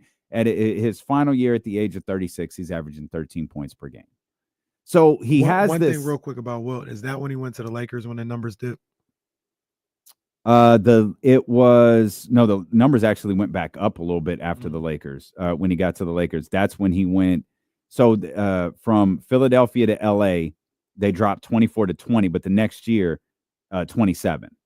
Then the last 3 years, All-Star, all 3 years, they declined to age 35. Gotcha. at the age 34, 35, and 36. So we know Wilt has these like extraordinary averages. That was like a short stretch in his career. It wasn't like that's what he did his entire career. It's like a 5-6 year stretch in his career. That's the one I'd get out. It's ridiculous, but Wilt Chamberlain averaged 48.5 minutes per game. What am I supposed to do with that? 48.5 minutes per game in a 48-minute game. You recognize it as one of the top 5 basketball players of all time. Man played 80 games that year. That's crazy. That's great. I understand. I just don't know how you get. I don't, but I don't. But I mean, I don't know that I can, and I don't know that I do it today. I'm just Steph at 34 averaged 29 points per game. At what point does what you're doing at 36, 7, 8, now, like at what point does that matter? We talked about this the other day. I think I could put Steph above Shaq today. I think I could do that right now. I wouldn't do it flippantly because I respect the hell out of Shaq in his playing career.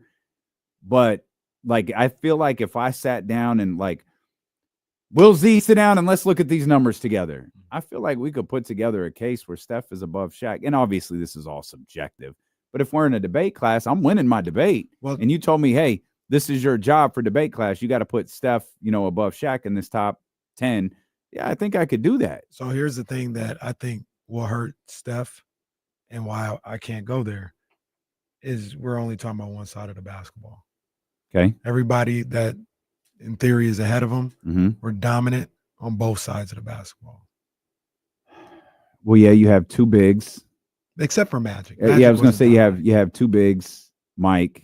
And okay.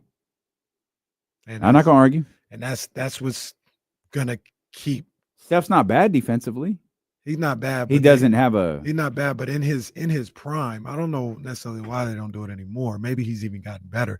But in his prime, they would seek him out. They would say, let's find. Ain't nobody ever said, let's find LeBron and go 1-on-1. Let's find Mike. Let's find Kobe and go 1-on-1. That was out of shape as Shaq was. It was a different game too, but they wouldn't pick and roll and try and get him involved in anything. And they were doing that in the 16 season with Steph. I vividly remember it when the Thunder had him on the ropes. Westbrook would try to find him. One of the greatest shots of all time. The play was designed to get Clay off of Kyrie and get Steph on him and let him go to work. And that's the Achilles heel, in my opinion, for Steph Curry, who I love, by the way, I love Steph Curry. I think for a long time I had like Bron, Jordan, Kareem. We're talking about Steph. The conversation is Steph based on what Shaq said. I think I'm pulling Kareem back. I really want to put Kobe 3. Kobe. I remember I talked about this tweet I saw, and it is. I think it's accurate. There was a moment in time when Kobe was like probably the best and most complete basketball player we still have ever seen. He could do everything. He could score off the bounce. He could score in the paint. He could hit the mid-range. He was a three-point shooter. He could pass the ball. He was a tenacious defender. He would rebound. Nobody's been able to do that. Nobody on that's ever played in the NBA has been able to have that type of skill set at any point in time. And not even my beloved Michael Jordan. He couldn't hit threes like Kobe. Kobe was, I don't know what the percentages say, but Kobe was like it wasn't like, don't ever let him shoot a three-pointer because he'll knock it down. You leave him open, he's knocking it down. And that stays in my mind as well. When you try to rank these guys or talk about who's the best, like nobody ever had that moment on the basketball court. Might have been like 2-3 years or something like that, but nobody ever had that. He was unbelievably athletic. Like, he'll dunk on you, all that stuff. Like, nobody had that. Casey Tucker says, I don't know, Tracy McGrady. He wasn't. He was not the defender Kobe was. He didn't have the court vision that Kobe had. And he didn't have it like that. And T-Mac was that dude. But Kobe, there was no weaknesses in his game. Not one for about a 3-year period. No arguments. I love Steph, though. And I'm not mad at Shaq for saying that. And I like him giving Steph his flowers in that way because while I may not have him in the discussion as the best ever or top 5, we're talking about top 10. That's crazy. Top 10 of all time. Stephen Curry. And clearly the greatest shooter we've ever seen. He's got that. He's got that title. Yeah, and that's his. Yeah. I mean, and he you talk about LeBron, you were talking about both sides of the ball. I think there's another conversation you can have about Bron, Mike, Wilt, Kareem, and probably Magic too. Their influence on the game. Like all 5 of those guys changed everything. That's something Shaq has too. That's like Shaq, probably he only in the conversation with Wilt is like the most dominant big men, like the most physically imposing big men we've ever seen. But just as I look more and more at this, and again, I don't know that I would fight for Steph right now. But if Steph keeps playing like this at 37, 38, you look at what LeBron James is doing. 25 points per game this year, 25.7 last year, 28 at the age of 38 the year prior, 30 at the age of 37. That holds weight to me. And the Lakers, and I know I might be alone in this complete statement, I see the Lakers as title contenders this year. I see the Warriors as title contenders this year. That's because of Steph and LeBron. Luka is a big part of that. Jimmy Butler is a big part of that. But that's really because of those two. And I don't think you could say that a bit about any other player that we're talking about right now. And Magic's the one I think that's the toughest because we lost him in the game too early. Yeah, and that's poor way of phrasing that. Sorry, but Magic retired too early. That's fair. The other thing that I think about too with Mike, when I talk about Mike, he doesn't have the longevity that LeBron has. And LeBron, all-time leading scorer, only 50,000 point scorer ever. Like he can't do that. But when I talk about the peaks, Michael Jordan from 87 to 96, consistently for that, I don't think there's nobody who's been that good for that long. And I know LeBron is special, but LeBron's special, and LeBron, I hate saying it because it sounds like I'm dissing him, but his special was, 27, 7-7 for 10 straight years. Mike was 37, 35, 33, 30, and the best defender on the court. That's what I mean when I say peak. His peak of being the best two-way player in the world for a decade. Yeah. That's a feather in his cap. That's all I'll say. I ain't gonna say that's why he's the best, but I hear you. That's his point right there. We solved nothing. We're gonna solve something soon, though. No, we're not. You know what? I feel pretty good. We might turn you on the other side compared to us apologizing. No, I'm pretty sure all hell will break. I don't get any of that happens. I can't imagine watching that. Like, yeah, I got the guys here. So we'll talk. Let me scan real quick. I don't know any more basketball talk, but we touch on a couple of things. We will get back to the Kings. Matt George will be with us. A couple of football things to knock out, and then Kenny thinks hell's going to freeze over. So stick around for that. Steelo and KC on ESPN 1320.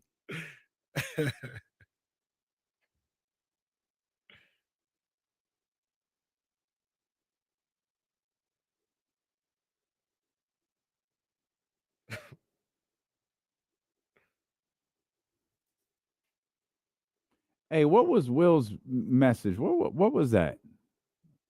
Could someone fill me in? What was Will's need to recover message? What was that? What's this? What did we miss? I think he's getting surgery. Oh, is he? Yeah, I think you mentioned that earlier. Eye surgery, Zabel says. Oh, okay. Damn, all right, brother. Will. Shout out, Will. Yeah, man. Yeah, man. Take care, Will. We'll see you back soon, man. We'll see you on the other side, Will. We'll see you on the other side. Yeah, we could do that here. That's fine. Just hadn't been listening at all. Like, I thought about something today. Let me call D-Lo and KC real quick. Okay. That's fine. Yeah, some of you guys just call him with random ass thoughts. That's fine. You make it hard on me. Nah, that's all right. I'm actually interested. What does he have to say about this guy? I bet you he disses him. Hey, man, I don't want to be an S starter, man. No, you did it yesterday. It was hilarious. Do it again one more time. What I start yesterday? Talking about Chatty House. Oh no, yeah. I don't want to be an S starter, man. But did you see Mark Jones on Blue Sky? Okay, I think that was taken out of context. Yeah, I know what you're talking about. That was taken out of context, I believe. So people were going with that, and I was like, well, how do you know Yeah. talking about them? Yeah, Young Zal got a screenshot that kind of showed more context, and I guess he was even watching the Kings broadcast That's what at that I'm time. saying. Yeah. He was in Cleveland. Yeah, he was taken out of context there. I didn't even see it. It was funny though. Yeah,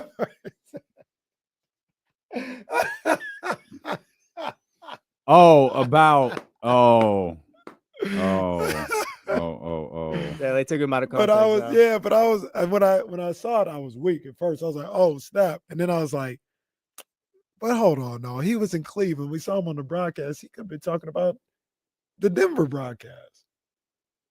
But I never followed up. I don't know. Oh. No, sometimes you just gotta talk. Sometimes you just gotta talk.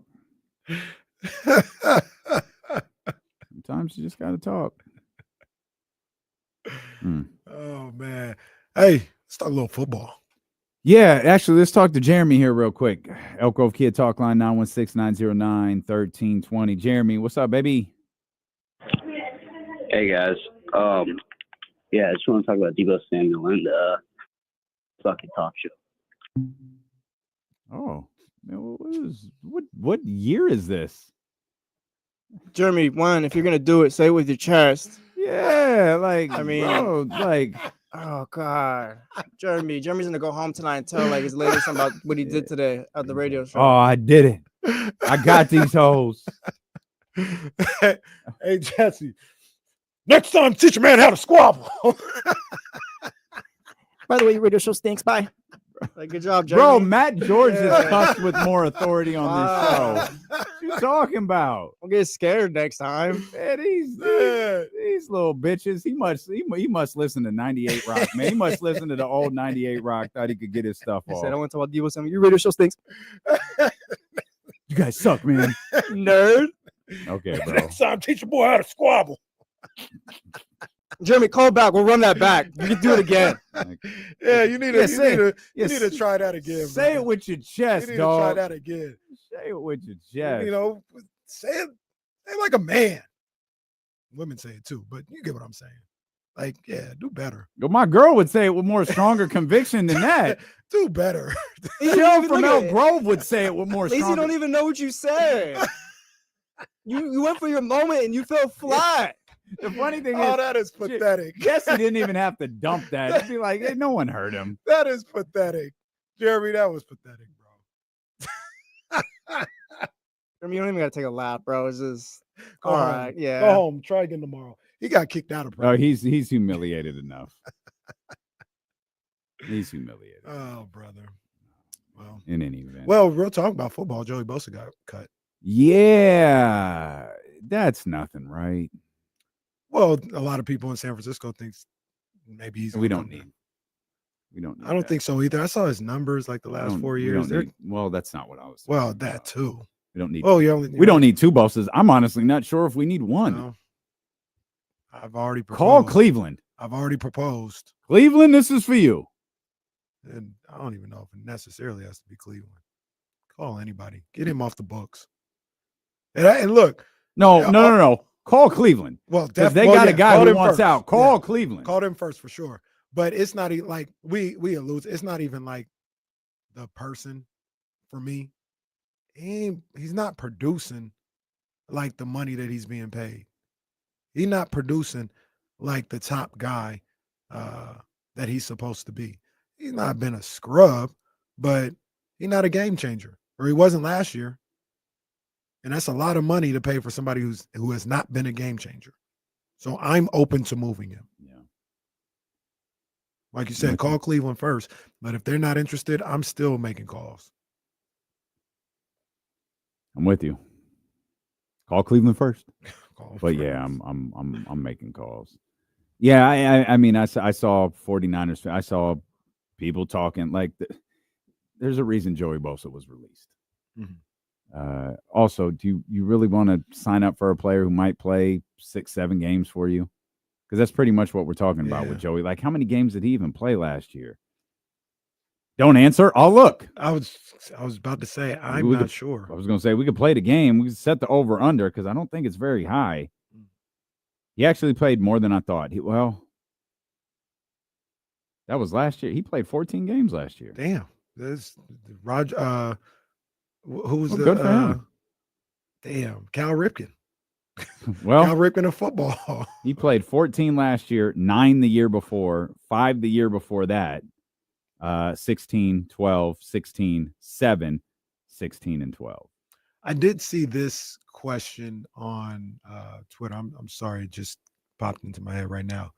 But who was the third person? I'm sorry, but they were like, of these veterans that are out there now, who do you think the Niners should go after? And so Devontae Adams, Devontae, probably the Joey, and I can't remember. Darius Slay. I'm a Darius Slay fan. I like him a lot. Yeah, I like Darius Slay a lot. I mean, my choice was none of them. Like, I don't think they need to do that. Just working that draft. Maybe get some second-tier free agents. I saw they were talking about – it's a guy that's always hurt too, but I saw they were talking potentially about Keenan Allen, a guy like that, to be a veteran there with some of the young guys that you're going to have there. But is that what the 49ers don't need a veteran? I mean, not a – they don't – that's not what they need, right? Like, if you have a player at a position of need, I would do that. But, like, they don't – oh, we need more leadership in this locker room. You don't need that. No, it ain't even that. It's more so a proven guy. You got some guys like Ricky Pearsall who they're big, high on, but he's still a little unproven, about whether, like, you're asking him to be the one or the two. I don't know if he can handle that. So you go and get a guy like Keenan Allen who has been able to do that before. He can, slot into either your one or your two, and then you still got Juwan Jennings. You still got Pearsall. I guess Brandon Ayuk is supposed to come back at some point this year, but who knows what that's going to look like to go with some of the rookies. I guess the thought behind it would be you just don't want to go into the season with all those young guys. I don't have a big problem with it if they went into the season with all those young guys. Devontae Adams don't appeal to you at all? He does. He does. I am interested in Devontae I mean, Adams. I think if the price is right. What looks like the Packers are interested in Devontae coming home and I guess playing with Jordan Love. I get it. I guess if the price was right, I wouldn't. And I don't know, like when you talk about any of these guys, I don't know what the price is for any of these guys. The Devontae Adams, Joey Bosa going into his 10th year. I don't know what the price for any of these guys are. Like Joey Bosa going into his 10th year, kind of just I feel like we've been waiting on him to he's gonna stay healthy, he's gonna tear it up again finally. Like then you just now he's going to year 10. Well, yeah, the fact that he played 14 games last year, I mean, salute, makes me feel like he's gonna play 7 this year. Or you sign him to a 3-year deal that's only good for 2, and you hope you get another 14 out of him this year, and then it's 7 the next year, and then that's when you're done after that. Right? Isn't free agency Wednesday? Right? Is it? I thought it was the end of the month. Oh, no, it's coming up. Yeah, I saw. I think it's next Wednesday. Yes, the 12th. You're right. Your boy Minshew. Raiders are they've told Gardner Minshew that they'll let him go. It's over. I love how you threw It's over fake through a before. football to try and get us to realize who we were talking about. Yeah. I mean, that's the universal sign for Gardner Minshew. It's Uncle Rico right there. Uncle Rico. I don't even know what that is. Oh, you need to. No, He's I one don't. of the great characters of all time. I know what it is. I just think it's stupid. He's one of the greats. Um, What third person is going to? Oh, it was DK Metcalf. Oh yeah, DK. Yeah, he wants to trade. Yeah. Now the Seahawks would never trade him to the 40. DK, is he 10 seasons in? It may be like 6 or 7. Oh, okay. But he's getting up there. Yeah, it feels like DK's been around for a while. 10 sounds ridiculous, but yeah, he's been around for a while. Probably closer to that than not. He came into the league in 2019, so this will be his 6th year, I think. Okay. 6th, 7th. DK wants to trade, and I think Tyler Lockett is going too. So, you surprised by the Saquon deal? No. He's worth it. He deserves it and everything. He was their MVP this year. No doubt. Is that a 1-of-1 deal? Like, is there another running back in the league that could touch Saquon money? Right now, no. I think, and there's certain particulars to it that are different, but I think he just edged out Christian, huh? Like, I think Saquon is at 20 per. Okay. And I think Christian is like 19.4. Okay. I can't remember what McCaffrey. I read that. That's how I knew it was that close. But yeah, he's ahead of Christian, and today he absolutely should be. There's not a running back like him in the league right now. And I feel like you could say the same thing about Christian McCaffrey. Well, even that, like Christian McCaffrey's more of like a Swiss Army knife type weapon. He don't run the ball, I think, like Saquon does. Yeah, Saquon. Like Saquon's a real like old school type running back. Saquon was the biggest reason Philadelphia got to the Super Bowl, weren't they? Yes. Yeah, he changed. Yeah, he changed okay. everything. He changed everything. And he humiliated the New York Giants on national television, and they didn't fire those people. That's amazing. That is crazy. Did you see the Hard Knocks controversy? The North Carolina stuff? I didn't know there was a controversy. Yeah, so the Hard Knocks wanted to do Hard Knocks with North Carolina. Yeah. And Bill Belichick. And people are like, no. Well, we're not sure. We just know one day that rumor was hot and heavy, like this is happening. It's being reported like this is going to happen. Yeah. And then it wasn't. And there's been two rumblings as to why. One feels really obvious. One feels like a cover-up. One of them was Belichick's people were getting way too involved in the process. And where it wasn't going to be a part, like they wanted too much say in what was cut, shown, and all that stuff, which is weird because I don't think that's that different than the NFL. I think coaches do have final say in, hey, I don't want this meeting in there. I don't want this in there. I do believe coaches have that final say, which is why I've always said the act of making Jared Goff look like an idiot that year with the Los Angeles Rams was certainly a choice by that group. But the other one was the NFL owners were like, oh, hell no. You're not covering it. You're not using this name that we built to cover him, because apparently there's some people who aren't feeling old Bill. I mean, so it's just kind of what you choose to believe. Yeah. But 1 minute it was on, and literally, it might have been that same night. Yeah, I could. Yeah, it was off. The NFL, I don't like the Hard Knocks don't even have the same cachet. Not at all. Well, I don't get what the issue is either, because didn't they go to Bill Belichick because like no other teams wanted to do it? Yeah, that's the other funny thing. Don't y'all hate this? Yeah, so I didn't get like what the issue now was. All of a sudden they're like, hey, we'll bail you out, and you're like, no. Well, ain't gonna do that. So there's a clear distinction though. I think everybody in the organization hates it. I think the owners don't. The owners love it. Hard Knocks. Yeah. So your GMs, your coaches, your players, they hate it, but the owners are like, yeah, put us on Hard. Or maybe they're not pushing for it, but they don't want it to go away. They're like, yeah, this is a great thing. Yeah, Hard Knocks is awesome. And the coaches in general, like, we hate this thing. Like, the Niners, for John Lynch's and Kyle Shanahan's entire existence there, have been doing everything they could to skate, having to go overseas and do hard knocks. Mm-hmm. And I think the overseas thing is over. I think they've decided to go to Mexico a couple times. Mm-hmm. And I think they might go back to Mexico. They might actually have to go overseas this year. Mm-hmm. But I think to a certain degree, we'll do that instead of doing hard knocks. Mm-hmm. They'll do anything not being hard knocks. But hard knocks has lost its cachet, man. Like, everybody got some form of hard knocks behind the scenes, all this type of stuff. It's not. Social media has made it not a thing anymore. Like, behind the scenes isn't a thing anymore. Like, WWE used to put out all these documentaries. Now you just open Instagram and you see Travis Scott walking through the curtain, hugging Triple H. Like, you see it minutes after it happens. Yeah. Like, it's not the same anymore. You've got in-season hard knocks. You've got training camp hard knocks. You've got off-season hard knocks. Then you got the different shows that, like, Amazon puts together. Then you've got, teams, individual YouTube channels that put out their own show, where it's like, yeah, your entity means nothing anymore. Yeah. It's or maybe not nothing. It certainly doesn't mean what it used to mean. It might be I shouldn't say this because there's people who are like, just love it forever. But I was going to say it might be the last resort for NFL fans.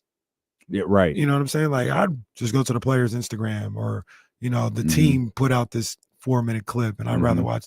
Ain't nobody really trying to watch Hard Knocks like that anymore. Even the NFL puts out mic'd clips on their own. Like their own version of what's our favorite? Legends. They got their own form of Legends. I hadn't watched Hard Knocks in at least 5 years. Do the 49ers do a behind the scenes YouTube series? Yeah, it was brick by brick. Yeah. They did their Sounded own like the fourth quarter last night. Yeah. Not to say that. Drew Down brings up a good point.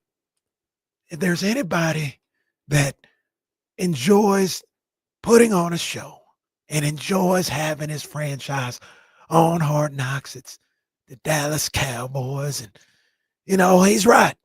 I took the cameras with me when I went to Martin's. And I just let them know I want to win a Super Bowl so bad. And I know Greeny was talking about me this morning, and First Take was talking about me and said, do I have a plan? And I do. I really do. And I'm glad we got Schottenheimer because he was really a nobody until he became head coach of the Dallas Cowboys. That's great, Jerry. Appreciate that. I'm really curious to see what the Macho Man would have to say about John Cena turning heel.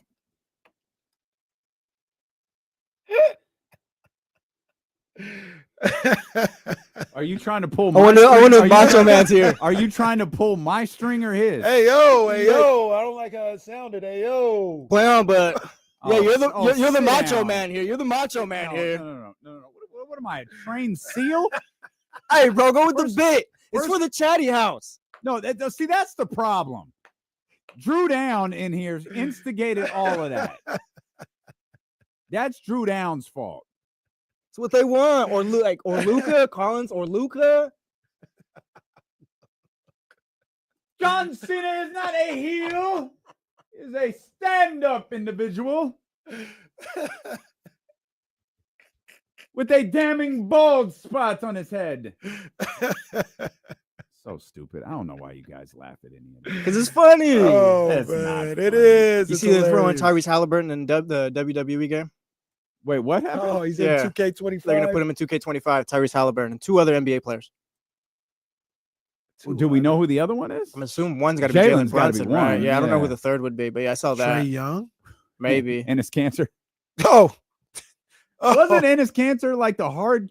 He was 24/7 champ. Maybe that's what it was. Yeah. Maybe that's what it was. I don't think it's officially announced, but Tyrese quoted the little graphic or whatever. Look at John Pauls. Why is that Luca? That's British. No one knows, John. No one knows. John Pauls, if you're looking for character accurate interpretations here or whatever, you've got the wrong spot. What? It doesn't make any sense, John. It's stupid. It's hilarious, man. I'm sorry. I forgot that man's name was Ennis Freedom. That is. It is. Hey, I don't want to start another discussion yet. Can I? Oh, you can. I want it. Well, you want to get back on track now? No, it's No, fine. let's do it now. No, it's fine. No, hold off, because I think someone is on their way in to talk to you about your snack habits. I don't know that for sure. Oh, I might have misunderstood, but I believe a young lady from the Wake Up Call has some. What's wrong? Well, there's only Is one. the one who took my M&Ms? Might be that one. Is she gonna replenish them? Hey, I'm not gonna lie, KC's little snack area was never the same after that. KC came in here one time, I was like, bro, you're grabbing a lot of air right now. I should contribute to the what is the locker of Snackitude? Fortress. The Fortress of Snackitude. With a couple of things in there. No, we're gonna get to that stuff you snuck into the rundown at 11:50. It was there at 8 o'clock. There's no way it was there at 8 o'clock. 8 o'clock. I would have called you and cussed you out if it was there at 8 o'clock. I would have FaceTimed you. Like, you can't be serious. I know this is a little 13th round ish, right? But I do think it is like it's kind of big news. Did you see TKO and what they doing? The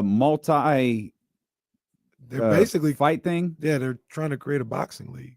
Oh no, I did not see that. Yeah. Basically UFC, but boxing, right? Yeah, essentially, because their partner he's with Dana White. I'm sorry, what? It's like what the UFC is, but mixed martial arts league, but it's gonna be a boxing league. Dana White's partnered with the Turkish. I think it's Alicia or Akisha. I don't want to say his name because I end up messing it up, but Alakisha, I think it is. Okay. The guy who for the last year and a half has just been throwing money around for these fights in Saudi Arabia. Okay. He's putting money in to TKO. Okay. For TKO to start, and Dana White to start a boxing league. Is there a WWE tie into this? Because I think that boxers will be able to train at the TKO. Performance Center. Because there was like details of like how they incorporate. Because like I said, like the boxing go at the UFC Performance Center, train there and stuff like that. I'll look it up right now. Yeah, the boxers can use all their performance centers. Somebody I think it was Ariel Hawani. Yeah, he was talking about this was when TKO got into. Basically, they've always wanted this, trifecta: wrestling, UFC, eventually boxing. They just couldn't find their way to make the boxing thing happen. And yeah, they're gonna get into boxing. I am skeptical of it all. Skeptical of anything that involves Dana White. Very much so because of hey, him. Fighters, you want to go somewhere and not earn a penny? Yeah. So I don't have the numbers. Oh, you got something. There's not like a direct WWE time, but they're using like TKO's production, their media, stuff like that. The Rock can give motivational speeches before each fight. Walk out, goosebumps. They're probably gonna present people with fake belts. They're gonna create their own belt. So WBC, WBA. So that's the idea. It won't be a part of. So all of these WBCs, all of that stuff still exists. Yeah. Okay. So the question you brought it up though, and this is why. Like I don't like anybody involved, to be honest with you. So that's one thing that has me looking skittish at it. The other thing is, like Tank Davis, he routinely makes $15 to $20 to $25 million a fight. Is that true? That can't be true. So I think because you're the same guy who said Floyd Mayweather made like $100 million in a fight. He did. I don't think he did. I don't think he did. I think for Manny and Conor, he made $100 million. A piece. Okay. Anyway, he made a lot of money. But so even on the low end, like Tank is like 10 to 15. Like you gonna go to Dana White and make 250,000, be part of this league? You think you're gonna get that much? Right. Like, hey pal, you get $5,000 in an opportunity. How are you gonna get the fight? And this give you a $15K fight of the night bonus. And this is right. This is what I've always wondered about the UFC, because people have always been like, and I think it's different than boxing. So maybe it is the best fighters in the world. But how do we know that people in the UFC are the best fighters in the world? They're just part of that league. That doesn't make them the best in the world. They're the best of that league. And you're not the NBA because you say you're the NBA. Right. You're not the NFL because you say you're the NFL. Right. You know what I mean? They have a business model and a way they put things together that allows him to be the face of MMA. But that don't mean that's the best. Now, I would be surprised if there was somebody out there that could beat John Jones, right? Outside of cocaine. But damn, God damn it. I mean, not wrong, but damn. But like, that's what they're going to do with boxing. They're going to get, say, Tank, Canelo, Terrence Crawford, all these guys, they don't sign up to be in the league. And then you're out here boxing with your little people in the league, your little Rolly Romero's in the league. He wins the championship of the world. I'm like, this is the champ. This is the baddest man. No, he's not. You just didn't have the best guys in the league. Mm-hmm. Like, is that how you're going to do it? Because if you want the best guys, they're used to a certain way of living. What? I guess there are things that I don't understand. So give me. So there's WBC is a thing. I think they're aiming to get rid of that, though. Okay, so that's what they're aiming to kind of like just take over. So the TKA, yeah. TK. So there's a WBC. Give me any other one. WBA. That's enough. WBO. Okay. How are those linked together? They aren't. They may. So does Tank only fight for one of those organizations? No. So there's the corrupt nature of it, right? To be able to win one of their belts, you pay sanctioning fees to those people. The fighter does to be the champion. They all sound like Dana White to me. So they do it, right? They because that's how you get the belt. Like if Tank wants the money that he can generate from a pay-per-view, he got to be the champion or something. So you get your belts and you're the champion. Canelo, I'm the, undisputed in 2 weight classes or whatever he was. I need those belts to be able to ask or demand $25 million of pay-per-view. Mm-hmm. So they pay it all, and they're like, that's how it goes. And TKO and them, they're trying to get rid of that. Mm-hmm. And they won't acknowledge the WBA, WBC, IBF, WBA, none of those. They won't acknowledge them. They got their own belt. Somebody brought up a good point, though. Like, how do you even equate that, though? They do have history on their side. Mm-hmm. Because if Canelo, the green belt is the WBC belt. It's the most famous belt in the world, even though I don't like their organization. Okay. But Sugar Ray had the green belt.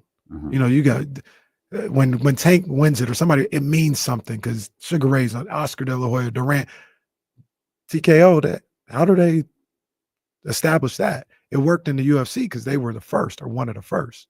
Now you're going up against the history that's embedded in our brains about how special these things are, and you're gonna give Rolly Romero the TKO light heavyweight championship of the world, and I'm supposed to care? Mm-hmm.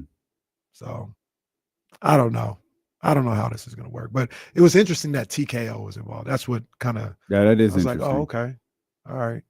I know they were doing something. They were doing an event maybe over a week that tied in wrestling, mixed martial arts. It was like, I think it was one of the first times they had done like it's a singular event or maybe an event over the weekend where they're trying to draw the different crowds of the entities that they own. That's what I thought you were talking about. I didn't realize they were trying to get it. And they could be doing I guess given you've got professional wrestling, you've got mixed martial arts, why not go for boxing? Yeah. Like, I guess I understand. I understand their aspect of it. I just don't know. They keep saying we're going to bring the UFC model to boxing. I don't understand that at all. Yeah. I don't even know what that means. But I guess when it all fails, you can funnel all of the guys to the Rocks football league. We'll come back. Javante Davis playing running back in the UFL. That's possible. Steeler and KC on ESPN 1320. Get that, Johnny. Yeah.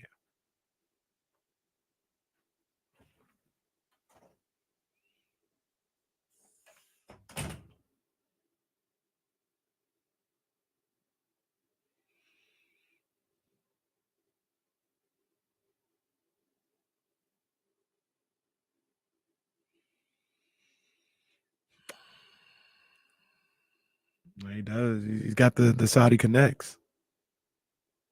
He definitely got the Saudi connects. But Dana, the Saudi, the one thing about Al Shika, he'll pay. Dana, he don't do that. He don't pay.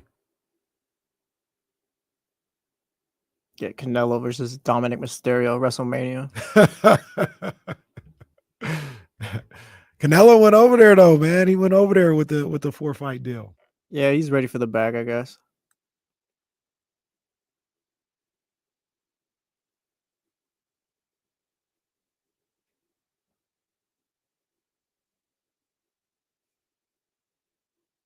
What a weird day.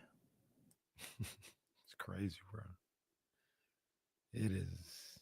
Yeah, weird is a good word.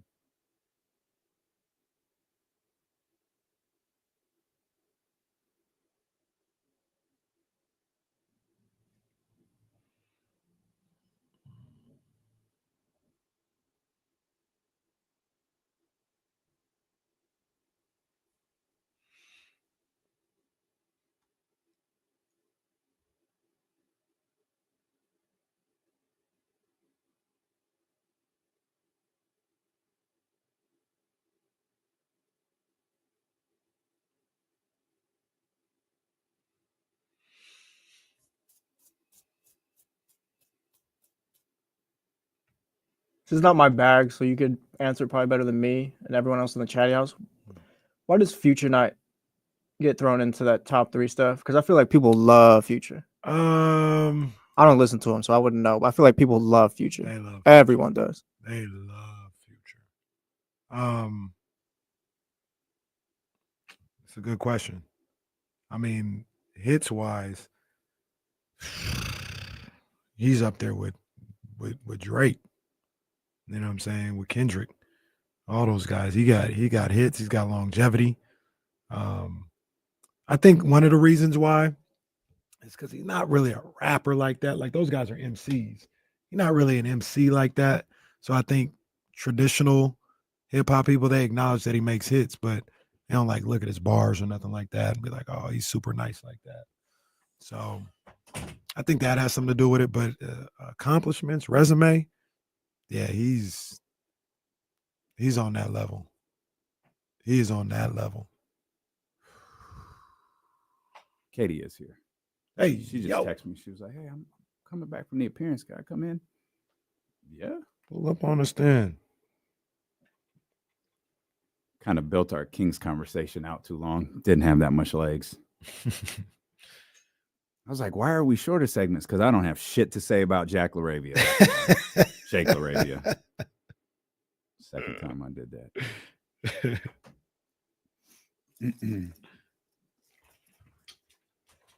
Forget something? Oh, thank you. Oh, yeah, we turning up in here. We turning up in here. Oh, wow. Look, I'm sorry. Look who's here. Look who's here. Oh, wow. Kimberly tapped into the chat. See, Kimberly, we weren't even gonna say nothing about nothing, and now you. Now look, she told on herself. Yeah, that was we had a private conversation earlier, and she jumps in here to tell on herself. Kim looks fantastic. Hey, look who's here. Damn, well, remind me, I got some. Damn, all right. You gonna text us something privately again? No, I ain't gonna text nothing privately, but I'm like, damn, this ain't got nothing to do with what's going on right now, but it is sports related. So I was like, damn. What am I missing out on? What is it? De'Aaron not only left us, he took our girl. It's a damn shame. See those pictures up there? See what? You see those pictures up here? Oh no! He took Rachel? Oh, that's what I'm seeing on Instagram. That's what I'm seeing on Instagram. Oh, she talking about go Spurs, girl, go. Oh, that's a tough look. Boo his ass. Yeah, that's a good call. Boo De'Aaron tomorrow. I had no idea. I had noticed something. Oh, that's cool. Yeah, and I hadn't paid enough attention. It's 7 minutes ago. She put that up. Okay, Rachel. Well, good for Rachel. Yeah, but De'Aaron gonna hear it tomorrow. Oh, boo the hell out of De'Aaron Fox. Katie from the Wake Up Call is here. Hey, hello. I can see the chat open.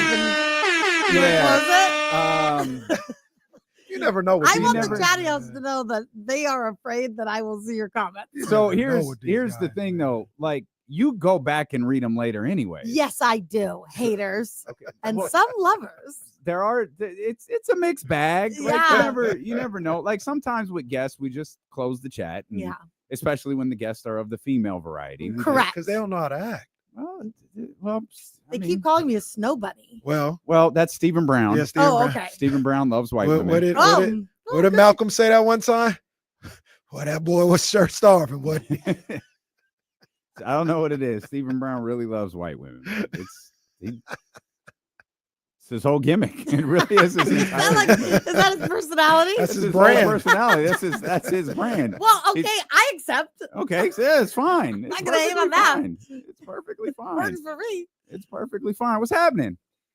Well, there are thieves amongst us. Yeah, and don't Bianca Belair this situation either. Like, I can't believe what happened to you, Kenny. What? I'm glad, Kenny, you're involved in this because you are the very first culprit. Wait, what? Yeah. And your little friend in the booth also culprit number 2. Culprit of what? What kind of I've admitted nonsense everything is I've this? ever done with the snack shack. Thievery. Have you? Well, actually, you have. Jesse does it with no shame. Yeah, I take multiple. And that's the problem. You guys are gonna get us banned from the snack shack. Whoa. I didn't know we had a limit. I ain't even going. No, I was about to say something. I'll say it. I did it again. Damn, they're the only people that deserve the snack shack. We be here all damn day. Okay, that's true. That's true.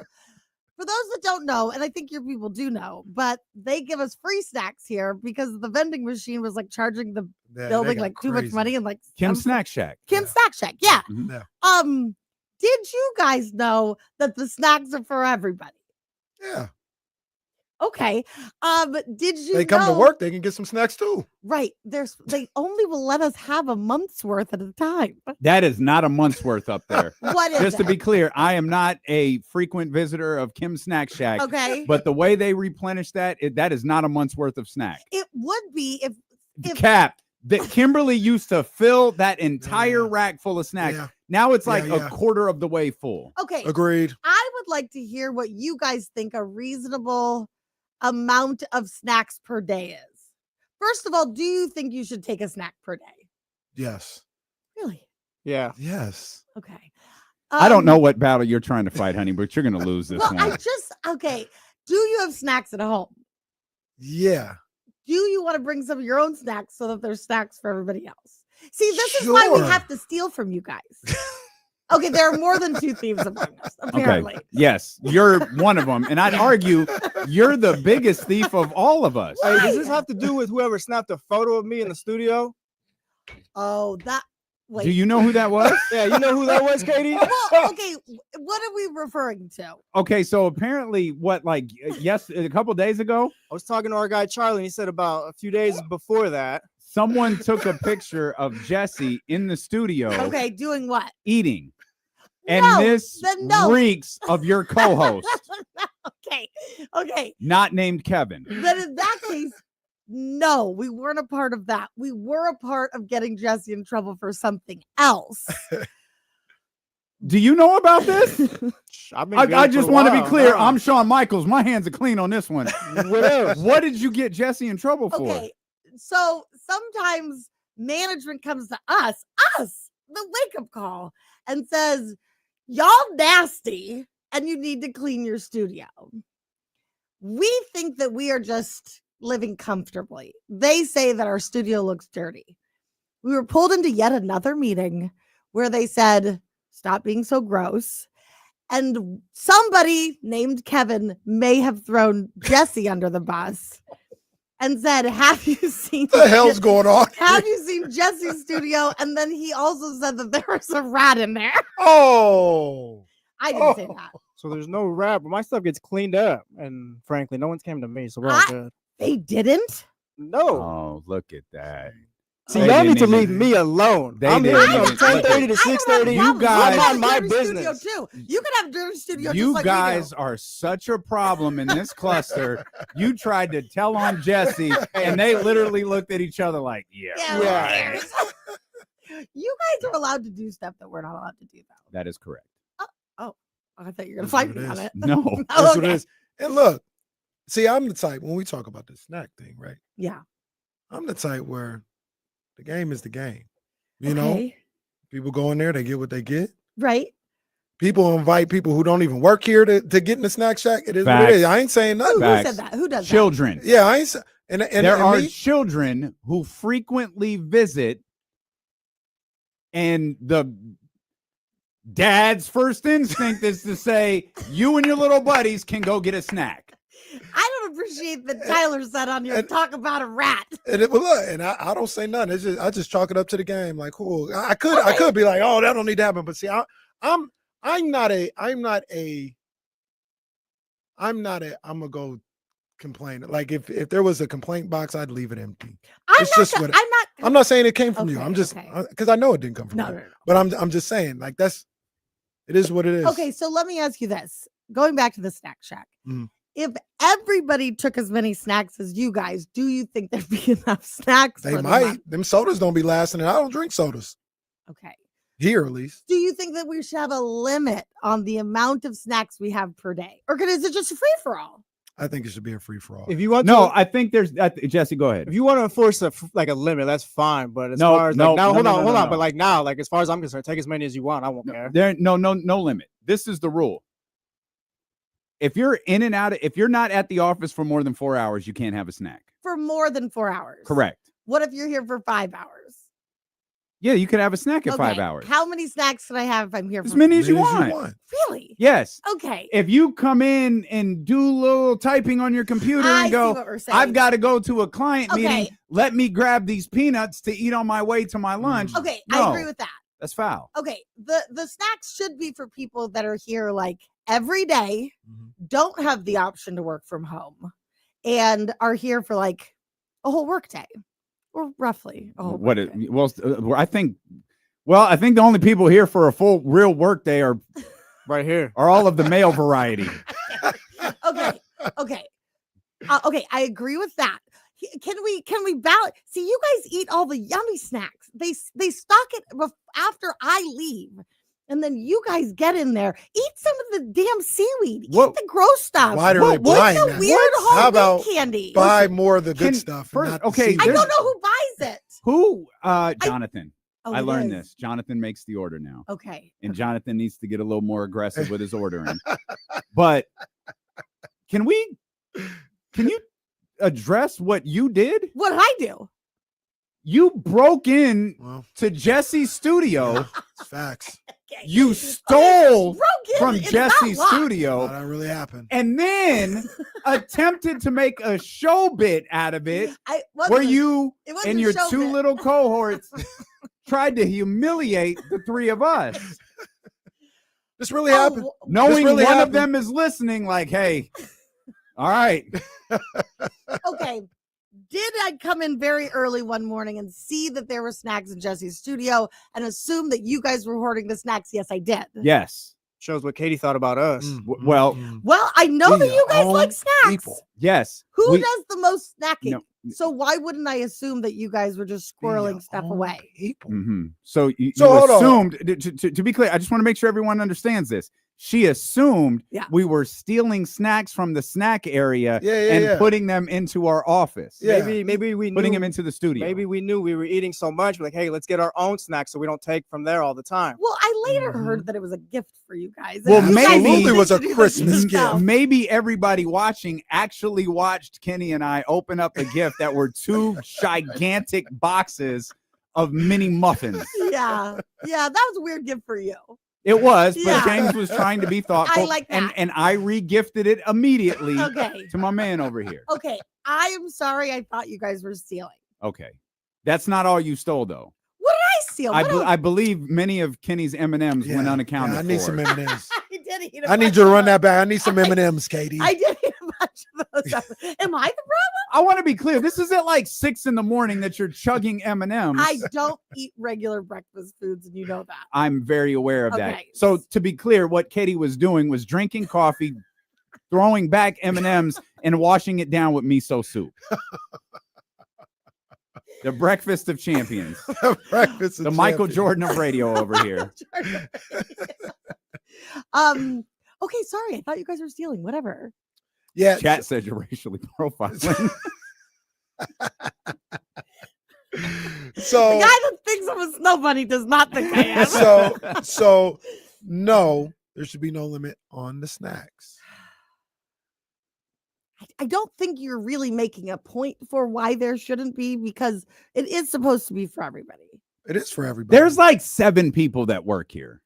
Then why do the snacks go so fast? Because they're greedy. And everyone is. And look, to be honest with you, like, and once again, I chalk it up to the game. Them snacks be gone quick.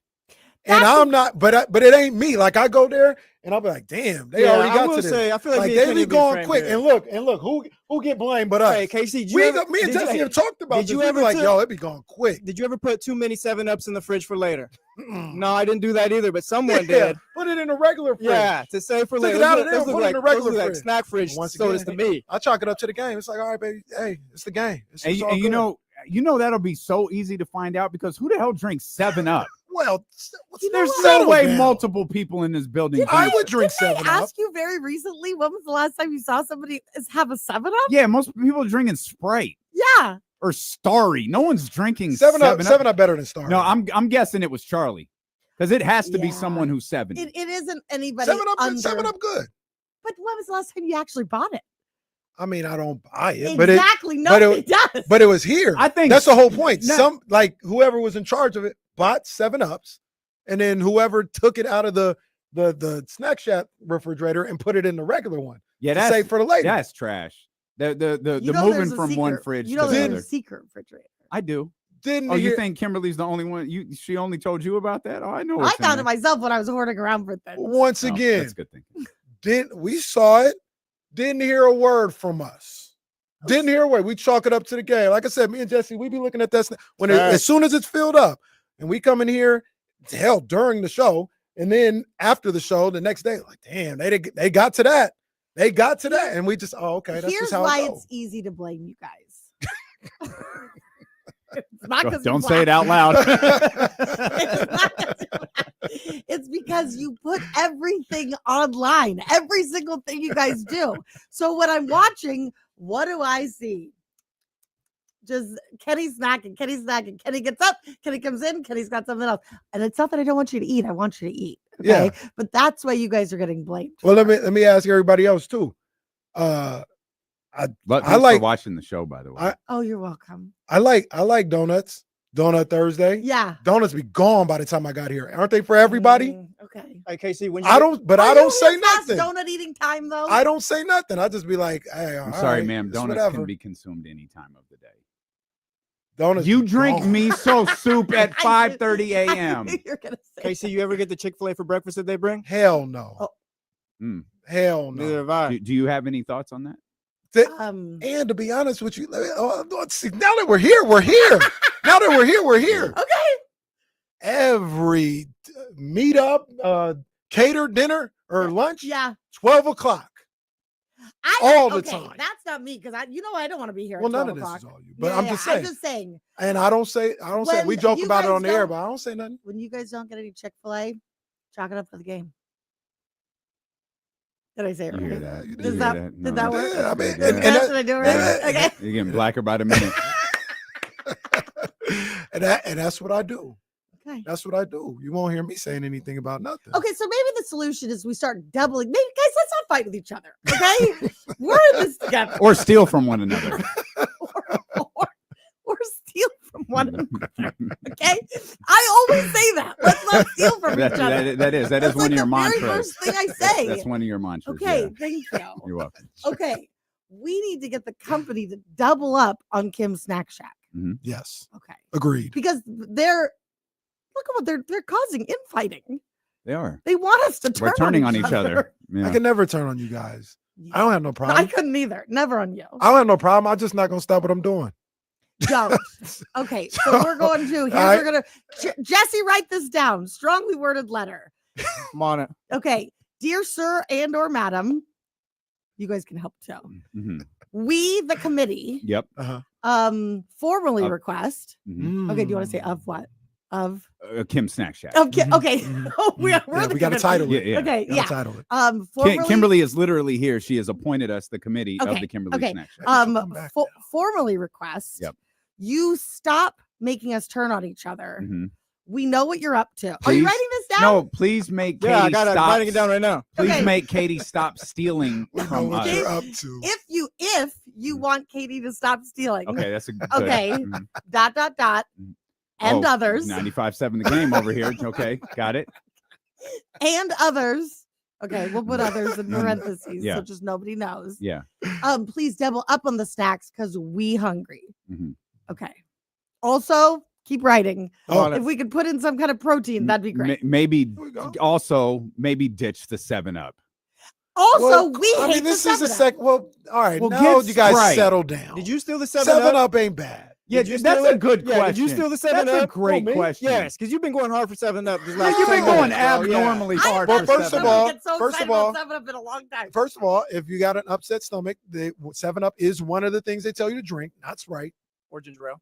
Or ginger ale. I don't like ginger ale. I feel so like go it's to just a 7-Up. lemony carbonated No, they don't beverage. tell you. They don't tell you go get Sprite.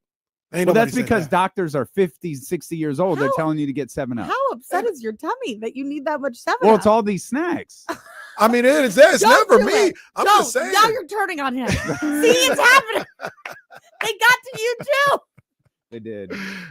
It's never me, but that's what they say. 7-Up. Okay, Nothing you're- wrong with 7-Up. You can get 7-Up. Right. You know what? Add this. Add a can get PS 7-Up. and include that part Yeah, you too, can get Jesse. 7-Up. It's all good. And then sign it, love. And then put our name, but love the committee. The committee. Yeah. Yeah, we are The collectively committee. known as the committee. Yeah. Okay. The committee.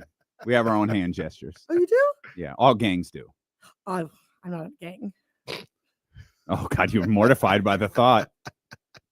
I literally laughed. Jack and Mary have taught me so much better than this. I literally went to clutch my pearls. She said, You she did. said, no gang activities here. No. Living that Arden Park life. You have lived in some rough areas, so you. I actually have. I know you have. Okay. I Yeah. didn't grow up in a rough area. No, I know, The but you worst lived in slums them. of Sacramento. No, I think she did. No, yeah. It was not great. What you just said is not. It's not popping right now. I don't know what it was then, but it's Paso nasty. Heights. Mm-hmm. DPH. Yep. No. Shout out DPH. Yeah. Lived a life. Oh man. Well- where do you stand on club soda? Okay. No, I'm serious. You know where I stand. I know you love it, don't you? Oh, they hate us for it. Who? The whole chat. What? These two right here. Yeah, club soda. Yeah. They haven't had that Katie, club soda Katie. from Sky River Casino yet. Okay. It will Katie. change your life. I am telling you. Katie, I very much doubt it. Okay. You don't. Do you get a I- club soda with your meal or? Oh, absolutely. Yeah. Yeah, sure. Why not? When I drink some water, I wanted to hurt a little bit. Yep, That's how I that's feel true. about it. Wait, Yep. so is that why you guys drink it? Because it's healthier? No. No, it just tastes better. No. Tastes better than what? No. Than flat, Dirt? Than flat water? No, Yeah. give me some water. No, we'll get back from a run and she'll be like, all right, get some water and Now pop a Waterloo and start chugging it. It hurts me so bad, but I love it. It's so. I mean, who doesn't want to chug a carbonated beverage after a 3-mile Stare run? at me and be like, "You just went for a run. What are you doing to yourself?" So you had a club soda after a workout? Immediately after, open the fridge, cracked it open, and I guzzle it in a way where you can hear It's it. uncomfortable. It is- It's like Austin with a beer. it's It it's is- Austin on the top rope. Yeah, it can get your attention for sure. Yeah, I don't judge. yeah. I don't judge. Well, no, you're a 7-Up guy. How could you? Because 7-Up is good. According to your physician, I guess your So primary care. Up your is bad good. take is 7-Up and yours is Dr. Pepper. Well, no, yeah, Dr. Pepper. There's but- nothing wrong with Dr. Pepper. No, Like you there's- guys like Coke and Pepsi. It's very basic. Like I've branched out. I like Fanta. I like Dr. Pepper. You like Fanta. Fanta? Orange Fanta. Yeah. Yeah, Come on, Jesse. So you're taking Grow Fanta up. over What do you Crush? mean? What is the adult soda, Katie? I was about to have your back on Dr. Pepper. Dr. Pepper's great. Yeah, it's better than Thank Coke. you. Coke is trash. I'm Thank you. tired of Thank you. It's just got good PR. I'm sick of it. You buy Coke because it's what the general soda everyone likes for the barbecue. Right. Yeah, exactly. You're just What- being The nice to soda, your excuse friend. me. You buy the soda. Well, you get Dr. Pepper at the barbecue. That's just gonna stay there. It's gonna be the soda that's left over. It's just Really? gonna Not stay there. the Ain't nobody 7-Up? drinking Dr. Pepper. I hope you roll into every barbecue I have with a 6-pack of 7-Up from now on. I want that to Yeah, be you are that guy. yeah. I'm at that 7-Up. I'm not even crazy about 7-Up, but it's good. I don't know. You seem pretty in love with it. It's good. It's not better than Sprite. It's better than Starry though. Everything's better than Starry's. Fanta though, right? I don't think I've ever had a. Yeah, Fanta. I'm not feeling Fanta. don't think I I've mean, ever had it's not the Fanta. worst. It's not. You're Dr. riding Pepper. really. You ride Orange pretty. Fanta is the best orange soda. All right, man. See, you went there. I was hoping you wouldn't. Come on, It ain't man. bad. No, it's not. Yes, it is. It's not better than Crush. What are we talking about? Is Crush still a thing? Crush, Yeah. Crush is what my 9-year-old cousin drinks. Oh, he just called you a child. It's He got just said- sugar. It's orange sugar. He said you're a little baby boy. And it's You not get better a than Fanta with your tacos or whatever. It's perfect. You get Fanta with your meal. It's perfect. No, man. I'm getting So you don't even have a meal for it. No. Come on. I don't want to say it wrong. Jarritos. Yeah, that's fine. Jarrito. You can say how that. That's that what way I'm too, getting yeah. before Fanta. That's fine. Yeah, nah. I mean, I just get margarita. I mean, it's not trash. I don't want to say even like know it's what that trash. It's not Dr. Pepper, but to say it's the best orange soda is just leading the people astray. It does seem interesting that you have such Dr. Pepper slander. Like it is a No, it pisses them off when you bring up Dr. Pepper. I don't I think get there it. are any more passionate takes on this show between the three of us and in the chat and the people listening than like something related to food or beverage. I did see you guys talk about eggs yesterday, and people were mad. Oh, People yeah, were- well, that's Jesse. People were like, they were coming with pitchforks for Jesse. Oh, now people just call and say what restaurants they hate, and Oh yeah, Chevy's on the river got dissed. Yeah. Chevy's on the river got destroyed. That was today. uncalled for. I didn't. Casey, go. oh, tell this young lady where you ate last night. I was at Chili's.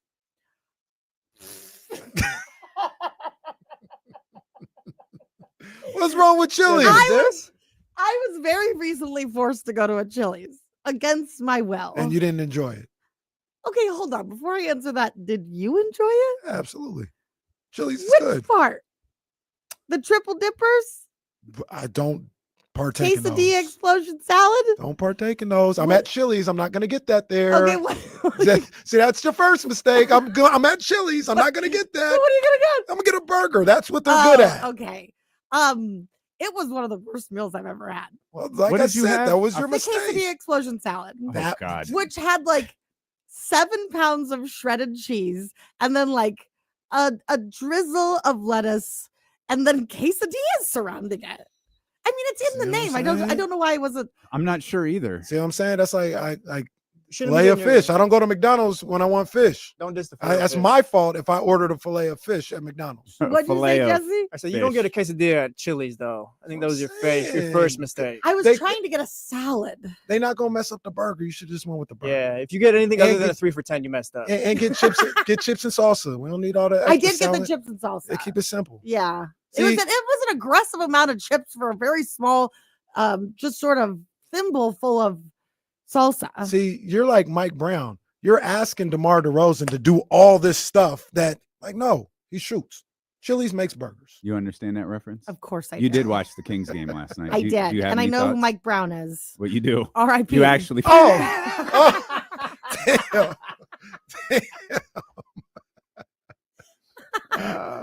For a very long time, I kept saying, poor Mike Brown. You did. Yeah. Yeah. Poor yeah. is And he not was, the he was word. asking DeMar to do too much. I get it. Just do what you do.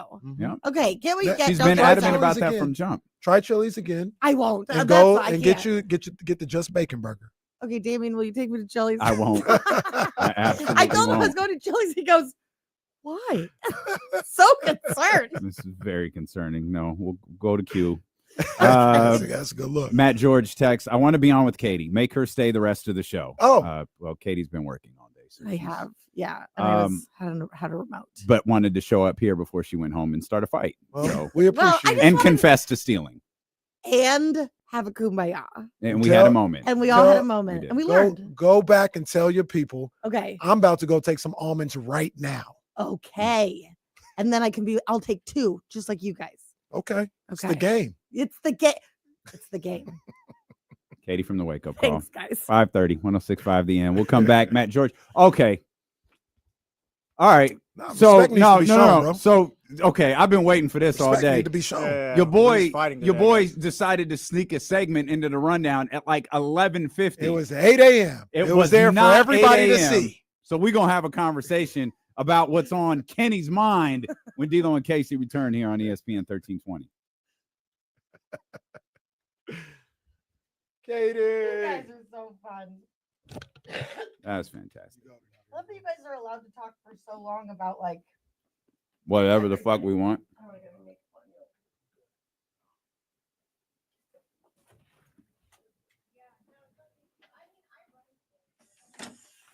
it. There we go. It's up there. Oh, yeah. Yeah.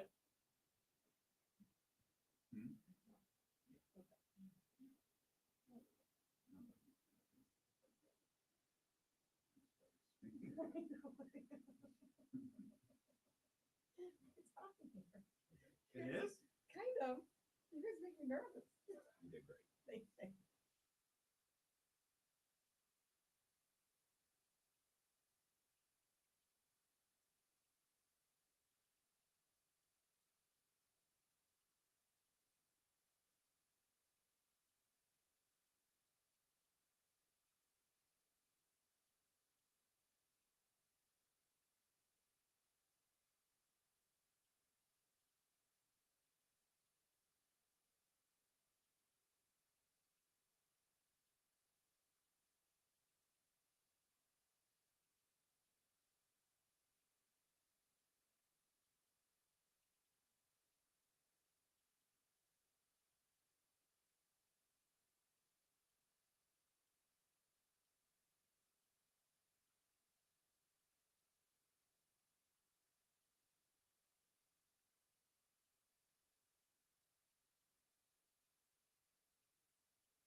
All right, y'all.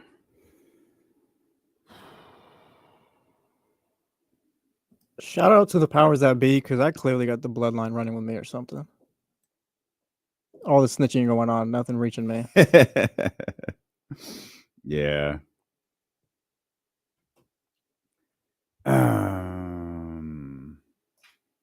Could you please tell oh man, Michigan's fantastic. What's going on in here? Michigan is fantastic.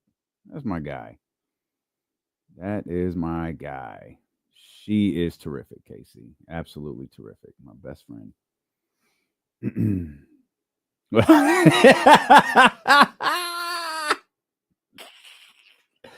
Oh, that's funny. Good callback, BS. That's fucking hilarious. Good callback right there.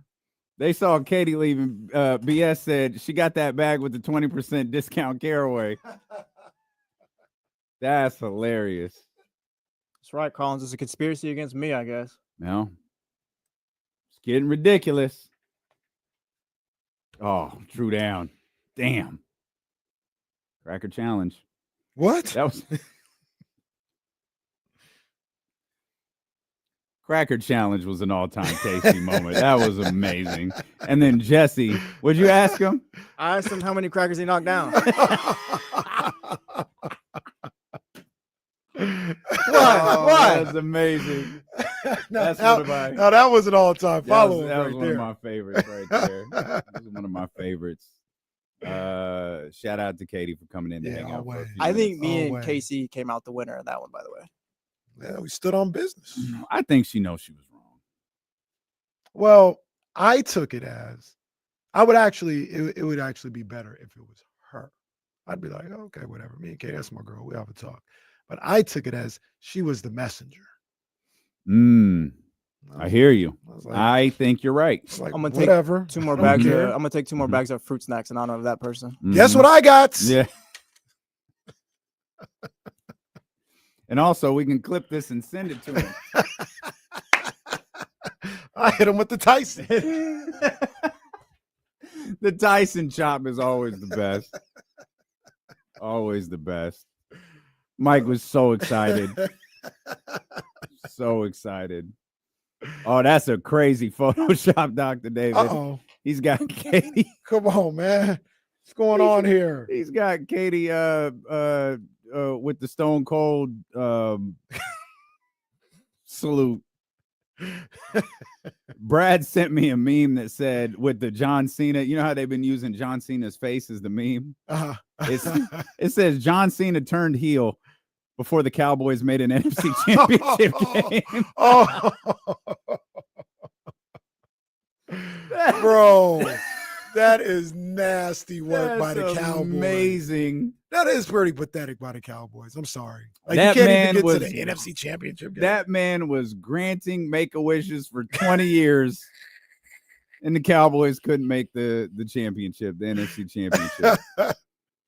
How Crazy. embarrassing. We ain't even asking you to win a NFC champion. You can't even get to the make it. game. That's pathetic. Matt George joins us. Much to his chagrin, Katie won't be here when he joins us. So I guess, did Stephen A's contract get announced? People I keep guess sending so. it to us. Yeah. So we'll get He got 20 his per bag, year? man. 25. He got 25 per year? Yeah, he got his bag. 20, right? 20 per year? Good for him. It was 5 years, correct? Not 4? I've seen that's what I said, five, Okay, five and 100. He I think he deserves it. I think he deserves Sure. it. He is the face of the #1 sports network in the world. Mm-hmm. Like, yeah. He deserves that. Do we just need to accept too? This is what sports talk is. Yes. Yeah. I think it's just That's time it. for that too. Like this is It is. This is what people It's want to pay for, I guess. It's evolved. Like it's a new game. Mhm. You know, there's it's not, Tony and Mike anymore. Right. It's not, Stewart and Dan Patrick. Mhm. It's different now. And that's okay. Like there's places for guys who emulate Stuart Scott or who emulate Dan Patrick, Mhm. who emulate, Michael Wilbon and Tony Kornheiser. Yeah. And then there's room, for guys like Stephen A. Smith. I don't think you have to put Stephen A. Smith on everything. I don't mind Stephen A. commentary. Even though I don't agree with some of it, have it. Like it's what you're there for. I don't necessarily love him like as an analyst of a game, like in a half. Like Stephen A., what happened in this game? I don't trust him for that. Right. Leave that to Richard Jefferson or guys. Leave that to players. That's why but most analysts across the country are players of some sort because they can provide like quick anecdotes. I don't know that Stephen A. does that very well, but people love him and he's entertaining. So yeah, he is do you entertaining. think? And there are times, much like you, like you'll get up and you'll see Get Up. You know what I mean? Like good morning. You just turn the TV on. Sometimes when I do like the morning workout, right, and I'm back at the house at like 6:30 or something like that, I'll be getting the other workout, the second part of the workout in. I'll turn on First Take, and this is what I always say, like there are just regular conversations on there. Like Stephen A. Smith does have regular conversations, regular debates, about like today I was watching and it was something, is this LeBron's most impressive career? Impressive season of his career. And nobody was yelling at each other. Al Duncan was on there, Brian Windhorst was on there, and they were explaining. It was just a topic. It was a sports topic that you have from time to time, and they were talking. And I've come to find out, I think that happens more times than not on First Take, more times than it's given credit for. If you don't watch the show, which I don't when I'm not watching it that way, I'll just turn on Twitter and awful announcing will pull up when somebody says something crazy or when they're yelling, and people think that's all there is to the show. Awful announcing does pull up when someone makes a good point too. Like I feel like sometimes we always reference awful announcing. Absolutely. You know, that's where I sometimes see this crazy stuff. But it's not a hater central site. Exactly. Like it is a legitimate media site. It just happens to have the name awful announcing. That's where like you say, Stephen A. inks a deal. Like that's where I'm going to go to see the release. Like they got the media game on lock. Yeah, the sports media. Yeah, no doubt. So good for Stephen A. Sports media is always evolving. News media shouldn't. News media should not be evolving. News media should be news. Unfortunately, it's not, and I don't think it's ever going to be again. So we're going to be left to decipher what is news on our own. Yep, I agree. Go ahead. All right, man. What day was waiting for this for 3 hours? Go ahead. What day was this? This was I think it was Friday because Kyle was here. It was after Steph goes for 56, I think, in Orlando. We were just talking about his greatness. I was like, I don't know how we got there, but I was like, James Harden, one of the best we ever seen. I think Kyle, I think everybody in there was like, now great scorer. He's a great scorer. Said you said he's one of the best players we've ever seen. I think all three of us said he's one of the best scorers we've ever seen. So let me ask you this. What's the winning? The winning is the answer. But when you talk about the basketball player, what's the difference between him and Steph Curry? Winning, obviously, is one of them. Steph is a generational shooter. He's the greatest shooter of all time. Yeah, he's the greatest we've ever seen to do. And he still don't have as many points as James Harden. That's fine. Okay. So, but why? But I know the winning and the legacy wise is why we say that. But when we talk about do you think James Harden has an impact? Do you think James Harden has? Do you think James Harden's one of the most impactful players in league history? Now, don't misunderstand what I'm saying. I believe James Harden is impactful, but is he one of the most impactful players in league history? I mean, I can make the argument he is, and it's for the worst. I was going to say that's exactly what I was going to say. Do you think he's impactful in a positive way? Yeah, for the worst. But that was his game. That doesn't, because that's what he did and what he was able to do. That doesn't mean people had to follow. You know what I'm saying? He found a glitch in the matrix. He found loopholes in the way people are able to defend and the way fouls are called, and he took advantage of what was there. So he did that. But this all, I was thinking about that, but there was no real, I was like, it's just whatever. We just move on. And then last night happened. And he goes for 50 last night. And the graphic came up. I was watching First Take. He has the fourth most 50-point games in the history of the league. Wow. It's Mike, Kobe, Wilt, Harden. Wow. This guy is one of the best players we've ever seen. Yeah, one of the greatest scorers we've ever seen. Why don't we say that about Steph? Just because he won? Because when you talk about basketball, you can't say just because he won 4 titles. Well, but I'm saying like we don't. He didn't win them by himself. First of all, and then second of all, is that what we're talking? Because I'm talking about the basketball player. Okay, so LeBron James didn't lose titles by himself. But LeBron James, Mike won 6 alone. Mike, they both did other things on the court. Steph don't do nothing but score. But we don't talk about him in just the vein of being the best scorer. But we talk about James Harden that way. Because he's one of the most impactful players the league has ever seen. His game impacts winning. James's doesn't. James Harden's game does not impact whether his team wins or loses. So let me ask you a question. Do you think if they flipped roles, flipped teams, Houston's winning a couple championships? Because I don't think so. And that doesn't mean he didn't play with good players. That's tough. But like that, those Houston teams were good. I'd say they were. I mean, everyone will point to the Chris Paul injury, right? I'd say yes. Are the Warriors? I'd say yes. Houston does. Are the Warriors winning as much as they do with Harden? Do you Absolutely still play not. the same way? Yeah.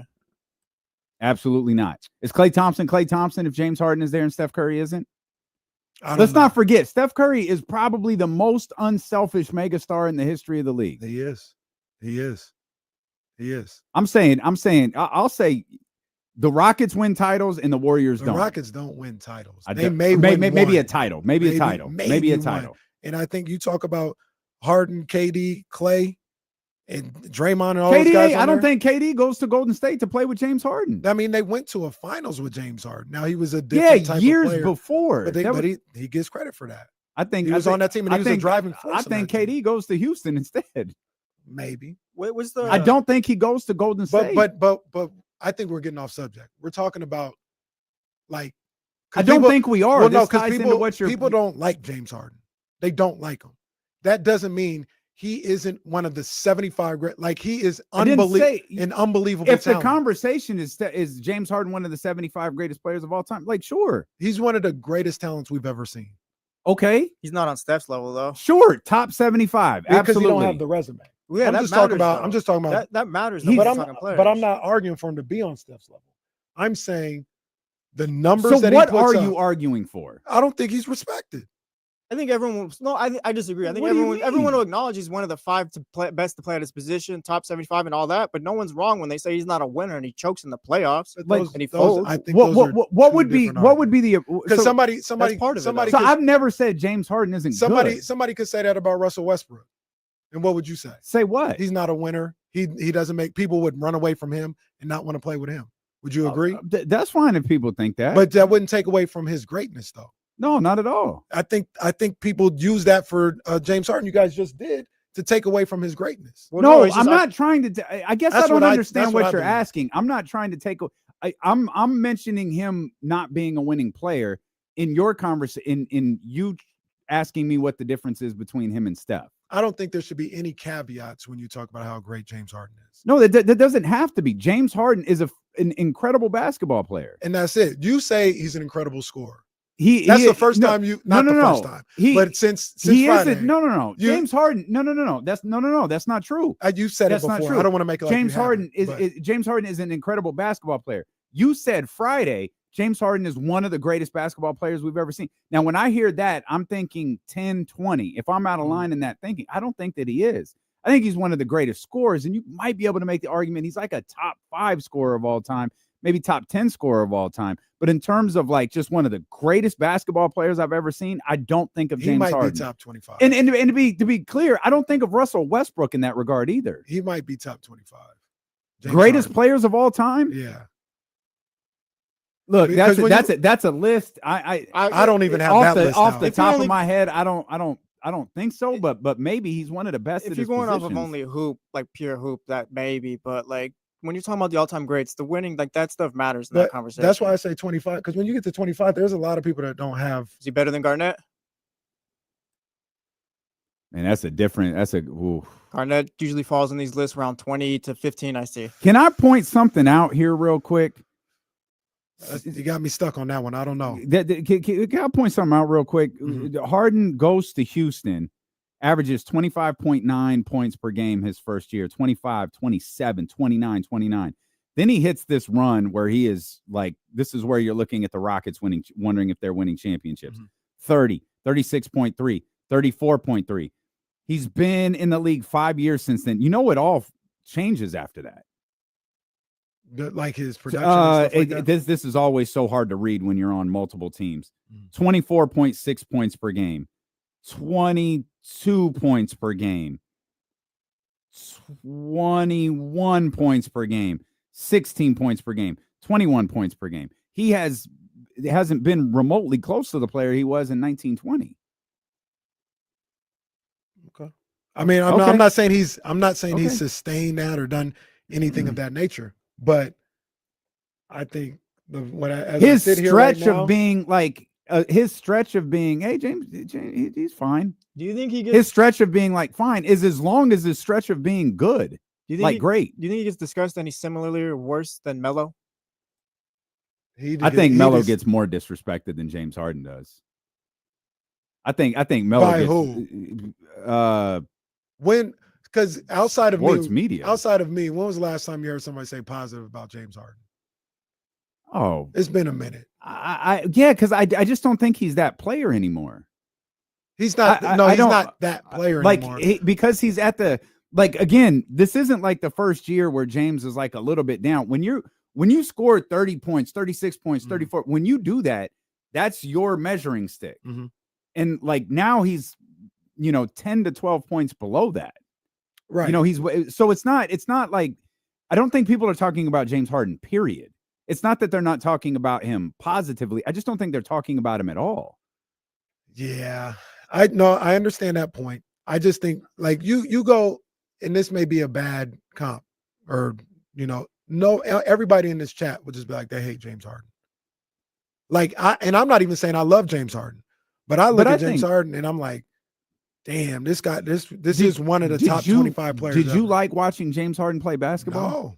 So I think that's what people are. I think that's what when people say I don't like James Harden, I think that's what they're referring to. I don't think but I would also say I don't like watching this guy. I don't like the way he go about things, but this dude is cold. He is one of the best. I don't think that's said about him by the general public. Like if you go up and down this chat, I don't think anybody is saying that. They who do we say that about? We say that. What you mean? You just said a phrase that we've used on this show before. I don't really love watching this player, man, but he's nasty. Nikola Jokic. Yeah. But people talk about Nikola Jokic because he's great right now. Right. James isn't. I don't think anyone's talking about James Harden.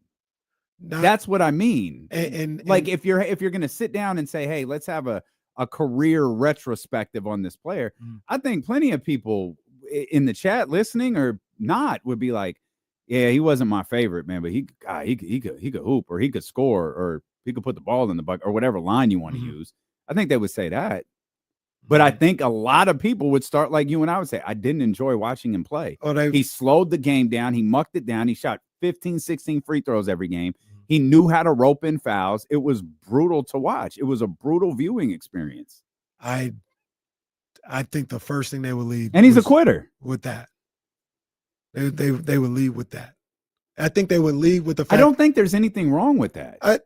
There's nothing wrong with it if you continue the discussion and be like, hey, this dude was one of the sickest. Like, if we talk about the fouls and slowing the game down, like skill-wise, he is cold. He is unbelievable skill-wise. People think he tricked his way into 30 points a game. Like, what do you think? He fooled the officials and all this other stuff. What do you think? He was cold. What do you think that he was? But that doesn't change the fact he was brutal to watch. You just said yourself you didn't like watching him. What do you think the first thing people say about Kyrie Irving is? Basketball-wise, he's amazing. No. That's not what I said. If we sit down and say, hey, tell me about Kyrie Irving. How's that? Like I'm asking this. The same people were talking about James Harden. It depends on who you asking. They're going to say something along the lines of, man, he a weirdo, or he weird, or he says crazy stuff. That's why I say it depends on who you ask. Well, I know that, but if we're putting 1,000 people in a room who all watch basketball in some way, shape, or form, you're going to get people who start with that. You're going to get people who started with what we said last week. He's the coldest ball handler we've ever seen. He's one of the most underrated players we've ever seen. He's one of the most underappreciated players we've ever seen. He's one of the most skilled players we've ever seen. You're going to get plenty of people who start with that.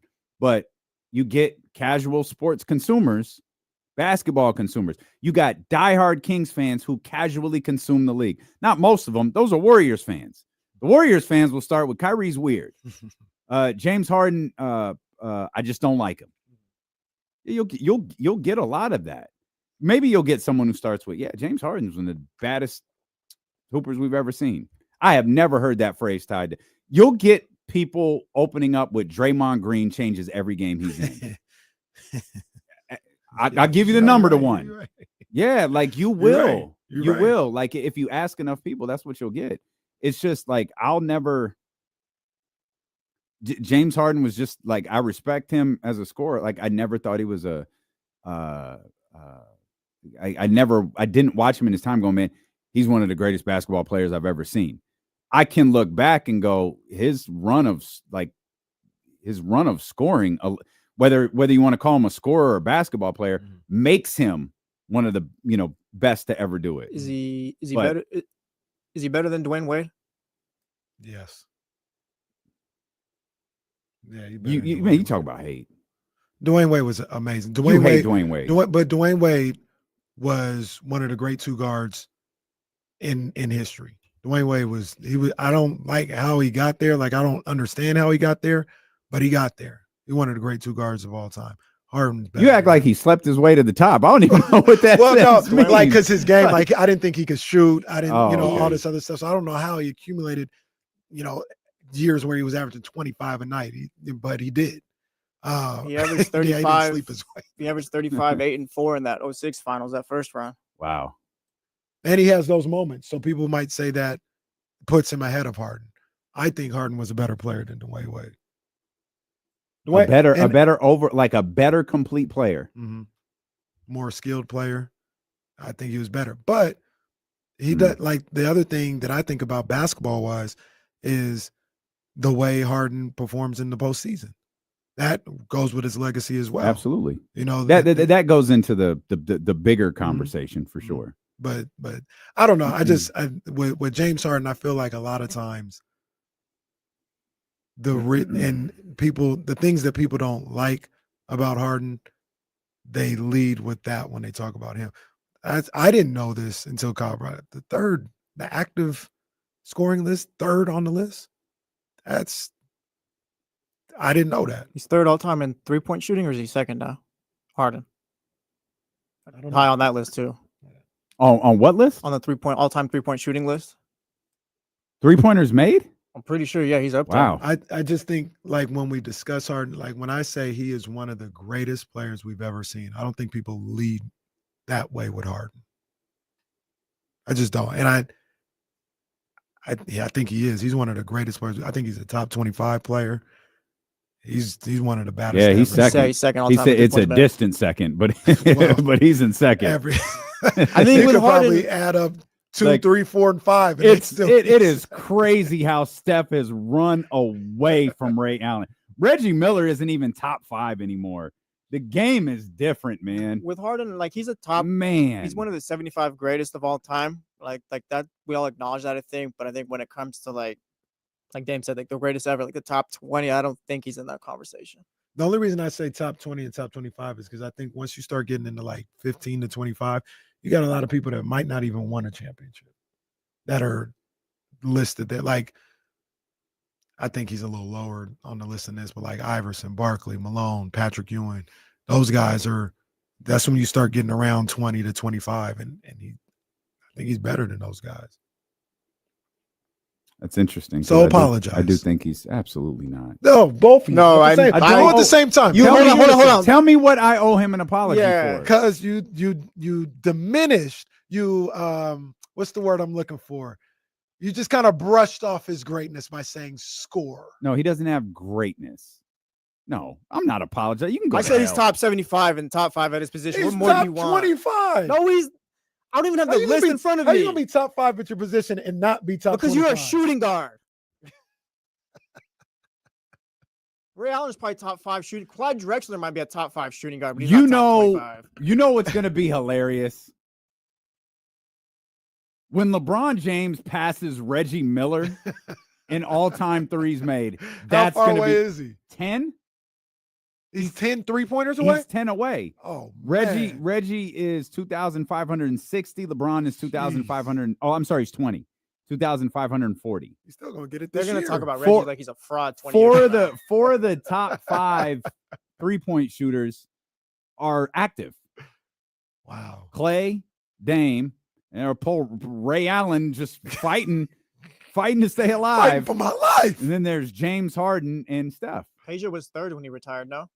I think Peja? Yeah, he was third. He was third when he retired. At the time when he retired, he was third on the list, I believe. Yeah. And then Peja. Now he's like 20-something, I think. I was going to say Peja's not top 25. Peja's 32. He got passed by Rashard Lewis. All right. Matt George joins us. There's got to be a way you got to work that around. Jesse knows how to punch out on the left. Man. There's got to be a way you work it. We're like, I can't put Rashard Lewis above Peja here on this list. I get it, but I can't do that. Oh, no.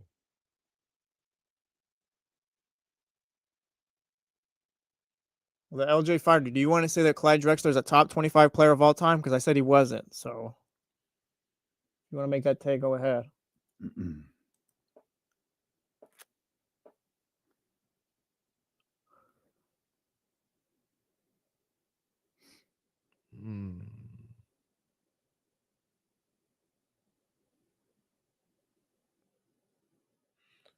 You think Harden was better than Dirk? That's tough because they're about the same to me. Dirk was good, man. Yeah, Dirk was amazing. Dirk was nasty. He was amazing. Is Dirk top 20? He might be. I'm looking at. I think he's top 10 on jaded. the all-time scoring list. I'm a little jaded because I'm looking at this list. They got him, I think, at 21. That's This is probably- a complex list, not the DJ. That would be hilarious. Asking Complex to rank the greatest basketball players of all time would be comedy. When did this come out? Let me see if I can see. Matthew. What's up, boys? Matty McQueen. Oh, look at. Okay, boy. I see you, man. That's disgusting. Dirk is 6th all-time in scoring, by the way. So, yeah, he's better than Harden. Dirk is 6th. He's 6th. Wow. Man, oh, man. Wow. This is 2023. Matt's hilarious. What kind of milk you putting in there, Matt?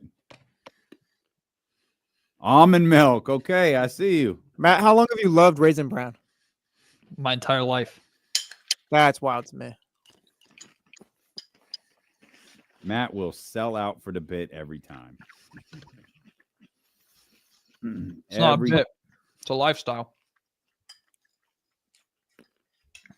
Do we get Raisin Bran Matt George as one of the other faces of Matt George? Oh, that's it. Yep, a new character. A new Matt George character. He's gonna be like Mick Foley. He is, bro. Oh, yeah. Jesse coined him the Mick Foley of D-Lo and KC a long time ago. It's a term of endearment, by the way. Mick Foley, low-key, most important person of that. Oh, yeah, man. Foley, hella important. Made Triple H a star. JK, you probably won't find a bigger Allen Iverson fan than me, so settle down. But yeah, he's better than Allen Iverson. I actually think he is too. Casey, you need to apologize for defending James Harden for a segment. Man, talk about it. Talk about it. How much time? Oh, I flipped the stations over. Damn. I didn't even look at the numbers like that. That's true. That's crazy. Harden will be top 7 in scoring, top 10 in assists, top 25 in steals. Man, that's a good look. Man, oh man. That's a good look. His numbers kind of snuck up on me. That's when Kyle said top that. 25 in steals is pretty crazy. When Kyle said that about him being the third active leading scorer, I was like, damn, for real. Maybe you are onto something. Nope. Oh, wow. Okay. Well, I guess Jesse gonna say sorry when we get back. No, I didn't say that. I said maybe. You need to apologize, Jesse. Go ahead. Did you want to apologize? No, give him the floor. No, go ahead. Do you want to apologize? I don't want to apologize, but I see the argument that Casey is making. Okay. I can't give Harden the nudge because he didn't do any winning. Okay, boy. And that's fair. That's fair. Matt George, Locked On Kings, ABC 10. He's chugging Raisin Bran as he joins us here on the show. I'm sorry I couldn't get Katie to stay and you could do the show with her, but we appreciate you repping. Are you drinking 7-Up also? 7-Up's good too. Y'all are tripping. 7-Up is really good. Casey's right about that.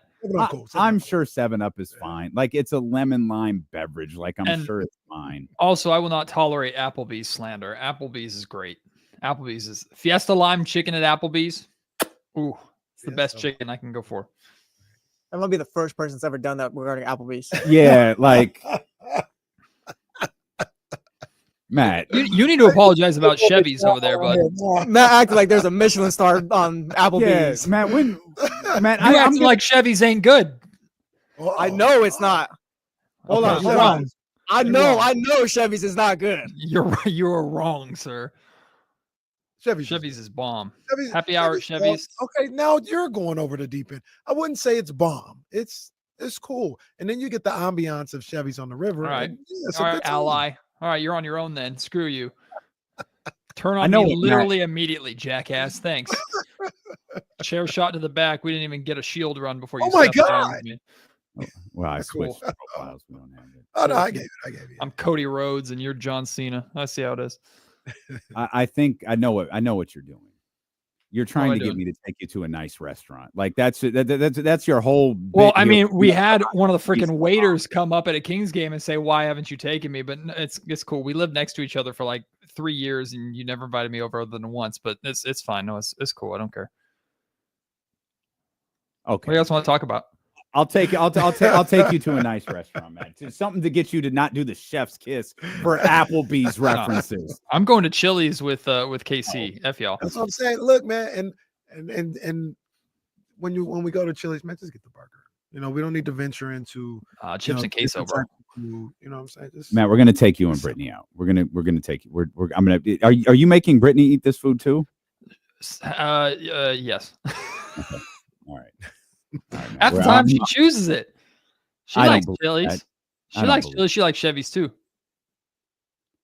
Okay.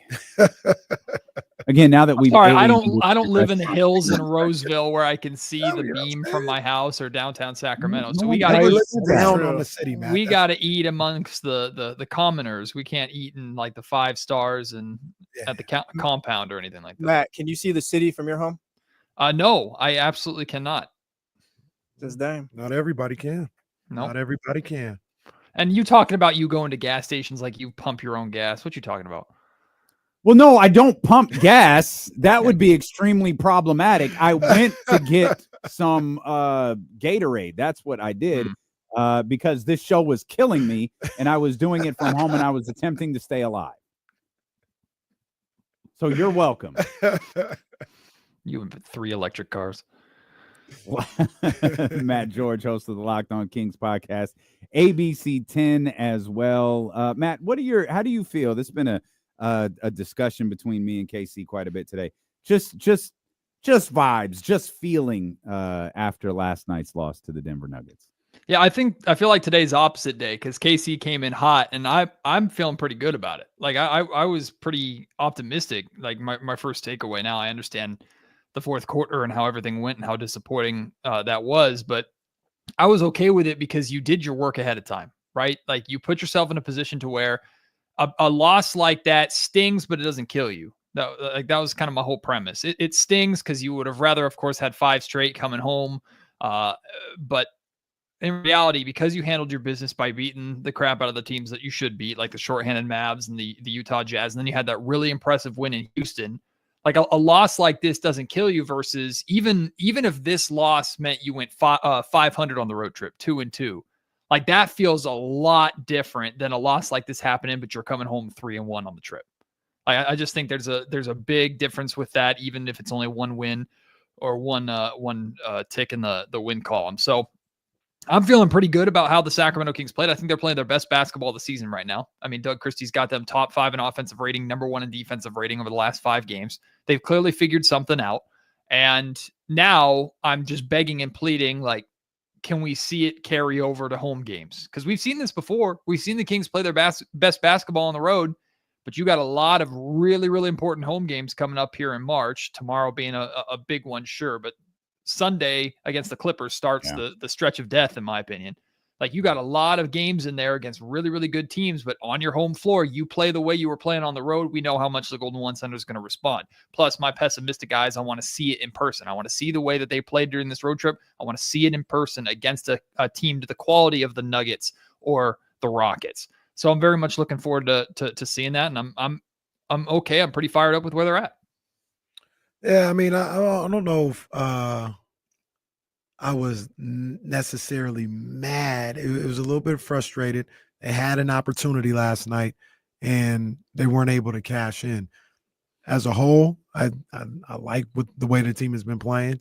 I think they're starting to come into their own as with this particular group.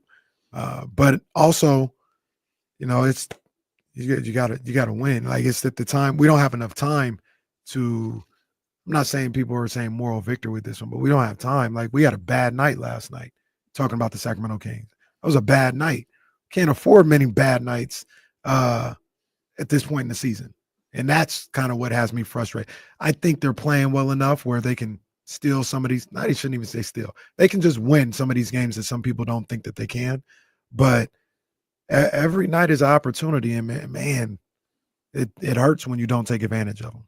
Yeah, I understand completely with what you're saying. And I think under most circumstances would be echoing or agreeing with you completely. That's why I feel like it's kind of opposite day today, because going 500 on a road trip is like the standard. If you can go above 500, it's pretty good. And again, I just think about like an issue with this Kings team in the past, especially against below 500 teams, is not winning the games and handling the hell. They've even done it this season. They had an easy schedule in December, like when they were home for damn near the entire month. They blew it, right? They put themselves in a position to where they didn't pick up wins now, and now they have to pick up a lot of wins with one of the, if not the hardest schedule in the league. So we've seen this from a season as a whole standpoint, but under a microscope, these last handful of games, right? You beat the crap out of Charlotte. You beat the crap out of Utah. You beat the crap out of Dallas. You won a really, really, really hard-fought game in Houston, and you went down to the wire with Denver and were better than them for 3/4 of the night, if not a little bit more than that. And then you just fell apart, and the wheels kind of fell off there at the end. You're 100% right. It's a wasted opportunity, but it's one that you say you can't afford a lot of them. You're right. But you could afford that one because of how you played up to that point. I guess that's, and I'm operating with the belief that that game is not going to be the end, even though it was the end of the win streak. It's not going to be the end of the way that they were playing. The way they're playing is going to carry over. They're going to start their own a new streak tomorrow night against De'Aaron Fox and the sorry San Antonio Spurs. Like, that's the belief that I have, is you carry the way that you're playing. You've been one of the hottest teams in the NBA since the All-Star break. Right? They were one of 5 teams, that had a 3-game or more win streak. The other 4 teams with the Lakers, the Cavs, the Knicks, and OKC. Like, you're up there with the best teams in the league in terms of you're playing your best basketball right now. I need to see that carry over. So I'm operating with the belief, Casey, that loss was a bummer, but it's affordable because you're playing your best basketball, and that's going to carry into your home floor. I believe the same thing too. But it doesn't, and you two correct me if I'm wrong, it all depends on what they do now. Like, you can afford the loss, Matt, if you beat San Antonio, and right. I'm kind of with you, that Clippers game is super important, and then you kind of deal with, whatever happens after that on the second night with the New York Knicks, and, you got the Warriors after that, which is going to have some kind of do or die importance to it, I think, in my mind, as it, goes to the 6th seed. So, in the micro, in the microwave, in the vacuum, it's not bad. All right, it's fine. Yeah. But we could examine this a lot differently if they wind up losing 2 of the next 3 or something like that. And the killer part is you both laid out, and DeMar talked about it. You had 2 guys out, you had 2 starters out, you had 2 of your most important components out. You had it. And you let it go in the final 12 minutes. Well, I see a comment from the chatty house, and I get where it's coming from, like me personally being kind of prisoner of the moment. And I understand that, except make no mistake about it. Like, I still am skeptical about this team's ability to make the playoffs. I would still not put my money on this team making the playoffs outright. Not the play-in. I think they're a play-in team. I think the goal is 7 or 8, but they've worked themselves back into a position where 6 is very achievable, right? And they, like I said, right now they're playing their best basketball of the season. So what you're not going to see me do is you're not going to see me react negatively to the way that they're playing just because I want to be right over I want the team to be accurate and successful. So the Kings are playing really good basketball right now. It doesn't mean that I think that's going to carry over when they take on the Cavs, the Knicks, the Celtics, and the Thunder over like an 8-game stretch, with some of those being off of back-to-backs. Like, they're going through a stretch where they need to play as well as they're playing right now to have a chance, not just to win those games. They need to, if they're not playing this way, the Cavs are going to wipe the floor with them. If they're not playing this way, they're going to go 0-2 in that back-to-back against Boston and OKC. So what I'm seeing, I've been asking for a lot of what I've seen over this road trip. Now I'm asking for it to carry over. So that's where I'm saying my pessimistic eyes, I want to see it in person. And I want to see this Kings team do something that they really haven't been able to do over the last couple seasons, which is take the momentum that they built for themselves on the road and bring it home with them. We don't know. It's unexplainable. Mike Brown used to say, like, I don't know if we're relying too much on the energy of the Golden One Center crowd or what it was, but this Kings team has consistently been the best version of themselves on the road when they have to create their own energy. Doug Christie talks about the faceless opponent. I'll take it one step further. Not only are you going to play every single team the same way, regardless of who's playing or who's not, or what logo is on their chest, you need to play the same way no matter where you are and bring the same energy, no matter if a crowd of 18,000 are behind you or if 19,000 are against you. That's what this Kings team needs to do. And we're seeing the foundation and we're seeing the building blocks to that. So that doesn't have me making a 180 on my belief of this team, but there's progress that's being shown. Again, top 5 in offensive rating, but number 1 in defensive rating. And the guys, the Kings are consistently getting off to really good starts in these games, which is a complete 180 from what they were doing. They were getting off to slow starts and allowing their the opponents to build confidence. Now they're getting off to strong starts and building confidence themselves. Over the last 5 games, the Kings are outscoring their opponents 30-23 on average in the first quarter. They're setting the tone, and defense is creating offense. Whereas Doug Christie has this group doing what they have not been able to do really at any point this season, and were barely able to do it at times last season. So now you see it. You know they're capable of it. And I think there's a clip of Doug Christie at one point. I think it was on the run. He said, you guys effed up now because you've shown me that you can do it. So now I'm going to hold you to that standard. So that's where we're at. So you've forgive me if I'm making you answer something that you've already said, but I want to hear your thoughts on this. Do you believe this is real? Do you believe that this team can sustain this level of play? I know you think they're playing well right now, but is it just a in the moment thing? Like you think they're good right now in the moment? Or no, this is kind of who they are. They are a good basketball team, maybe better than some people thought originally. So, Casey, you tell me if this is a cop-out answer, and you can be completely honest with me, because I think they're showing that it's capable of being real. Like, they're capable of playing this way.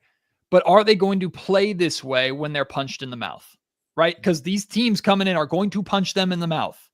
Can they play the same way and battle through it? Because everybody knew Denver was going to make a run last night. And it sucks that the 11-2 run came with Nikola Jokic off the bench. And yes, the officiating was atrocious last night for sure. And that had a major impact on things kind of falling apart. But the Kings had 17 points and 1 assist in the fourth quarter.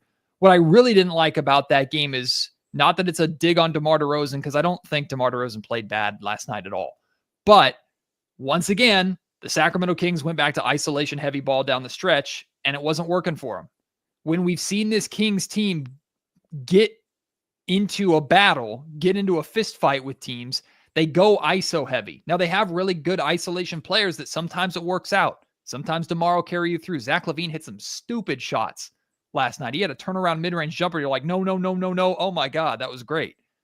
But like, if you're going to go, if the game's within 2 or 3 points against Cleveland and Sacramento down the fourth quarter, I understand wanting to give the ball to DeMar DeRozan and say, go and win us the game, big guy.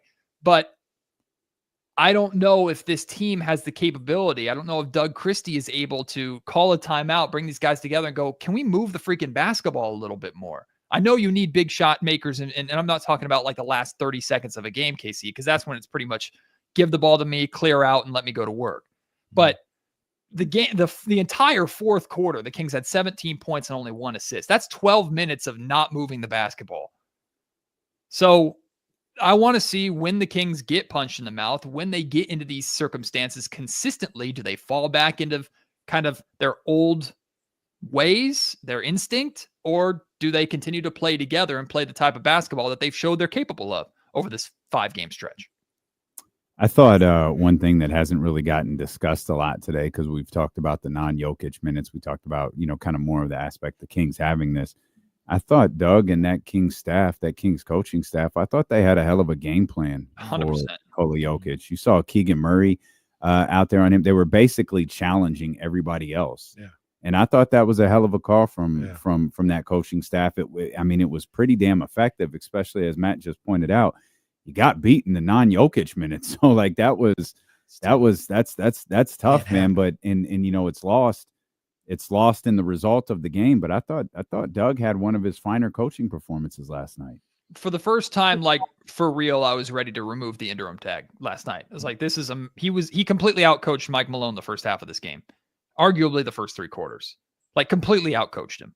Like what you did is you put together a more than sound game plan. It sounds simple. It sounds straightforward for talking heads like us that can put a game together on paper, but to actually execute it is a completely different thing. But to force the Nuggets, who are one of the weaker 3-point shooting teams in the league, to beat you from the perimeter. Look, tip your freaking cap. Russell Westbrook hitting 4 threes. Okay. Like that sucks, but okay. He hit a number of like wide open threes, wide open shots that he is inconsistent at best at. Unfortunately, Russell Westbrook has killed the Kings a number of times like that over the course of his career. But like that's crazy about him. That's why if y'all put some respect on his name, maybe he wouldn't do that to us. Hey, don't be doing that, because I've always been a Russell Westbrook supporter, just not when he's hitting 4 threes against the Sacramento Kings. Damn it! But you live with that. That's one of those ways that you go into you get on the plane and fly home at the end of the day. If you're Doug Christie and that coaching staff, and you go, well, it worked, and somebody else beat us. That's the NBA. Yeah. All right, let's keep going. But like, I also watched that game last night, and I thought, like, not to take a dig at Denver, but I'm like, if like Western Conference playoff teams watching, I'm not saying the Kings because they're not in this group yet, but Western Conference playoff teams watching are probably looking at the Denver Nuggets and going, that's the team I want to take on in a best of 7 series. I don't think Denver's that good.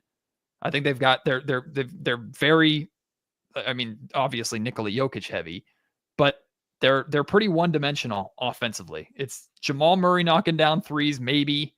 We know he's a big game guy. And then Nikola Jokic doing his thing. So, and I thought the Kings recognized the weaknesses of Denver and forced them to beat the Kings with those weaknesses. And you know what? Denver did. And 30 free throws to the Kings 14. Casey, real quick, here's a little kick to the groin for everybody. Oh, great. Dallas lost by 3. Knicks lost by 27. Celtics lost by 12. Those are the 3 other games this season that Russell Westbrook has hit 4 threes in. He's done it 4 times.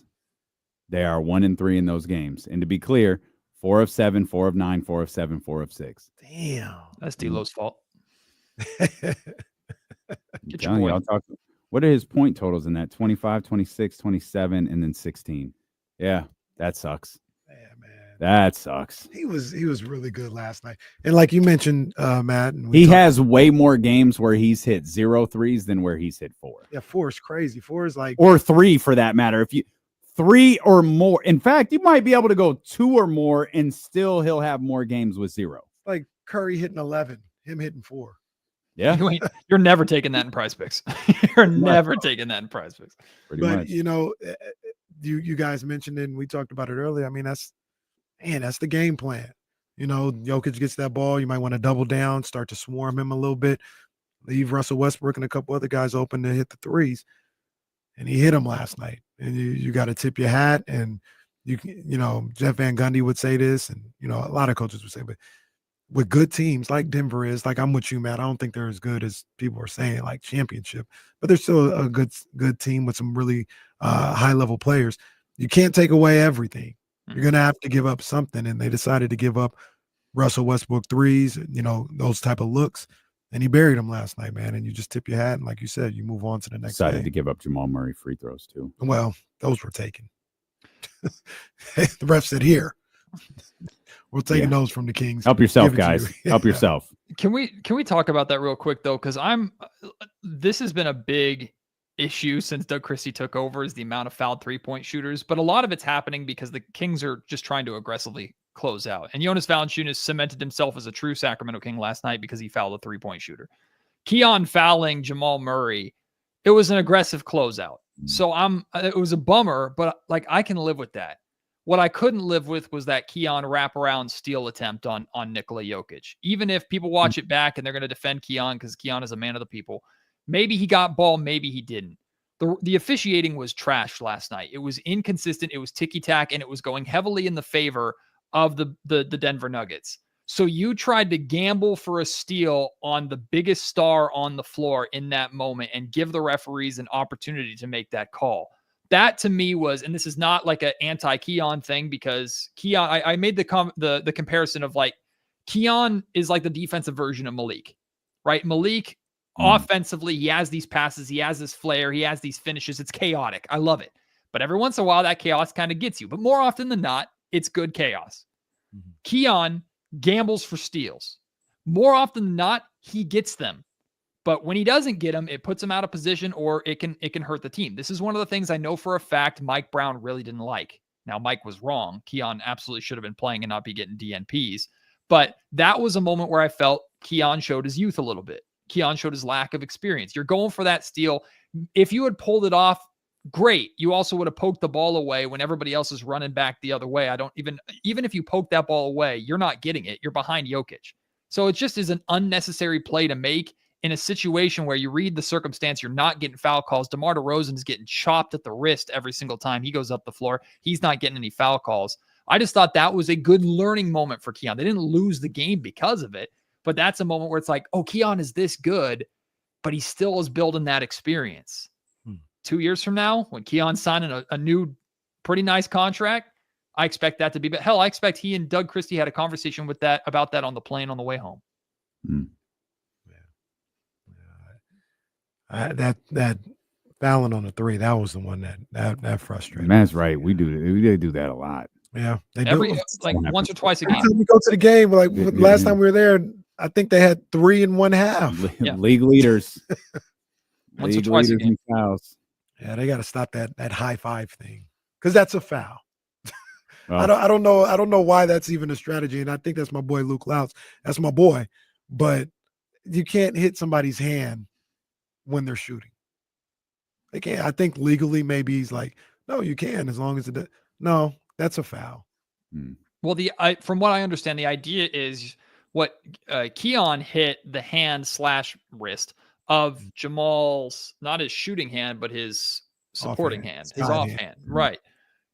What I understand the high five to be is that you close out and you contest it enough to where after the follow through, when your hand is in the you can't really see it on camera, but when the hand's at the top of the follow through, you can slap the hand on the way by. Like that's essentially what I mean is you're not making contact doesn't change the circumstance, but a good closeout means you're on the path of putting your hand in the direct path or the direct way of the shooting hand to either make contact with the ball or try and change the shot as much as you possibly can. That's my understanding of what a high five closeout is. It's not you hit the hand every time somebody shoots, and because hand is part of the ball. At least I think that gets lost in translation. It could be my interpretation is wrong, but that's how I've always interpreted the high five closeout.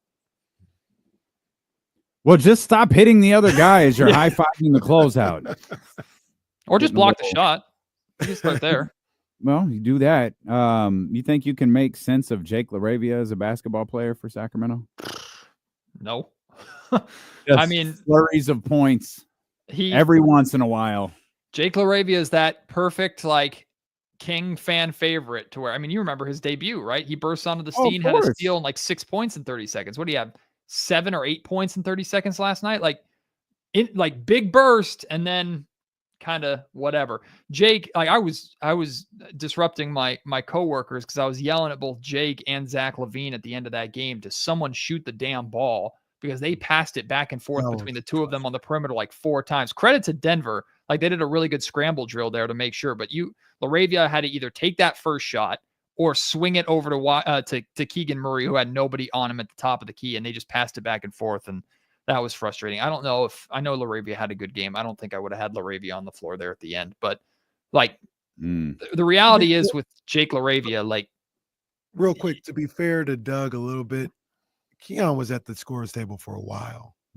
I want to say maybe 2 minutes. And I don't know if he was going in for LaRavia, but I remember seeing him and like, if you're trying to get him in, call a timeout. Yeah.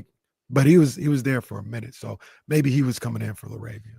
But also, like, if Jake LaRavia plays well, he's gone. Like, not to be a Debbie Downer, but y'all know that, right? Like, the Kings can only give him so much money. Like, you almost want LaRavia to be just fine so that the market value means he can just stay in Sacramento. Because if he plays well and makes an impact on this team, yeah, he's getting way more money elsewhere. No, that's fun, Matt. Thanks, man. Sorry. No, it's great. Reality. It's great. I don't think the Kings will have to worry about that. And LaRavia is a good ball player, but I don't think he's going to play to the level where it'll be out of their price range. Yes. Also, let's not marry ourselves to Jake LaRavia right now. No. Let's keep dating. Let's play. Yeah. This wasn't a love at first sight situation. we don't need to plan the wedding. It's all right. It's all right. I know Kenny likes to sign guys. We already want to sign Valanciunas to an extension. Shout out JV. Hey, man, I'm there. I'm there. And let's talk about that. Like, he has been terrific in the absence of Domantas Sabonis. That's why you go get a player. Obviously, you do it to complement Domantas Sabonis and add some depth, some quality depth to this roster. But this is always your worst case scenario. If something happens with Domas, do you have a guy to fill in? And for Sacramento, the questioned answer is yeah, they do in Jonas Valanciunas. I mean, I think the Jonas Valanciunas move has in many ways saved the season, in my opinion. Like, and it might save the job of Monty McNair and by extension Wes Wilcox. Now, you, Casey, you did a segment earlier on this week. I watched it back on YouTube. I saw the title. It immediately made me angry, but I listened to it. It was a good conversation. You were talking about like, has the Kings front office done more good than bad? And like, I listened to the conversation. I was thinking about it, and we don't have to go too far down this rabbit hole, but essentially my takeaway from that is, of the moves that they've made, the majority of the moves have been good. The problem is they sat on their hands too much and didn't make a lot of moves when they should have been making moves. But anyway, back to Jonas Valanciunas. Like, that was one of the moves that, like, sometimes as a front office, you can do what's popular, or you can do what makes sense, because it makes, like, you don't always have to pull a blinder past us. You don't always have to make a move that nobody saw coming, right? You can make the move that's there for you. And Jonas Valanciunas made a ton of sense, and you use the assets that you both had and acquired as part of the Fox trade to go out and get it done. Like, I think that Jonas Valanciunas' move was tremendous for the Sacramento Kings before Domantas Sabonis' injury, and it's really paying dividends now. But even before Sabonis was injured, the Kings were winning games where Kings won a game where Sabonis played like 28 minutes. Kings have been winning games where Sabonis played 32, 33. Like, you know how much Mike Brown or anybody would have killed to only have to play Domantas Sabonis low 30s minutes-wise per night?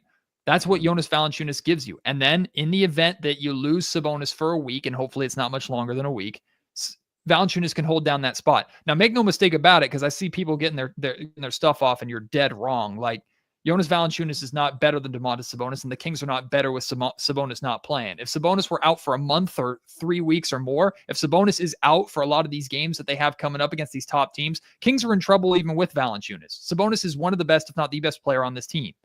But for a week, or maybe a little bit more than that, and I know hamstrings are tricky, he can hold it down. He's a more than capable big man who had almost an identical stat line to Nikola Jokic last night. He can get the job done. And that's something that the Kings have not had for a long time. No disrespect, Alex Len.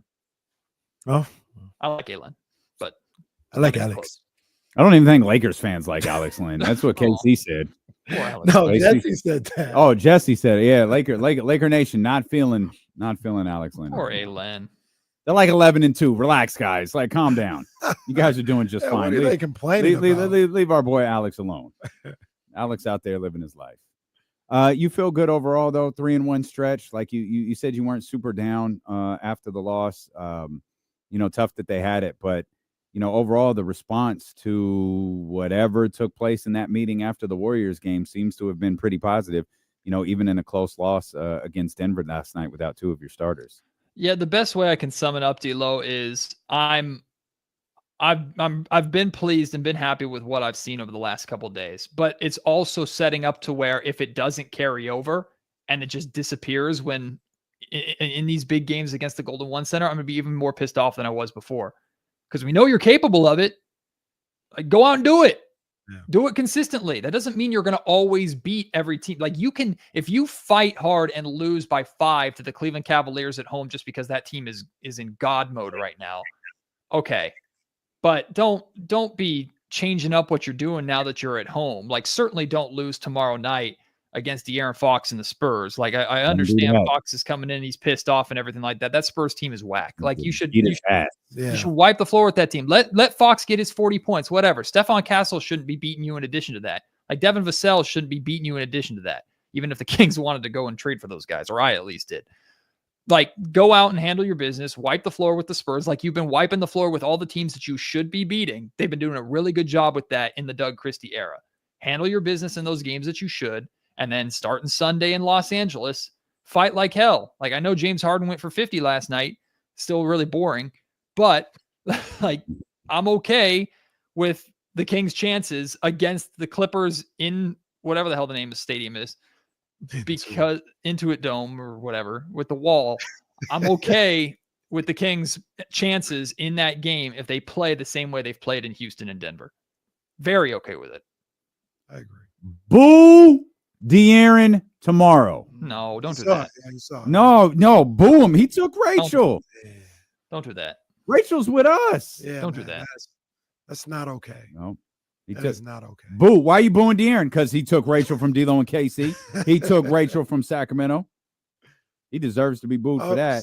Nothing else. Upset. Good for Rachel, though. No, always good for our girl. Rachel's a great photographer to work with. Oh, got it. yeah. She like a lot of the stuff that you would see on the run. She was responsible for that. She took some. Yeah, she did a lot of that. She took some great pictures. I remember that there was one picture of the beam that like was hitting the moon or something. Mm-hmm. She said she was leaving. She looked up, saw it, ran back, got her camera, and got that iconic picture. She's been doing her thing for a couple of years. Yeah, she's great. And De'Aaron's ass took her. So boom. Damn Fox. Fonte is coming down here to boo De'Aaron Fox. You kind of alluded to it a little bit. I want to ask you real quick before we get out of here. You think Doug Christie's done enough to be the permanent head coach? So I'm talking about this on my pod that drops right when the show ends. I think there's a dilemma. And it's not anything to do with Doug. I think Doug is more than I tweeted it last night and I stand by it. I don't know if there are many of the 29 active full-time head coaches in the NBA that could do for Sacramento what Doug Christie has done.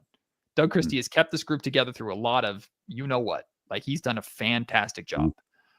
And that's what this Kings team has needed. Are there questions about X's and O's and things like that? Sure, but every coach has a weakness, right? There are a lot of good X's and O's coaches that can't keep this locker room or a locker room together and have struggled to find footing in the league because of it. So I think Doug has done a phenomenal job. His record speaks for itself. Hopefully that can carry over to the rest of the season. But if there is any consideration, really the best case scenario is something that I'm not too fond of, but honestly, it is the best case scenario, which is Doug gets the interim tag taken off. He's the full-time head coach, and this front office stays put. And that's probably because the Kings made the playoffs. So if that happens, okay, I can live with that. But I'm concerned about you going into an offseason where, let's say you're out in the play-in. Let's say you finish 13th or 14th in draft odds. You don't have your pick. Like, are you considering a new front office? Well, if you're doing that, and you're forcing the new front office to take on Doug Christie as their head coach, which it's not an anti-Doug Christie thing. It's now the third time in the Vivek Ranadive era that you've done this. You did it with Mike Malone. Pete D'Alessandro, how'd that play out? You did it with Luke Walton when Monty first came in. How did that work out? So the dilemma that I have is more with the history or a pattern repeating itself in Sacramento that typically doesn't work in sports. Hiring a head coach before a front office typically does not work in sports. So I'm a little concerned about that aspect, but does Doug Christie deserve to be the head coach based off of what he's done? 100%. You want the front office gone though, don't you? Yes. Yes. But if they make the playoffs, like I'm ready to say wrong, and I'll give them the credit for what, like the Jonas Valanciunas move, fantastic. I think the moves that the Kings have made at the deadline were for the most part really solid, but they might have been too late. 2 years too late. So we'll see. It's going to be a little ruckus in there tomorrow night, isn't it? Oh, it's going to be fun. But like I initially thought that it was going to be like, okay, there'll be some boo birds, but it was going to be primarily positive. But when they flashed the graphic and the Hornets game, and the impulse reaction was a boo. Right? Like, premeditated is one thing. Everybody going to the Golden One Center is already thinking about how am I going to respond when Fox is introduced. That was a spur of the moment. Kings are up like 30, and you look up on the screen, Fox's picture shows up, and the impulse reaction of that crowd was to boo.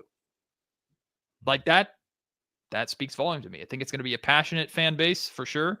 I'm looking forward to going to shoot around tomorrow morning and hopefully talking to Fox a little bit, and we'll see. I think Fox can let Fox get his 40. Kings can Tell still De'Aaron to beat call him. me. He's already done that. He's already done I think it'll be 80-20. Maybe even 85-15. Yeah, I think it will be too. You guys, I don't think you'll be able to hear him on TV. I don't think so either. Just don't boo the tribute video. I'm fine with booing everything else. Just don't boo the tribute video. Let the man have his moment. Boo anyone else who might get shown on camera, but just De'Aaron's good. Don't boo Harrison Barnes. Be nice to Harrison Barnes. Oh no, you never boo HB. Can you imagine? Can you imagine if also we're seeing Royale return tomorrow night? I'm speaking it into existence. Royale is going to be They're wearing returning. those stupid jerseys again tomorrow. Oh, I know. I don't know, but they've been teasing. The mascot De'Aaron killed off. They've been teasing the return of Royale, but I don't put your head down. Like Royale is misunderstood. And I have like this wrestling angle where you're in the middle of Fox's tribute video, and then it like static cuts out, and then amazing Royale cut it.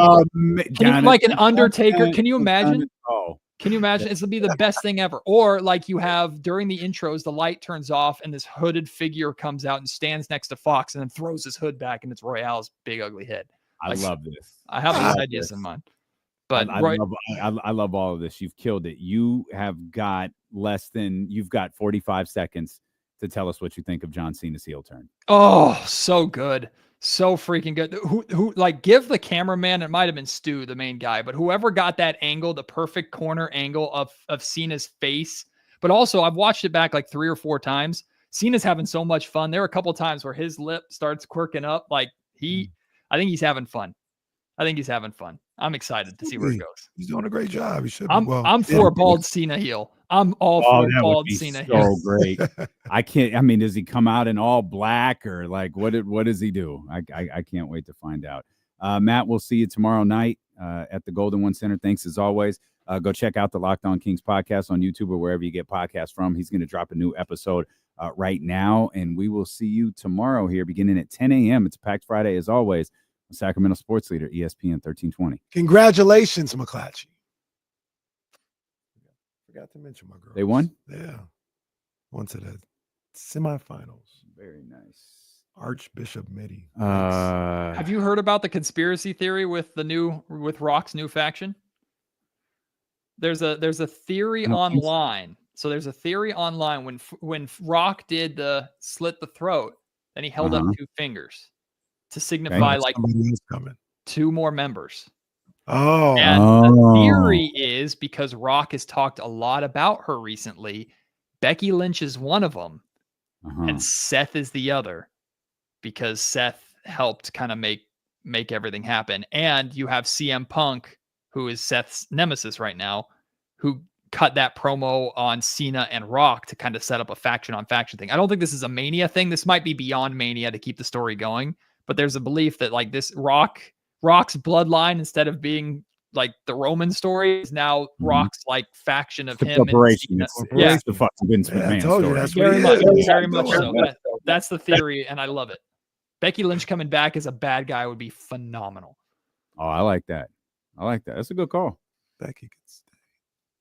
Oh boy, man, you hate women. What's wrong with Becky?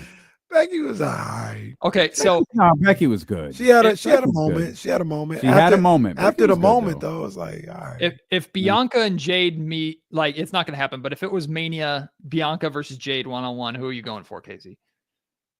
That's a good question. Who's the heel? Know. Jade's the heel, right? She just beat the crap out of Naomi. Are you sure? No. Are you sure? Oh, you think Bianca?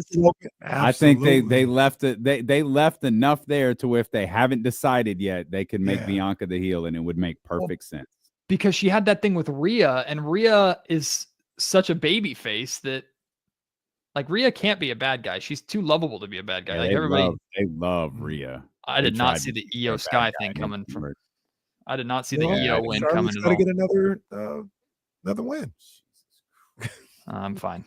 We're ending this. I'm not talking about a flare. We'll see y'all tomorrow. Appreciate you guys. Thanks for having fun today. We know the show was all over the place, man, but it was a good time. Are you guys talking about Glow? All right, everybody.